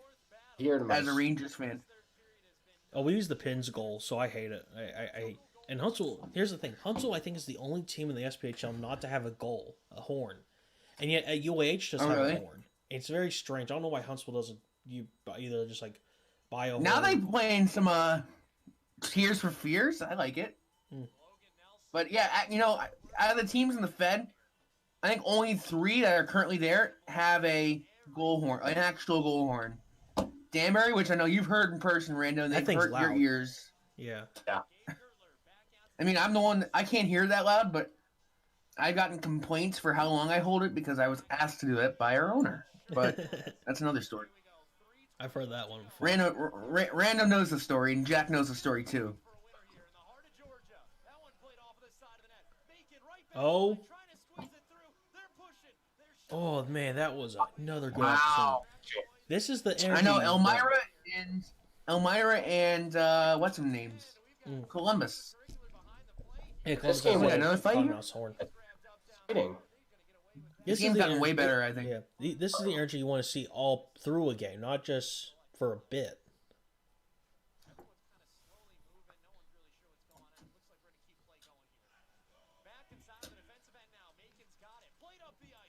Uh-oh. Oh, another good opportunity.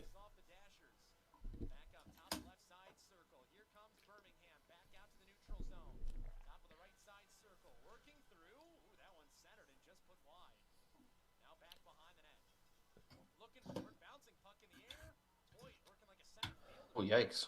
Yeah. To handle.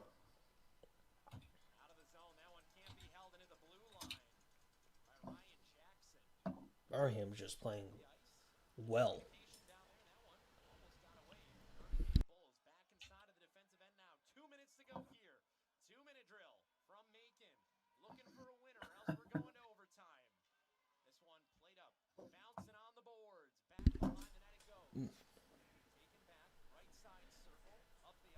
You know, something I was just looking through my tickets because we got a game tomorrow in Huntsville. We're playing Pensacola, a home and home series. I've never seen. I was going through the schedule real quick. We have so many early games. I'm kind of shocked. There's not a lot of 7:30s. There's a lot of 5 o'clocks and stuff like that. It's weird. The schedule is so weird.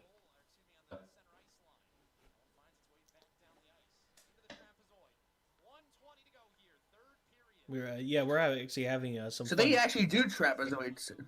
They Oh, actually do trapezoids in this league. Yeah. Yeah, Fed doesn't. But we're having Tiger King night jerseys. Have you guys seen those things? No. They have a mullet on the back of it. They have the Let's Joe go. Exotic mullet, and then it's terrible on purpose, of course. They have Carol's necklace on the front, and then it's this terrible cheetah print that's blue and pink, and it's so awful. You love it. I'll have to show you guys pictures in a second. Oh, that's huge. Is that on Macon or Birmingham? It looks like Macon. Yeah, it is. Ooh, this is big. Yeah, this game is done. This game has been fun. Yeah. This has been a third period game. Yeah. Gotta give it to both teams. I mean, here we go. Yep. Macon Yep. fans are not happy about this.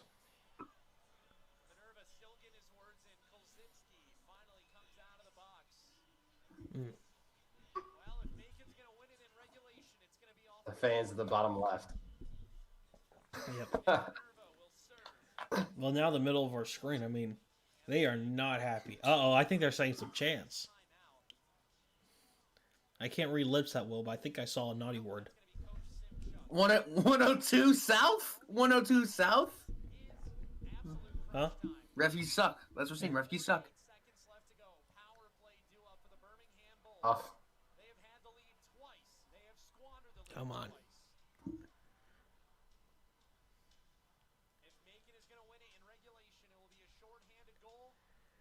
You have to wonder, Birmingham has allowed a shorthanded goal against Pensacola. Will they allow this to happen with Macon? Oh, yeah. That's a factor.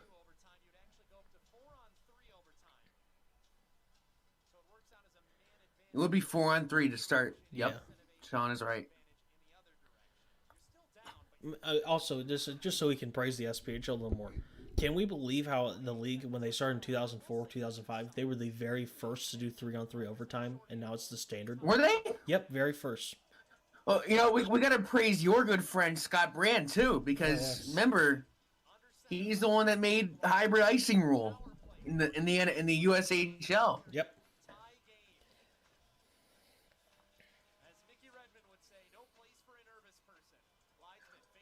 That's how you know he's a Red Wings fan. That's a goal. That should have been a goal. Oh my! That it looked like it waved the net. So a non-goal for both teams. Yeah. Oh, that's a goal. Oh, Oh, that's another. oh my gosh. I went in, but he played it with a high stick. Yeah, it looked like it was a high stick, so I didn't fully commit to that one. Faceoff's going down. It was fun though.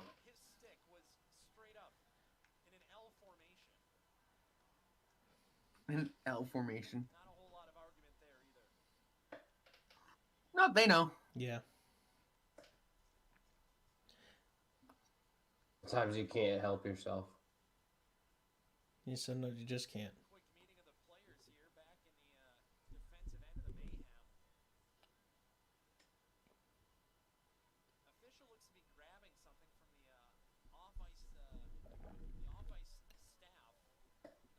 Huh.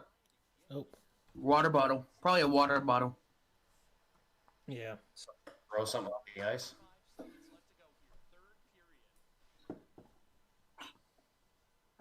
Or maybe no, they're asking the goal judge. No goal. Yep, no goal. They were asking the goal judge.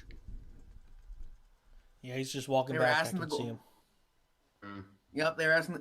I've seen that happen before. One of my craziest stories was I was young, so I do remember this bright 09 college semifinals. No, college regional finals. UVM versus Air Force. And we were in double overtime in Bridgeport. UVM took a shot from the point. It looked like it went in, but it wasn't in the net. Turns out it took them like another 3 minutes to get a whistle to review it. The puck went through the net. It was so hard it went through the net. They didn't notice it until later, until they reviewed it. So they asked the goal judge, who's my friend, who's Stan Cap. is the Sound Tigers head of offense officials, and they literally checked it for. It took them like 15 minutes to make sure it went in, but it was in. Like it was quite obvious. Wow. Here we go, OT. I called this one. As the beat writer for the Bridgeport Sound Tigers, Mike Fornbile says, hashtag points for all.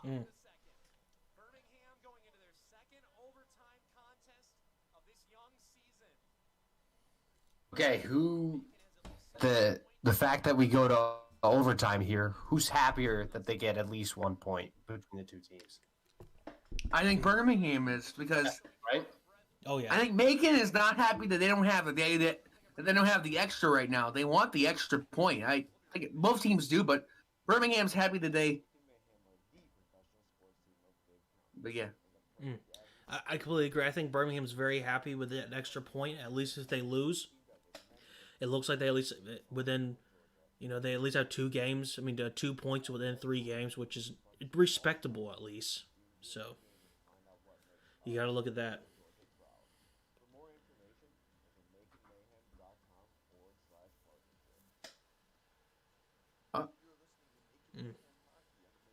We're trying to see if we can hear Rando's commercial.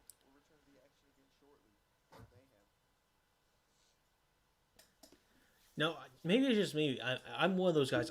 I do not like hearing this. Oh, I don't like hearing myself. Oh, yeah. I think a lot of people don't. I don't either. I'm terrible. I literally, whenever I need something edited, I have some friends who are very good, luckily, with audio editing. I'm like, just do it for me, please. I do not want to hear my own voice. Oh, I can do my own audio. Like, I just started a podcast for the Westerners. Ooh, I need to listen to that then. And yeah, and I do all the editing. So I'm a little more comfortable with listening to my own voice. Like, I think I've gotten better over the years with listening to myself. It's all about time that you put into it. Like, it's a challenge sometimes to hear yourself. Yeah. But it's the best thing to do if you want to. By the way, Jack is a future guest, by the way. He will be on in the future. Just saying that right now. I'm a subscriber, and I think I watch him on YouTube. Yeah, because it's your channel. It's kind of. Daneberg Jack and well, Jack's on it. I mean, you can see him on it. He's on one of the old videos from 2017. Wow. When Jack was a wee intern. The SoundCloud account has Jack as well. Oh. It's when Jack did his pregame shows with Josh. Yeah. I still talk to Josh here and there, of course, because he's a very good friend of mine. But not. Talked to him in a while. Yeah, he's up in Troy. He's coaching. He's doing something else too. Something in the business world, I believe. But yeah, I don't know what else he's doing, but yeah. No, he was like, dude. I'm not gonna say. He was trying to run for city. He was trying to run for. He's trying to run for council in Bridgeport. Yes. Well, it looks like back to 3 on 3 for Macon. Well, next whistle. Yeah.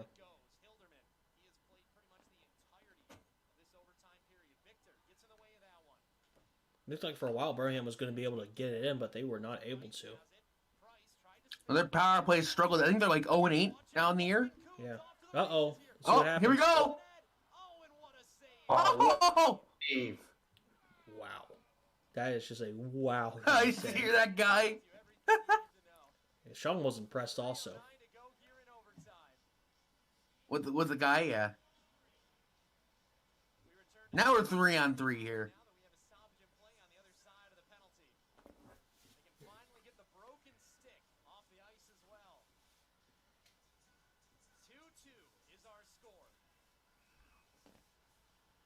I'm gonna have to step out in a second. Oh my gosh, and I'm gonna miss the end.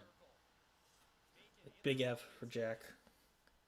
F in the chat.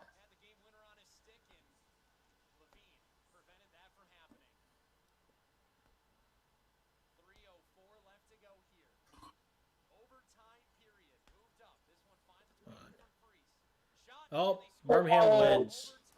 Birmingham. Wow. Oh, wow. Look, What Tanner a- Freeze, not Tanner Fritz, the New York Islanders, but Tanner Freeze. That's the guy's name. Wow, Well, first Macon. win of the year. Yeah. First win of the year for the Bulls, baby. That is a big, big win. Tomorrow for is Birmingham. Knoxville in town. Knoxville's coming to town tomorrow. Yep. Now I'm going to switch over to Huntsville versus Pensacola, but See what we missed there. yep. But I guess just some thoughts as Good that's play. wrapped up. Oh, let me turn this down. 13:09 to 3-1. go. But Yeah, I thought Macon played better in the first period. Yeah. Both teams, it was not a 63-minute, I guess. It was not a 63-minute effort. It was not. It was more like a 30-minute effort for both teams. I completely agree on that one. Both teams. I mean, Birmingham played great the second period, and they played really well in the middle of the third. They didn't play well going into the end, and it was all Macon there. Macon played great the first 10 minutes of the game in the last period. That's just my personal opinion. I think, look at Max with the stick handles there. Yep. But I think the Mayhem, they need to work on some things. Tomorrow they have a good opponent who we don't really know much of. Knoxville is a lot of guys who came in from Evansville and Quad City. They got guys like Austin Plevy, who was really good last year for Evansville. I think he won Rookie of the Year. You're looking at this team, and they have a good nucleus of players. It'll be interesting to see what Macon does tomorrow against Knoxville, who have an older team in the SBHL, and they have two very, very good goaltenders. Joe Mardaka, who came up last year from Elmira and was just fantastic. He's played the only game this year, and he struggled a little bit, but last year he was really good. And then, of course, right behind him they have Jeremy Brodeur, and obviously his name because he was in Peoria, he was in Hungary last year, and of course his father is Martin Brodeur. And remember, there's a lot of guys whose fathers play in the NHL in this league. Oh yeah. Martin Brodeur, Matty Barnaby, yeah. His dad is a notorious guy in the NHL, obviously. And I always think that the guy who played for you guys last year, Bates, was related to Sean Bates, who played for the Islanders, but he isn't. Yeah. You're not the first, actually. There was a couple people who thought that. It took a little bit. Well, I actually thought it was the original Sean Bates at first because I didn't think he would retire, but he did, and he played for Bridgeport too. But yeah.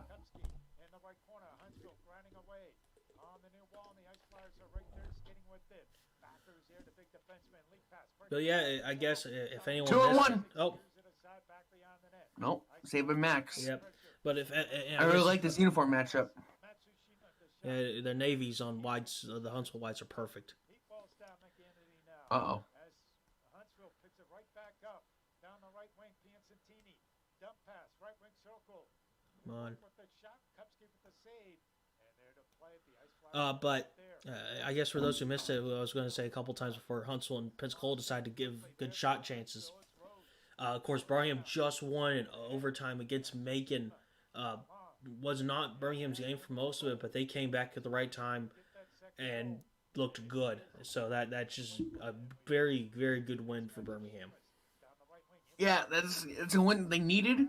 They didn't want to go 0-2-1 3 games in the season. They needed that one. Oh, Max there we go. Oh, Dude, he was grabbing Max him. has dropped the gloves. Go end to end. Come on. He coming? Go end to end. Come on.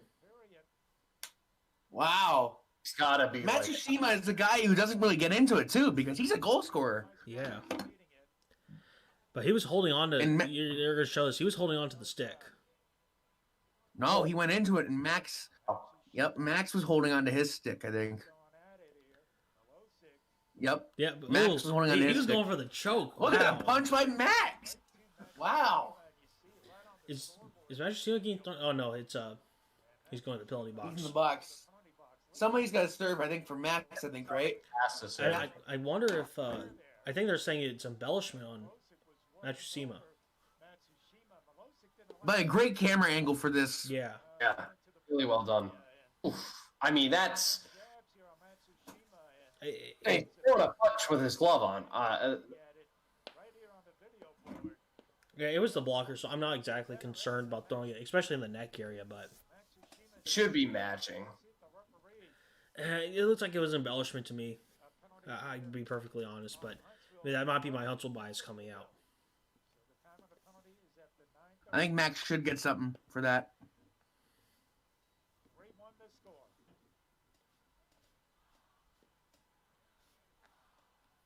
Oh, and they're yelling at him. They're saying, "You suck, Max." They're mad because he defended himself against that mean Eddie Matsushima.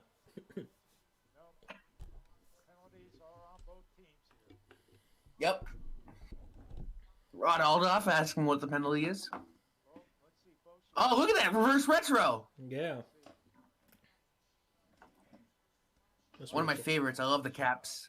I love the caps I one. cannot get enough of the reverse retro for the Preds. It's perfect. I love it. But the replica jersey price, it's just I'm not paying $300 for that. I wanted to get my little brother a Nino Niederreiter Whalers one because Nino was his favorite player in Bridgeport.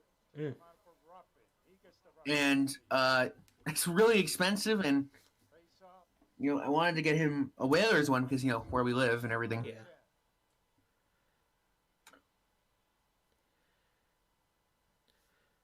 But they should not be $300. Adidas, they're way overpricing their jerseys. If it was like $200 or $150, it would be perfect. Then again, a Fed jersey would still be more expensive than that if it's $200. Just saying. That's Sorry, true. Jack. Am I allowed to say that? So how much are Fed jerseys? All right, now that I met you, spilled the Danbury game worn are $250. $250. Okay, so game worn, but Well, there's also team issued for $250 as well. right, but Which are but the, these are I'm talking about the Adidas replicas that they're not game worn. They're just and they're Yeah, not even no, customized. They should be at least $150. I think they will go down, but Yeah, I mean, I'm gonna get one. I'm gonna get because the Preds reverse retros are art. But I wanted a Coyotes one because I just love the purple on it. That's only because my team doesn't actually have one that's oh yeah, the Islanders really one. special. Oh, yeah, the It's Islanders just one. it's basically the 2007 jersey without the 4 stripes.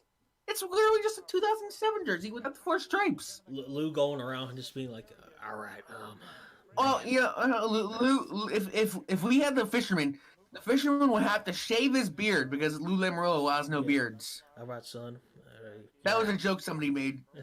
I think I made that joke, but It's like the Yankees. The Islanders are like the Yankees. well, yeah. And don't forget, it's usually Mets, Jets, Islanders are the fans. Yeah. Well, Islanders is basically Brooklyn or What's all Long Island?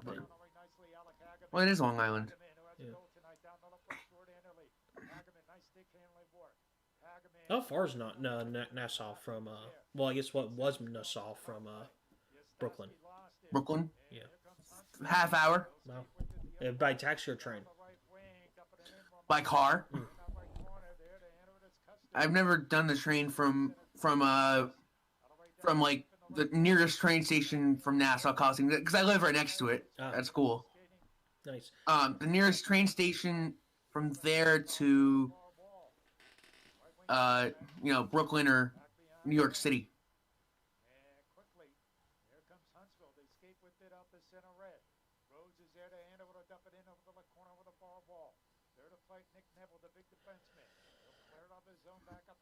I'm still kind of disappointed about how my trip to Danbury kind of went. I mean, it was great and nothing about like the arena, but it's just like how the game was moved to 9 a.m. Like, it was perfect. It's like the Danbury train station's perfect. It's basically a block from the arena. It's literally get off, go into the arena. It was like, oh yeah, this is perfect. Don't have to do an Uber or anything, and then whoops, got to go into Brewster, get there on time.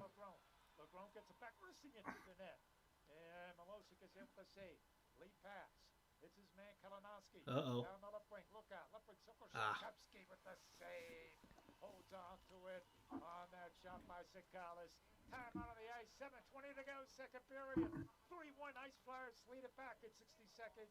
You're listening to Ice Flyers hockey on WPNN 103.7 Fox Sports The Fan 101.1. Doot. Reaching out. Mhm. No, I'm not a Boston That's an fan. Ice Bears jersey. What are they doing here? Whoa! Did someone get their game dates Penguins. messed up?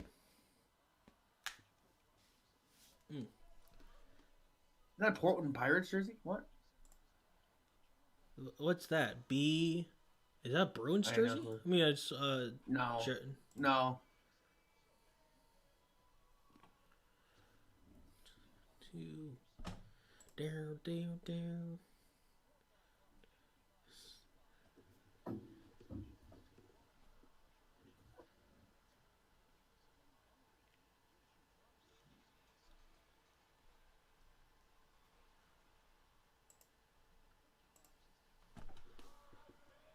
Okay, why is this game behind now? Are they discussing something else? Yeah.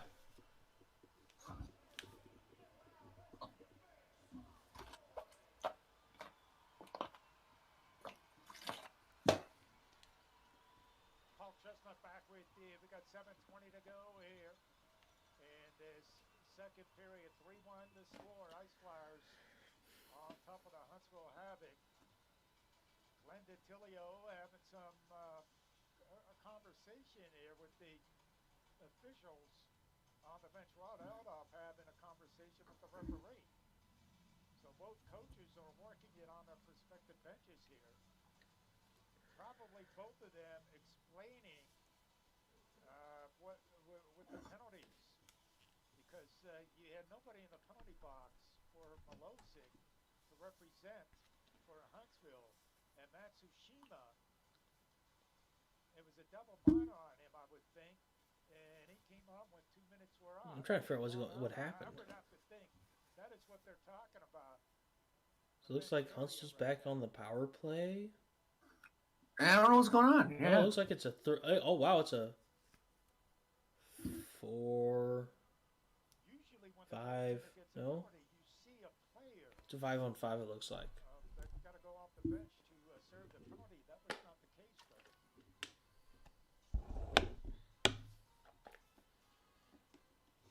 Face off, left right circle. And the Ice Flyers right up the draw, drive to the net, wide over the left corner. Battle for it. Davey Lecone is out there, lost it. Pressure's on by Huntsville. Works with it, left point. Come on. The shot on Kupski's there with the Another save. good close one. With that shot. Dara has that big brain there, right between the circles. He's ranked it up. 7:06 to go. In the second period, coming up during the second intermission break. Patrick McGannity was on a Zoom media call this week. A lot of Bruins fans. I'm kind of surprised how many there are here in Pensacola. Yeah, Monday or Tuesday. But anyway, I'm going to play that in of the Zoom media interview with the local media for you. Second intermission break. Down on goal and the save by Kupski. Of course, This game's just going to be a bunch of false face-offs, isn't it? I think so. there's a shot clock up front that shot by Bessinger. You know, I have an idea. Circle drive to the net. It's one of basketball's great things that keep the game entertaining. What if hockey had a shot clock? Oh no, Please. never. Yeah, that would be funny though. You got Never. 24 seconds to shoot this thing at the net. Down the right wing. Right wing goal. I am back. Oh, Jack, we were just discussing this. Basketball's greatest invention, the shot clock. Add that to hockey. What do you get? Chaos. It would be Yes. beautiful chaos, wouldn't it? It would. I don't know if it would be good I or think it bad, would- but it'd be fun. Maybe once you get into the zone, you have to shoot it. But then you add more goals. Back up the center ice. It could be fun. Ice Flyers steal it away. We'll dump it back in. Losick is here. It gets more people 6:01 involved in the game. second You know? period. 3-1 Ice Flyers leading it. Nobody But then you got the issue is, and you got to modify all the arenas to include a little shot clock so that people can see it. Like you have in the NBA where they have the on top of the posts. Ernst staying with it. Ernst, I hope we're going to penalty called here. This one will go against the Ice Flyers. Ernst Oh boy, power play for the Havoc. Yep. as Huntsville now quickly over the blue line. They're pulled up. Are they trying to make it a 5-on-3? That Over the right corner, it's Nukovic. Nukovic there we go. now. It's dead. They touch up on the Ice Flyers too. And we got a penalty called here, a hooking penalty against Jordan Ernst. Time on the penalty at the 14:29 mark. So the Ice Flyers are going to be short-handed, and it's going to be Huntsville's Oh, Huntsville fans, there we go. Finally some. opportunity. There they are. Yeah. Haha. Half-mast. Colas NBA Connect. Oh, they're trying to give him a Ice Flyers Oh, jersey. not this again. They did this with Birmingham No! fans. Don't do it. And it's a terrible No. lights. Don't do it. If it was a light blue, I would say do it, but no. I think you would. Yes, I sadly would. Just to get in my closet. I do it for any extra jersey. Like, Yeah, as you know, I'm more of a game worn guy. but yeah. Hey, at least you can't get better than me with my my Memphis River Kings prototype jersey that I somehow got my hands on. Yes.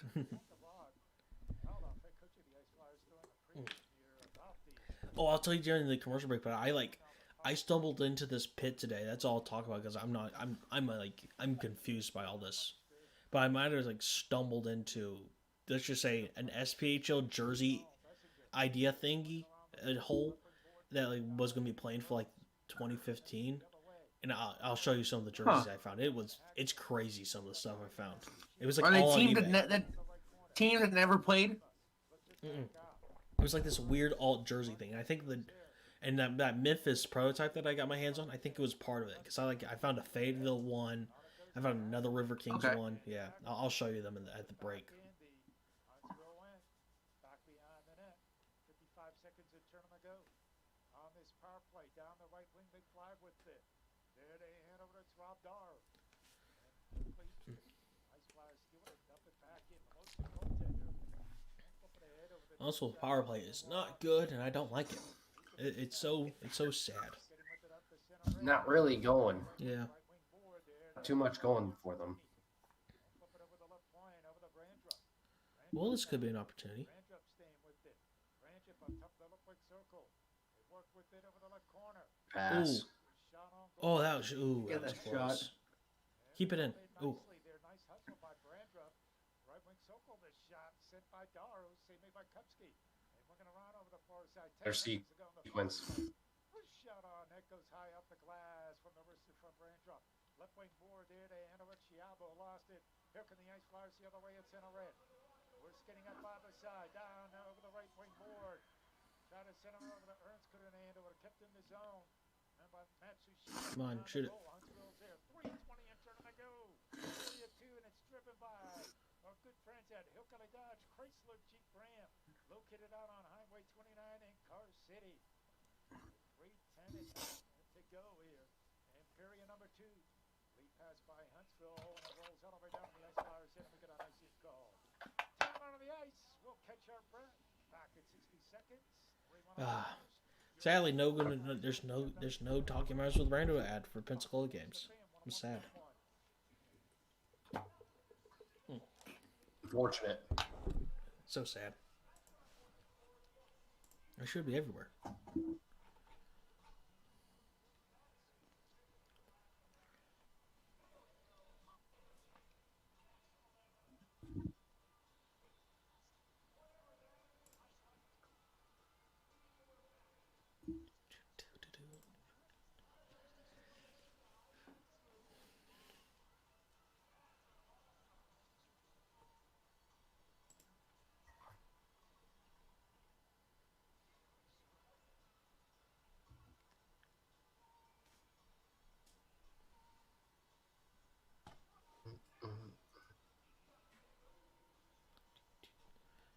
Start.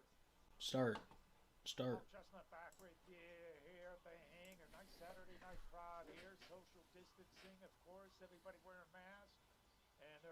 Uh, I don't know about that. Literally, no one is wearing masks when you aim at them. Everyone. I mean, if they're walking out the concourse, yes, they are. If they're in the seats, no. So if I went to a sporting event, like a game, something like that here, like Bridgeport, I wear a mask the whole time. I don't care if I'm drinking something. Yeah, I won't wear it. But if I'm like, You're just sitting there cheering. Yeah, You're not. yeah, that's why I do. If I'm just drinking, that's the only time, or eating.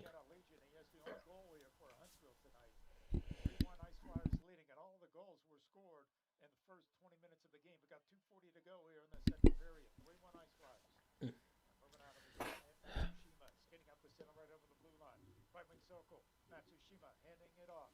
McCormick now with a far ball. McCormick staying with it. McCormick right wing circle. Oh, nice stick handling. Yeah.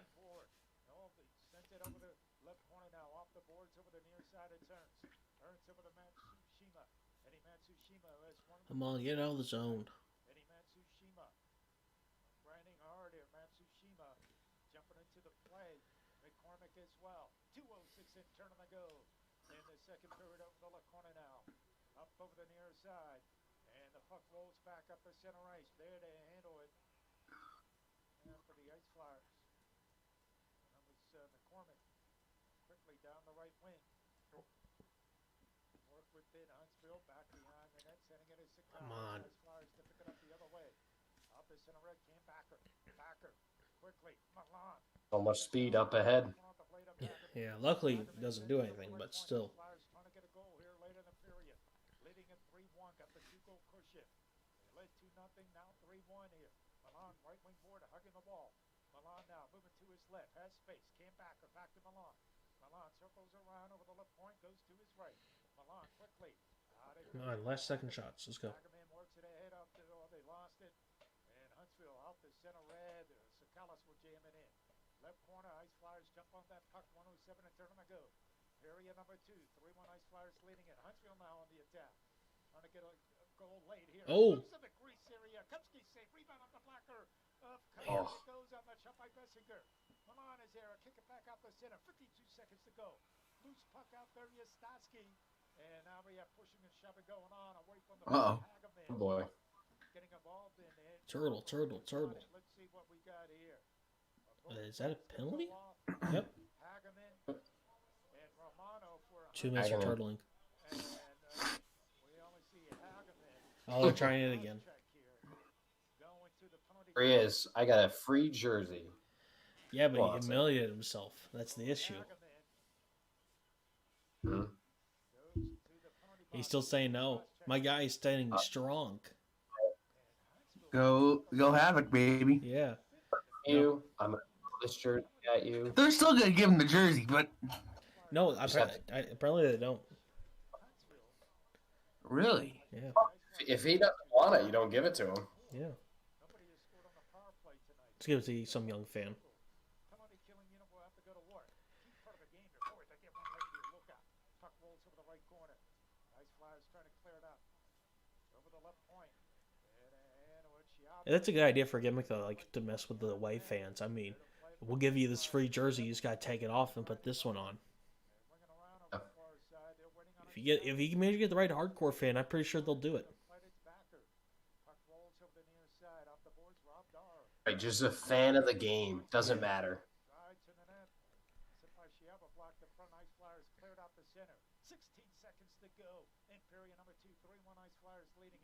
Here's a good one. Travel up to Elmira. Danbury versus Becky. one of my friends, An enforcer's and, jersey. Dylan DeStava went up to a game up there, but he didn't have any hat trick stuff, but he still went up to the game up there. Oh. How are hat tricks fans treated up there? I don't know. He wasn't wearing anything, so we don't know. Yeah. Probably smart. Probably very smart. Ugh. All right, so for the second period is over.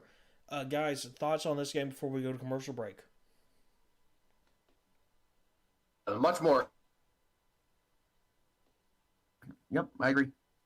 No, obviously the no goals will tell that story, but it was much more even. I think that once Huntsville got their goal. They played up a little bit.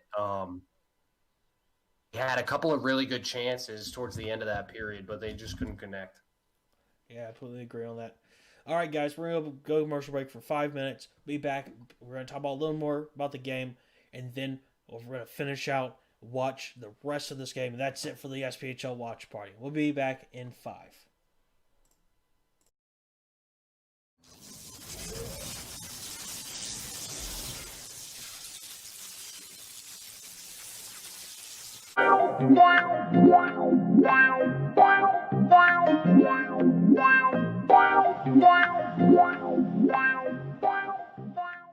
Welcome to MyBookie. You're ready to create an account and start making money. And we're here to help. And remember, you can get a bonus of up to $1,000 on your first deposit. Now you're ready to bet. Just go to mybookie.ag, visit the sportsbook, click on your bet, and input the amount you want to risk or win in the bet slip. Yes, it's that easy. Just remember, at MyBookie, you play, you win, you get paid.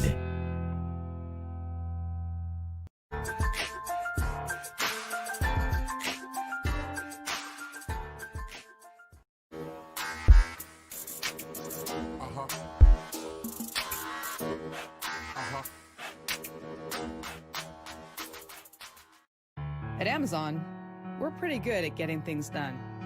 We're pretty good at solving problems. COVID-19 is the biggest challenge we've had to face. But challenges are what motivate us. Like flying masks to our employees around the world. We're doing everything we can to get you what you need, and doing everything we can to keep our people safe. I'm former Navy pilot Sarah Rhodes, and I'm proud to lead our Amazon Air network.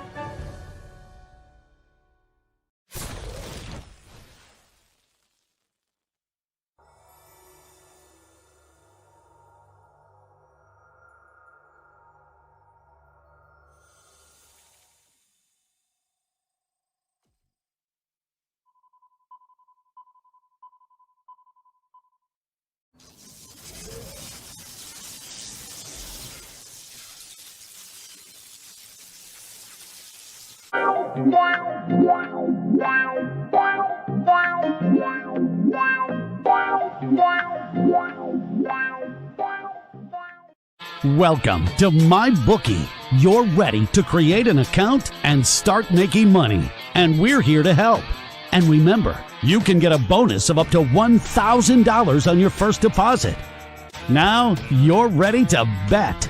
Just go to mybookie.ag, visit the sportsbook, click on your bet, and input the amount you want to risk or win in the bet slip. Yes, it's that easy. Just remember, at MyBookie, you play, you win, you get paid.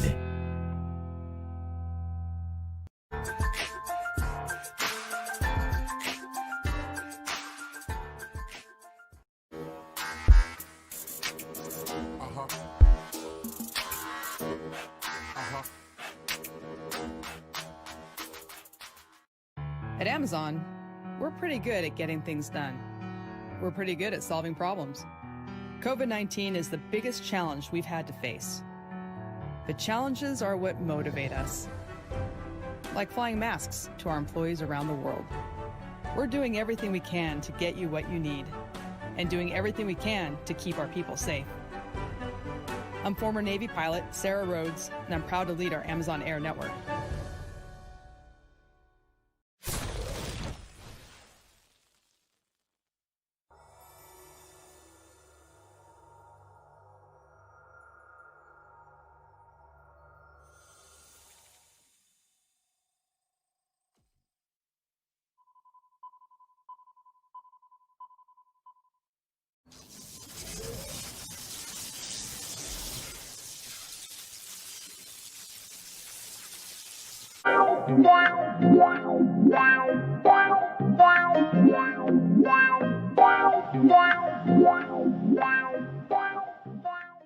Welcome to MyBookie. You're ready to create an account and start making money. And we're here to help.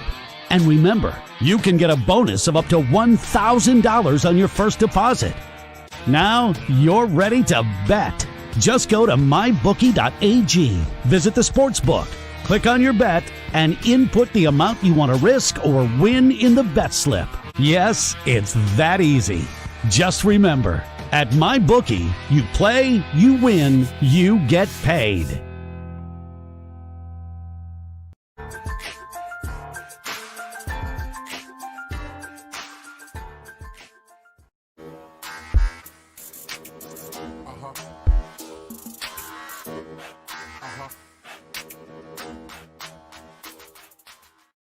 At Amazon, we're pretty good at getting things done. We're pretty good at solving problems. COVID-19 is the biggest challenge we've had to face. But challenges are what motivate us. Like flying masks to our employees around the world. We're doing everything we can to get you what you need, and doing everything we can to keep our people safe. I'm former Navy pilot Sarah Rhodes, and I'm proud to lead our Amazon Air network.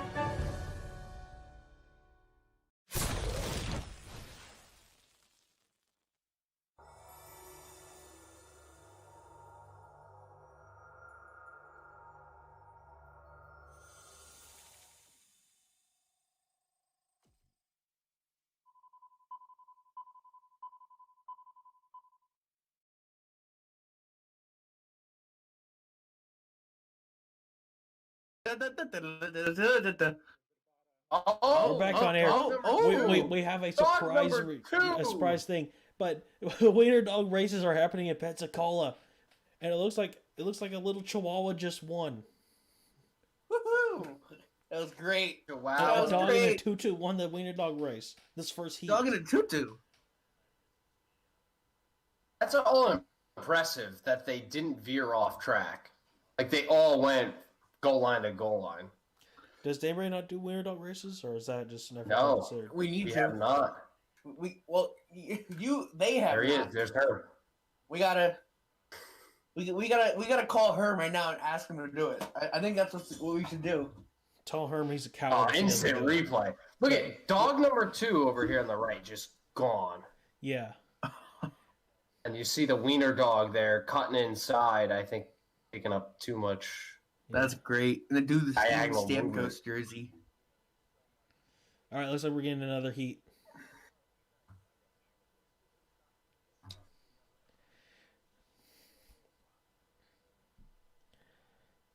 Oh, is that a puppy? Is that just a little puppy? Poppy.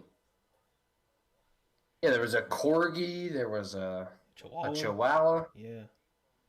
Tough to see the dogs on the far side.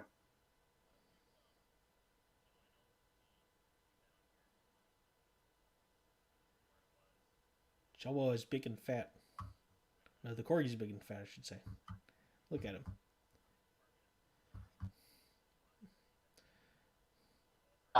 Prizes to all the dog families. Yep. Go They lightning. all been good boys and girls.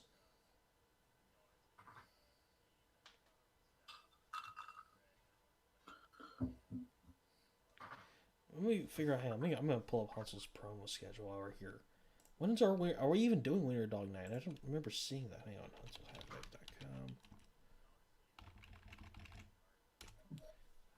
I need to figure out when the most beautiful night of the year is happening. Promotional schedule. Wiener Dog. Tiger King night, Star Wars night. Dog race weekend. Yes, February 26th and 27th. Yeah, there it is. Yeah. Oh, So multiple dog races. I'm not surprised. Last year they opened up to every single little dog. But the night there's one night I'm so hyped for. April 16th, Channel Cats Night's happening. This has been my dream to have it, just to go to the Channel Cats night. They're wearing Channel Cats jerseys? Yeah, they're doing Channel Cats everything. I Wow. definitely go back to the Channel Cats name, but the Havoc name's just too iconic now. They can't. But if I it was like Alabama barbecue. Yeah. Oh, that's gonna be a good night. I'm gonna eat too much. I know. Delicious. Yeah. They're gonna wear Alabama barbecue jerseys? Is that what they're doing? No, I think they're just gonna have people there. They'll have some nights where it's just they wear the regular jerseys and just it's a theme night. No, yeah, I know, yeah. Were we supposed to do any more specialty jerseys last season, Jack? Before the end? No, it Specialty was night? just the Or was there like a post-game skate with the players thing we were supposed to do? Yeah, we had a couple more promotional things. We tried to do like Scouts night where they would sleep over, but our planning was just not. We didn't plan it well. And then COVID. That just takes like a ton of planning to get that down. Plus, then where you would gotta they sign stay, too? waivers if saying They do like a full 16-hour thing, yeah. Where would they stay, too? In the arena, sleep in the concourse. I don't know. Not my idea. No comment. It was your idea. Is that a Herm idea? We had a couple other like postal worker night and that like would've a been bunch fun. of other things.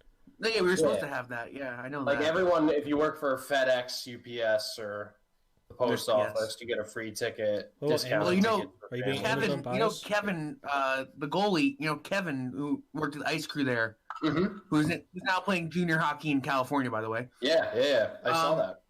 Yeah, his stepdad is a U.S. postal worker. Oh, well, that would have been an easy sale. Yeah, Yeah, that's what I was But, working on. And then COVID happened. And then I was still upset that I wanted to call a game with the video board at least once. yeah, that would have been fun. Man, that video board went up the weekend before everything went into the spiral. Yes. Yeah, it was literally finalized. We were like, yeah, we're ready to use it. Then COVID. I hope the dimensions might not match, but that ice projector and Mentor, it's now going unused. I want Huntsville to go get it. Go get it. Let's get some ice projections happening, baby. That thing looked good also from the YouTube streams. It looked good. Ooh, Huntsville's? No, the Mentor ice projector. They had the projected shark. Oh yeah, yes. I want that. I hope they get another team there. I have my doubts. There's just so much trouble happening there. Maybe Troy, but who knows?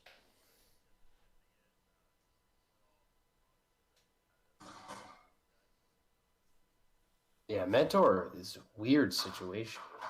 We never got to see him in Danbury.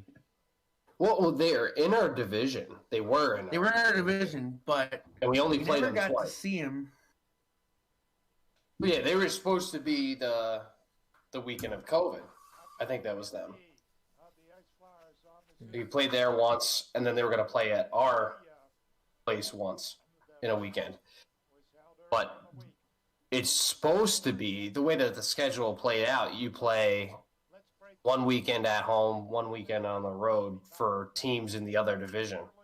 Yeah, except for the whole Port Huron where we had one at home, two away.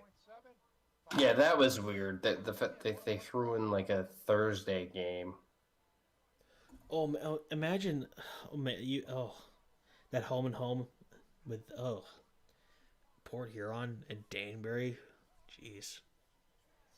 It was our Remember, first Port weekend. Huron last year. Port Huron did 2 games in Watertown. They had a 7:00 game in Watertown. They had to drive back to Michigan to Battle Creek, 9 hours for a 12:35 game. Oh.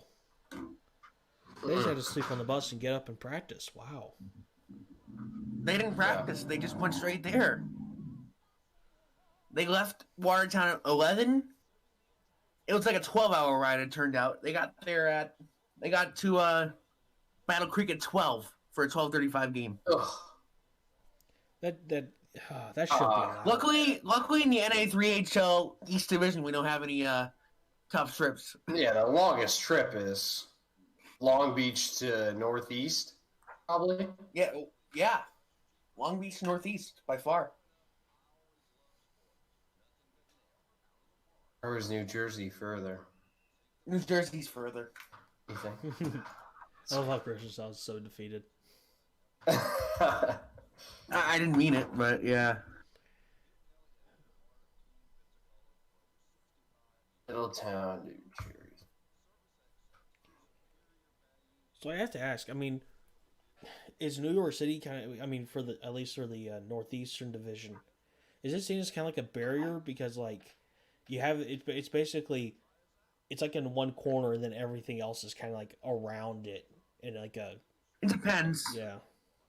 It must be kind of depends. odd, just like you have to Usually travel for through. like a Northeast division, in any league, Pennsylvania, more like what Eastern Pennsylvania towards, and like the lowest you can go for a Northeast is probably New Jersey or Delaware. Hmm.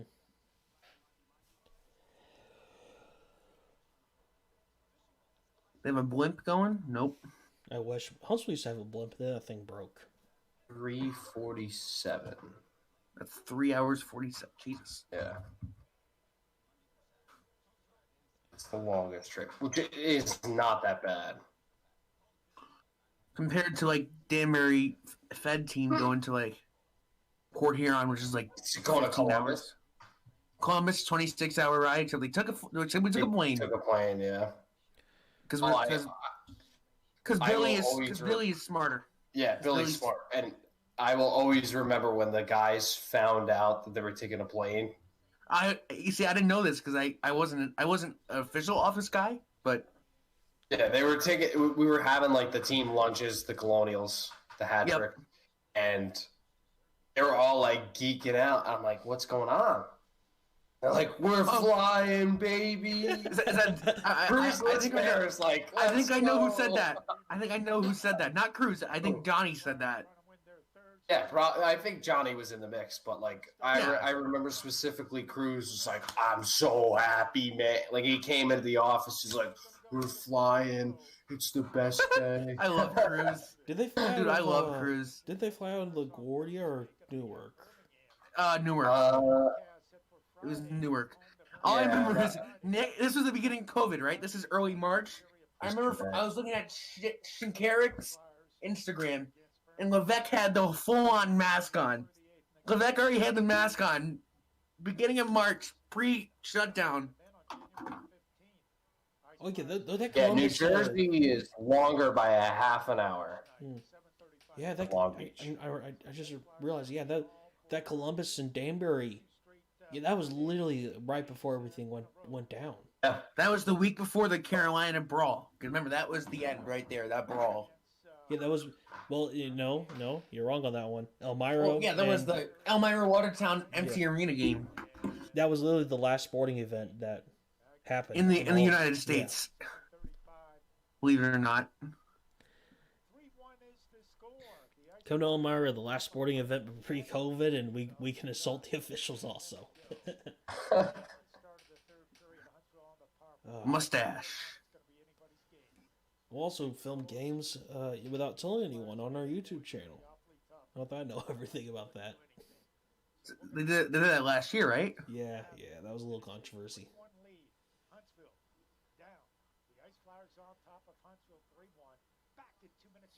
I really like that the arena in Pensacola. Oh yeah, it's a very nice arena.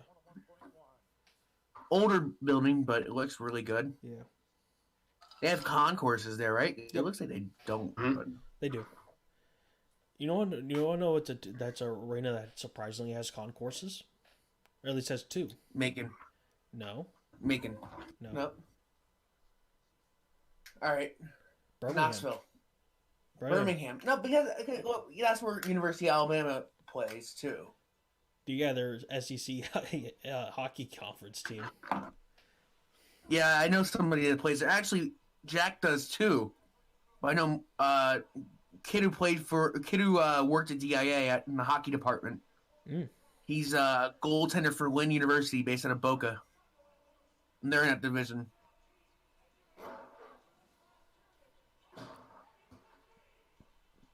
Come on, start already. It's 9:00. Yeah, I was gonna say this intermissions. Probably because of the Pushing dog it. races. Those dang dogs. They're so They cute. keep on the ice. They should have cut the ice first, make it all slippery, No. and then see the dogs run. Oh, that would have been funny. It would. That would be funny.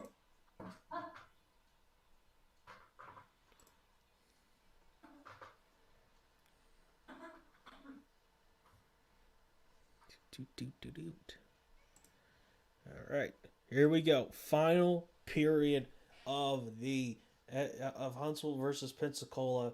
Pensacola leads 3-1. Let's see what happens. Will they actually do it? Will Huntsville make the comeback? Well, you said the other night in the Macon game that Huntsville likes to come back late in games. Right. That's been their MO in past That's seasons. kind of it's a signature of Glenn. Yeah.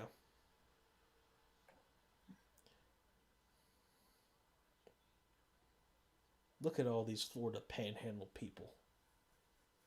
Disgusting. Minnesota State jersey. Love it. Is that Mighty Ducks hat? I couldn't tell. It looks like the purple. No, Minnesota State Mankato. No, I was talking about the hat he was wearing. Oh, I didn't see that.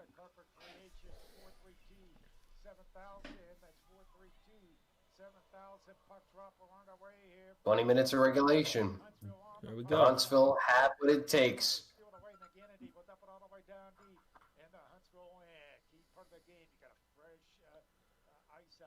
Sheet of ice. As a Havoc fan, Brando, Huh? what does Huntsville need to do? A couple things. Offense needs to stay hot consistently. Defense needs to consistently be there. I'm liking what I'm seeing. Of course, it's literally been 30 seconds into this period, but I'm liking what I'm seeing so far. But the consistency is an issue. They need to stay consistent.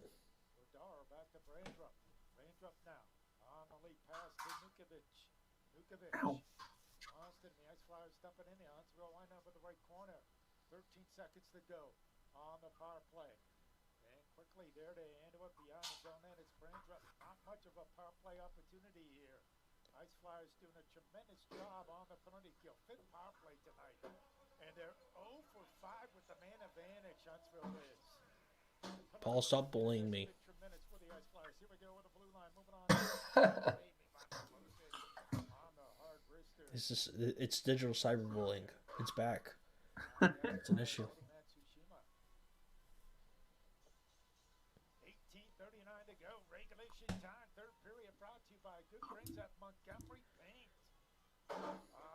I'd say maybe it's because Huntsville puts more of their advertising within the face-off circles.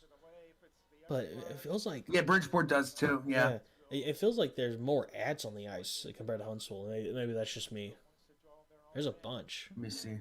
Oh, yeah, there's a good amount. Yeah, I mean, Yeah, especially that spot between the top of the circle and the blue line. Yeah. You see it some places. But yeah, Depending on Huntsville where you are puts in their the ads in the face-off circle, so it's a lot. I guess that's how they make the nights a lot more. We have less, but it costs more. Well, you get a lot more screen time on it Yeah. if you're on a stream because it would zoom in. And then plus also people eyes in the stands. Oh yeah. Condon will dump it in over the left corner. There to hand over to Custer. Custer now. We're working ahead over the near side, over the near boards in that left corner. That is Bessinger. Bessinger's shot. Save me by Kupski. It's loose up there. Bessinger lets it. Oh, come on. In front of traffic makes the glove save. And we got a Just too good. Just ECHL, call him up already. We don't need him here. looking strong and goal. Well, yeah. Orlando needs a goalie now. Please take it.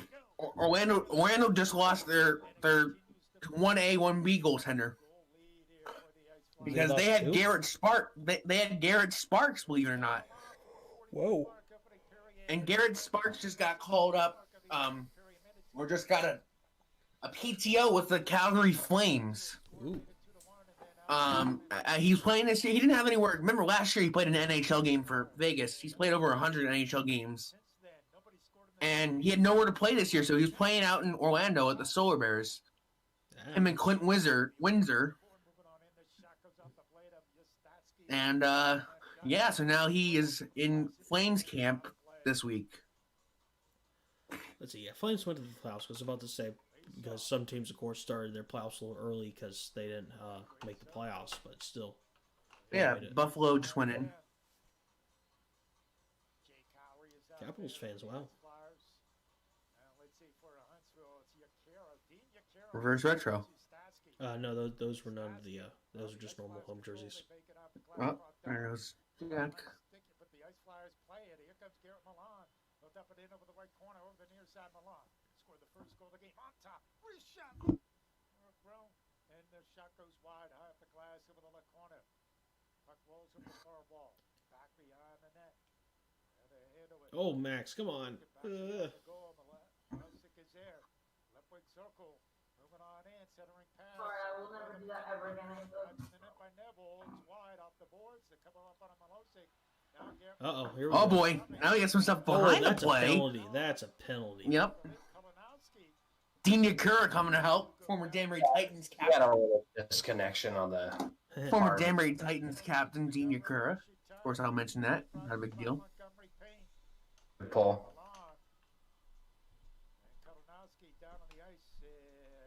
We're not technical geniuses. We're in Providence. Smartest. Now, you live like right in the middle of the city or something like that? Up on Federal Hill. I don't know Providence that well. It's Where is Rhode Island? live down. Next to Connecticut. I can walk to the Dunkin' Donuts Center from my house. Wow. All right, so yeah, you're in the middle of the city. Yeah. Yeah, I think that's yeah, where all the just P outside Bruins. of downtown. I think that's where the P Bruins stay, if I'm not mistaken. P Bruins and the Friars play there. No, I believe that's where the players live in that building you're in. Same building. They're in this building. Yeah, right. Yeah, I think they're downstairs. Wow, you know famous people, Jack. Oh. No, this is a three apartment house. Oh, is it? I didn't know that. There are no Providence Bruins. No, I know they live here in Providence, in the greater Well, Providence. yeah, they live in an apartment. I know that. I've seen videos of their like crib show, Hmm? and I think it was like Pasternak or something like that. I don't know. Yeah, they're probably in the downtown lofts or something. Yeah. Yeah, rent paid for without an Do you, issue. do you miss Connecticut? A A little bit. You can say a little bit. Miss the people. I don't necessarily miss the town. I mean, like you, I miss everybody at DIA. I mean, Yeah. whoever's left, either if they've left or I just can't go there. Like, I miss Dannon because I know she's left. She did? I think so. Wow. I think so. I miss Grace because she moved out to She moved out to Colorado. Colorado and she's engaged. Good for her. She's not, But anyway, and you know where I was going. This is like some inside drama. No, and I also miss the other Grace who works there, but we still talk all the time. The one in the concessions, Grace. There were two Graces? Yes, there were. That one's one of my closest friends in the entire world. But yeah. I don't know the other Grace. She was in concessions. Not Annalise. Annalise isn't there either anymore, but Oh, I know Annalise. That I don't think she's there anymore. Love her. But yeah, I always like everyone. Yeah. It's been a while. Yeah, I know. Been almost a year since I've been in 10 that building. months. Yes. 10 months. Well, Since I've the been to last Colonials game. I've been to the Danbury Arena more recently than you. Wow. Yeah, that is 100% true. Yeah, I mean, I want to work I'm the gonna come games. down once. I want to Bobcats work the play there. games. One of the games in the next couple weeks they're playing. Before I go back, I want to work at least one game. If they even work a game, I mean, play a game. I mean, wow. I hope. I Haven't heard anything, which is good news. The schedule's still good. Yeah. So we're supposed to play them on the 8th. Oh, they're trying them again. Kevin just said they're going to play next week. So, because I just talked to Kevin, they're going to play next week. And then there was a little bit of drama in the arena. I can't really say it, but Oh no, my guys. Oh. Oh, he said no. Oh my god. He's still trying with the jersey. He threw it. He threw it to the guy, and he said maybe. Boom, threw it back. That's baller. He's not giving up though. He's staying there. He's like, "You want the jersey? Here it is." You should like just next time he throws it at him, just throw it on the ground, stomp on it. That'll be funny. On the goal. They work with Bid over the far wall. Left wing forward. In that left corner now. Back behind the net. Far side. Left wing forward. McCormick is in. McCormick sends it over the left corner. They're throwing the ball. Pietrini is there to handle it. And here comes Huntsville on the attack. You guys ever do anything with like where you have a fake away fan or do a real thing with away fans at all back in Danbury? Or, No, no. There's a script that I use, but there's no like everything that's like involved with the fan. That's all Herm, 100% Herm. Yeah. Unless he tells me to take over to do it for him instead. Wow. Like when we would do the dance cam or even in the intermission stuff, some of the intermission stuff I'd do instead of him.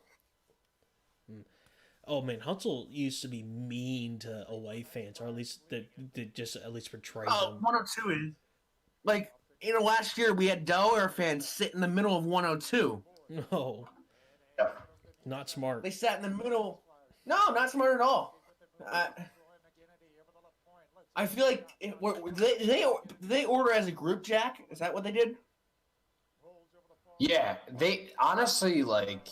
You should have told them. Don't sit Half there. of them were season ticket holders. There, yeah. And then, like the other half would just purchase game by game. This No, one not kid one. I know. I mean the Delaware fans that one game.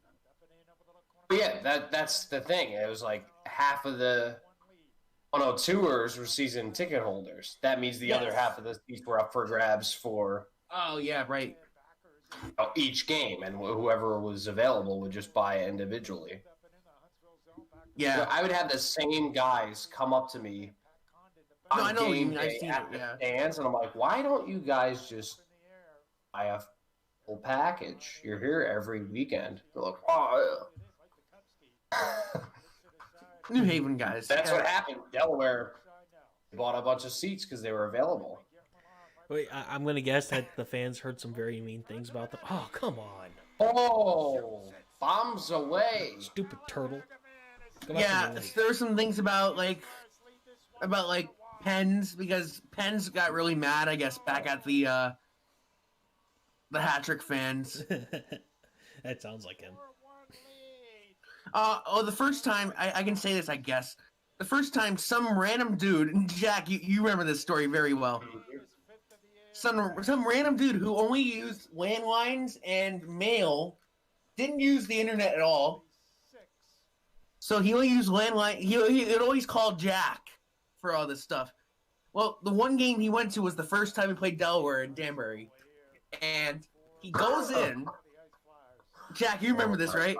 Yeah, he told me this story physically. He goes in, and he steps onto Delaware's little minibus. Delaware drove a minibus. He steps onto Delaware's little minibus. Charlie Penn Sr. is livid, and I remember Penn Sr.'s running around. He's trying to talk to Herm, get Herm to get the cops. Go get them. Go, go, go, go, go. It was like,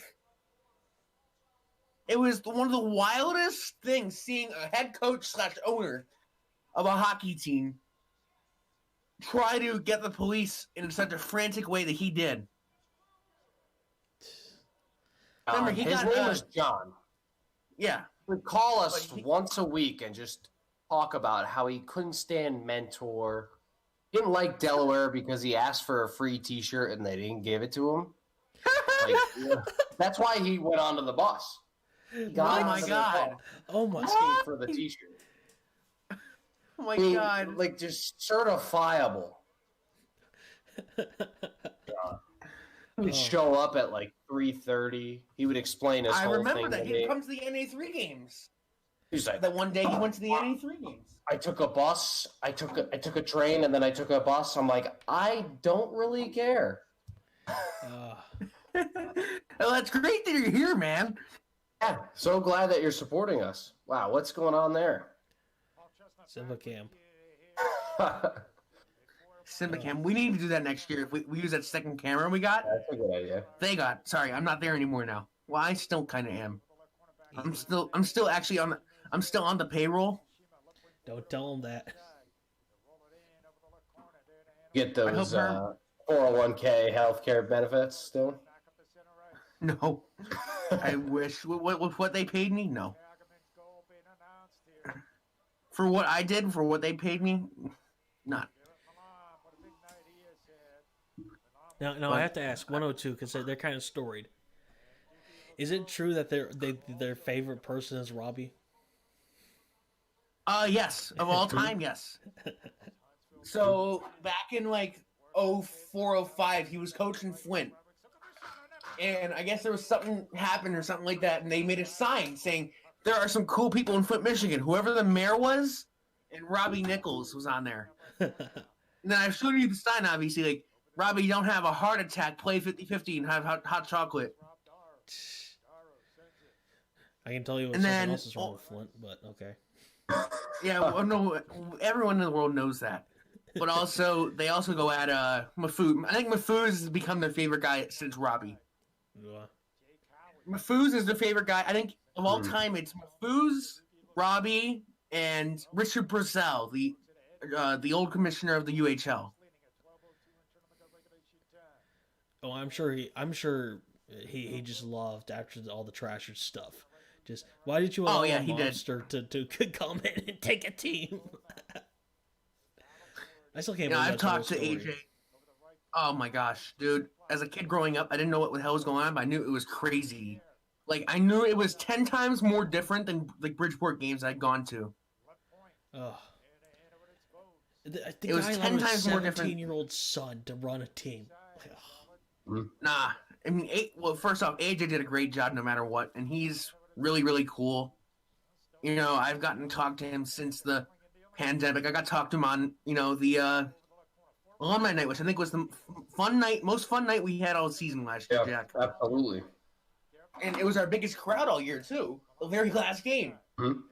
I think we were pushing 2,500 plus. Yeah, no, to go out on that note was awesome. No, I didn't want it to end that way. Nobody did. But No, I didn't either. that night was awesome. Yeah, that was up there. You know, that's up there. One of the most fun nights that we had last year.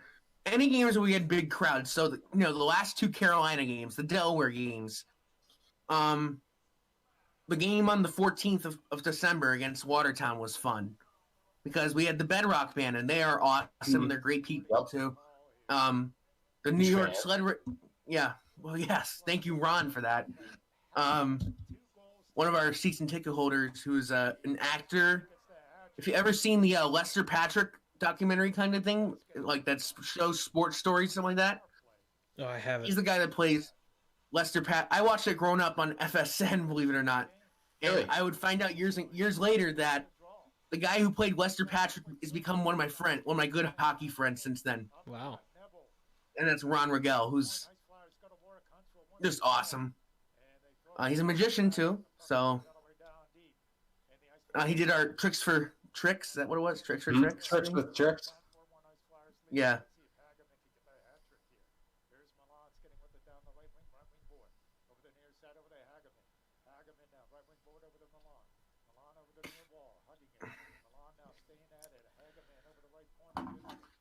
Yeah, that was yeah, I know. I miss it, and I miss doing the Westerners this year because that was just really it was tough because we were looking forward to it. Actually, believe it or not, speaking of Westerners, I just talked to a guy today, and I guess I'm gonna drop the scoop right here. It's a big story, actually. George Springer's from Connecticut, and this guy on our team was at some baseball batting place or a pitching place or something like that, like one of the baseball workout places. George Springer was there in the cage next to him. And he was in one of those simulator things. And turns out George Springer was simulating hitting at Citi Field. No joke. Wow. He was simulating hitting at Citi Field. Thank you, Joe Vale. What a chance. Thank you, Joe Vale, 2019 and 2021 Danbury Westerner for the scoop, who is pushing 100 pitching velocity-wise. Chris, I hate you for keep giving me that scoop. Now I'm worried. Why can't he just go? Why couldn't it just been Truist Park? It could have been Truist Park. I would have been so happy. Well, you know, Springer's from here. He's from Connecticut. He's Right, from but- Connecticut. He's from New Britain. He went to school at, I want to say, He went to UConn. Avon. He went to UConn. I don't remember where he went for high school. I want to say He- Avon Old Farms. Yeah, he went to one of the preps. Oh, he's a prep boy. High school. His high school was. He went to New Britain High. Oh, wow. I wonder if he was a Bees fan. He probably was. He probably was a Red Sox fan. No, I said You know, Bees. growing Bruins, yeah. But yeah, Matt- he transferred to Avon Old Farms for his sophomore through senior seasons. Okay, yeah. He played at New Britain for his freshman year. That's a lot of guys do. Unless if you're like Matt Barnes, who pitches for the Red Sox. He's from Bethel. And he went to Bethel High the whole time. Barnes. And then where did he go to college? He went to UConn, yeah. Yeah, he actually worked out with my personal trainer last year. He didn't this year because of I believe he's like doing something else, but The COVID. yeah, the COVID. Oh, yeah, the Bethel Wildcats.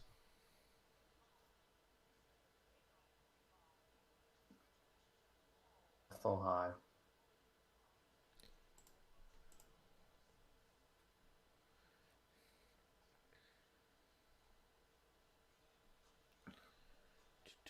Doot.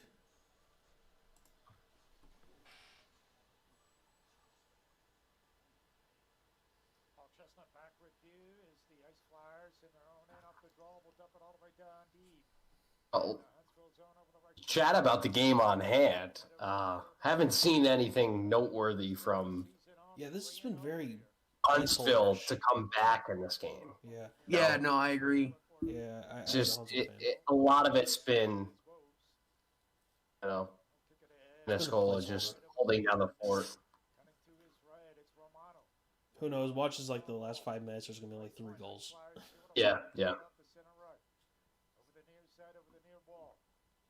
There to play it, it's Rhodes. I have to say it's probably the slowest period of the three. Yeah, definitely. Over the near side. And quickly. Work with it over the right point, over the Condon. Condon now. Back out But the center here's right. what I'll say about Huntsville. I said this in the show before the SPHL, and I had all the SPHL guys on.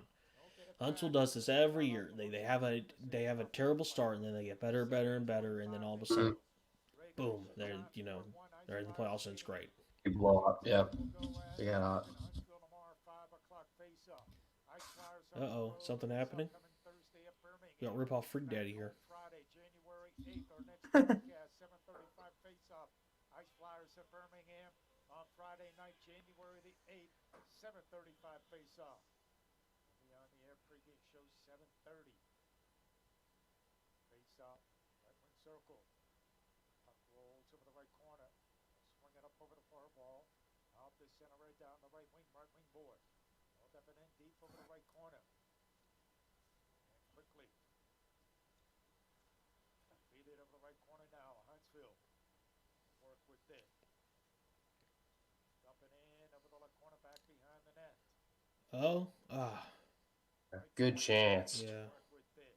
Over the left point. Nobody on the receiving end. With Derek Pearl. Pearl will send it over the left corner. Left wing board. Feed it right wing circle. The shot. Kutsky with the save. Holds Stop on. being Stop good. the play. Oh, Now pushing and shoving going on. There you go. After the play here.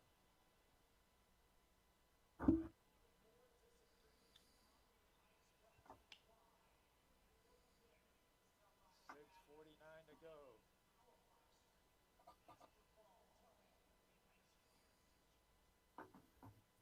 4-1. Ice Flyers leading it.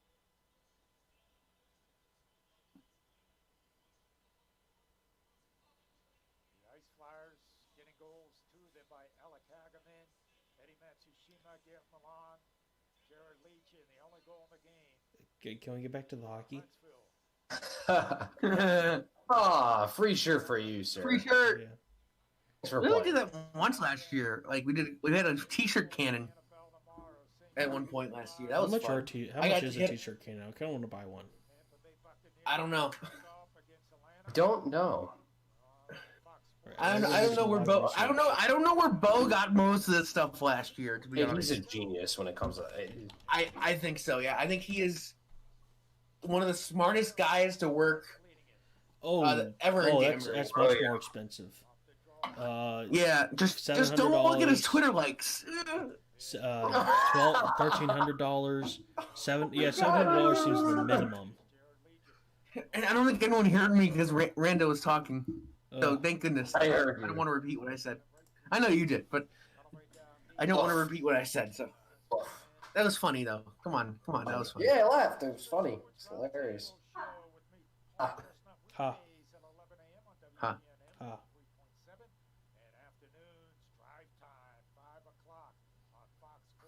Oh, they're having fun. Yeah, they are.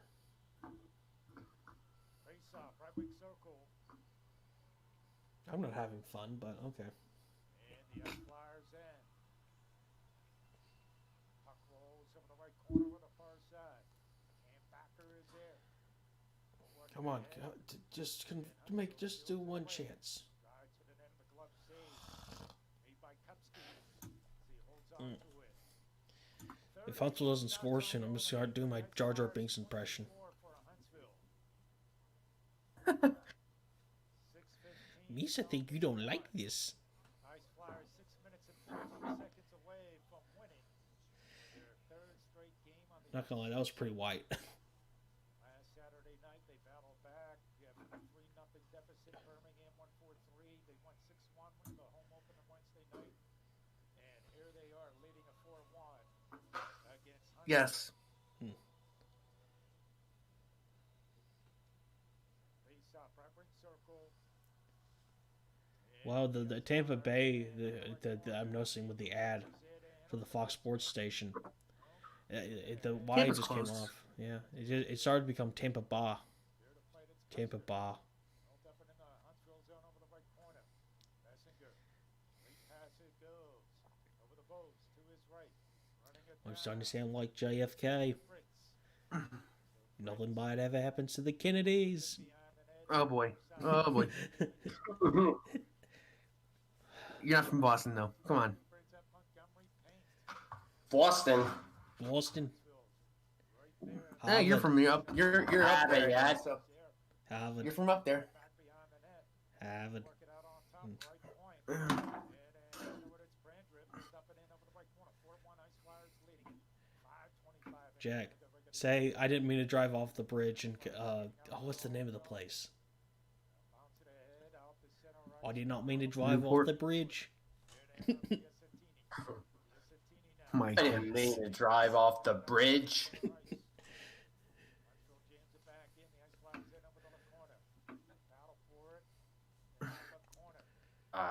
Goals got to come quick Yeah, here, Bronzeville.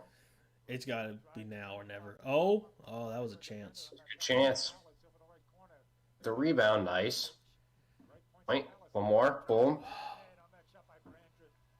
Yeah, clearly into the goalie. He's going to make that save. One more time. Ice Flyers trying to finish this one off. Back in 60 seconds. 60 minutes, a second break. Wow. On WPNN 103.7. Fine, they're a real radio station.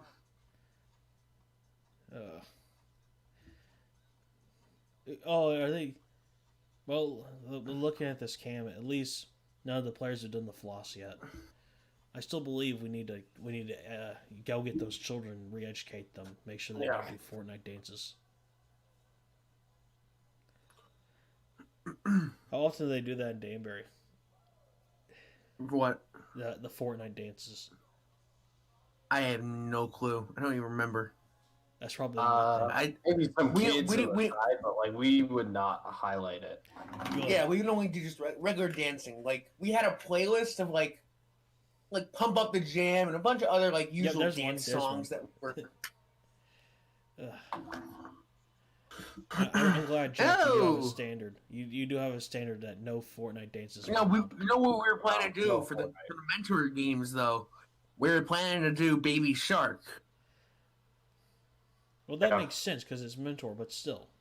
Right up the draw Ooh. here. Huntsville, they win in the wraparound shot. Ow. Kinda jamming on in. He's just, you can't get by him.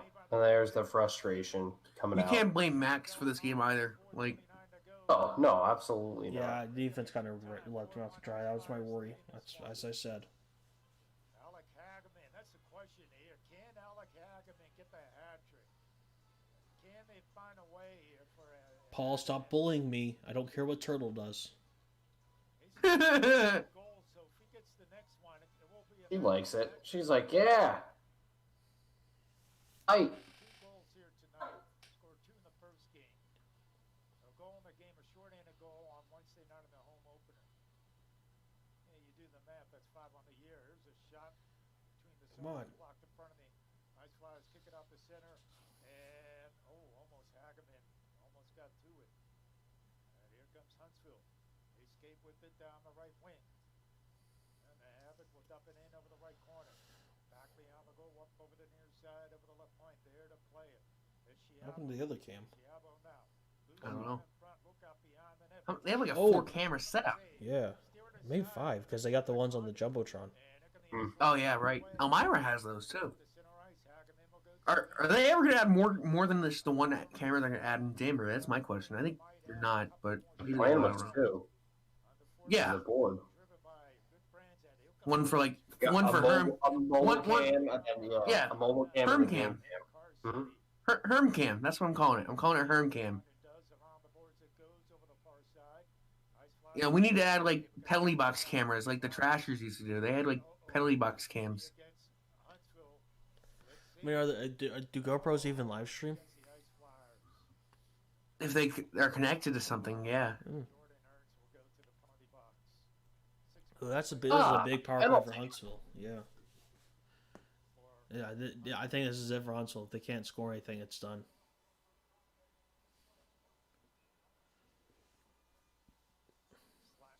Oh, I spotted Fortnite Dance wants to eradicate the child. Huntsville on the power play here. Ice Flyers 3 short-handed goals Wednesday night. Can they get one here tonight? Penalty killing spin. Paul, stop bullying me. I don't like these facts. Working around over the right corner. Rhodes is there. Rhodes behind the net. Come on. Rhodes Get it is out. getting with it. Bose now. Behind the goal. Stupid. Puck rolls up over the near side. In that left corner there, and over to Rhodes. Rhodes over the near side. That is Romano. Romano now with the biscuit over the left point. There to play it. It's Pearl over the right point. Poked away nicely by the ice. Very good penalty kill. Yeah. Very good. And Huntsville. I don't like how good it is. Play it there. Pearl. Pearl. Down the left wing. Left wing board. Tommy Vessinger. Vessinger over the left corner now. Only 3 minutes to go. Regulation tie. 1:13 and 10 on the go on this power play for Huntsville. 4-1 Ice Flyers leading it. Puck rolls over the right corner. And there to play it. And McKennedy. He'll dump it all the way to the left. Yeah, this game's just slipping away. Klosick now. Matsushima. Yeah, 3's a mountain at this point. Tsushima, but here comes Huntsville. They skate the other way. Pearl is there to hand over to the far side. Matsushima goes down on the ice hard, and he is in. Oh, that's another penalty. Yeah, that's on Huntsville, I think. We're not check that. That's backer. Excuse me. Down on the ice. It's Eradicate that one also. We almost got through. stick. Oh. Eradicate the child. High sticky penalty. Is Are we giving that kid airtime? Derek Pearl in the penalty box. We're going to skate a far side here for the next 2 minutes 29 seconds. High sticky penalty. That's it. Not a double minor, and 49 seconds left to go. On the penalty to Ernst. 2:29 to go. Oh no, Casey's making funny tweets again. This isn't okay. 4-1, Ice Flyers leading it. You say. This one off. It was a video. Doogie Lagrone is out there. He's making fun of James Corden's American accent. So congrats, you guys are gonna end up on CBS. Puck rolls over the left point behind the goal.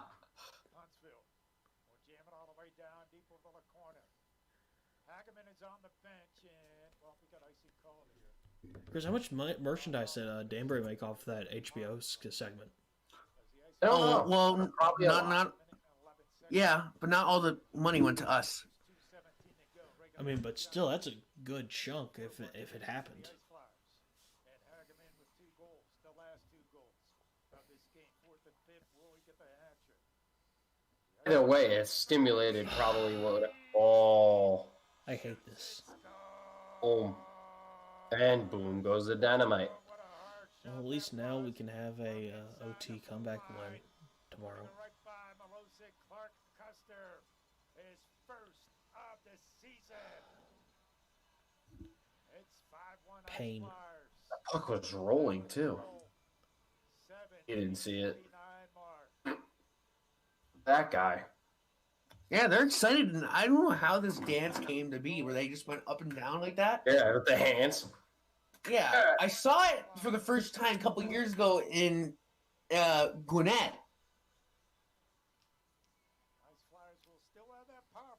I Oh, know we're having fun. Puts away any doubt. Yeah. Well, good for I know you know. it's not I having really fun. like the good crowds they have there in Pensacola. That's pretty cool to see. That they have a lot of people thinking it's Florida. Florida. Just run the clock, guys. Just run the clock. Panhandle. Florida, there is no restrictions on how many fans you can have. No, I think Pensacola County does. Yeah, true. I think Florida's being one of the and of course that depends on your preference, but one of the states where the county decides everything.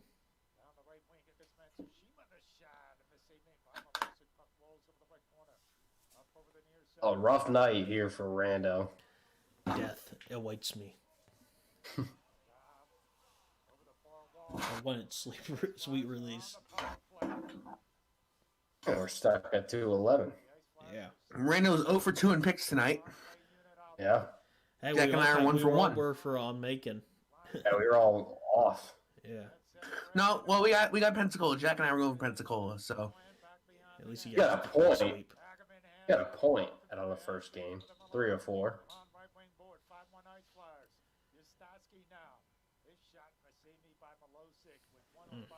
the thing that's different between these two teams though is Pensacola brings back most of last year's team and a little bit of Peoria.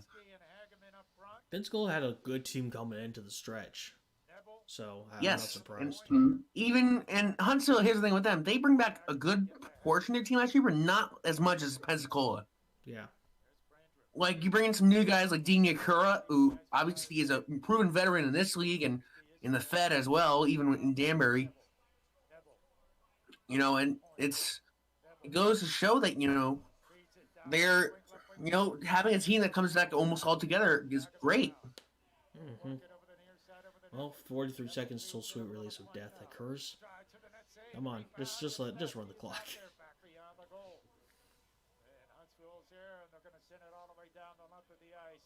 So, Jack, how possible is 4 goals within 30 seconds? Very. Now 24 seconds. This is the classic quarterback kneel. Yeah. See, this is where the shot clock could come in handy. Shot clock. We need to ask World Hockey Report on his thoughts on that one. Oh, Cody would get so mad at me. Yeah. Well, Anything extra? maybe no. Nah, they're breaking it up. Well, everyone, thank you for tuning into the SPHL watch party. Even though it was a disaster for Huntsville, we got to see Birmingham make a great comeback. Jack, Chris, thank you guys so much for coming on. Again, where can people go find you if they've been listening to this? Yeah. Find me on Twitter. Who's gonna go first? Jack, go, Jack, go. You can find me on Twitter at CPT_Omerica, OMARRACA, the Captain Jack Show. We have a lot of fun. Tune in. Rando, thanks for having me on. It's no problem. And Chris? Yeah, well, thanks for having me on as well. Good to talk with one of my longtime friends now for almost 3 years, Jack O'Mara, and find me on Twitter at CAG Hockey. All right. Where I talk about anything going on in sports, whatever. All right. Thank you so much again for tuning in to the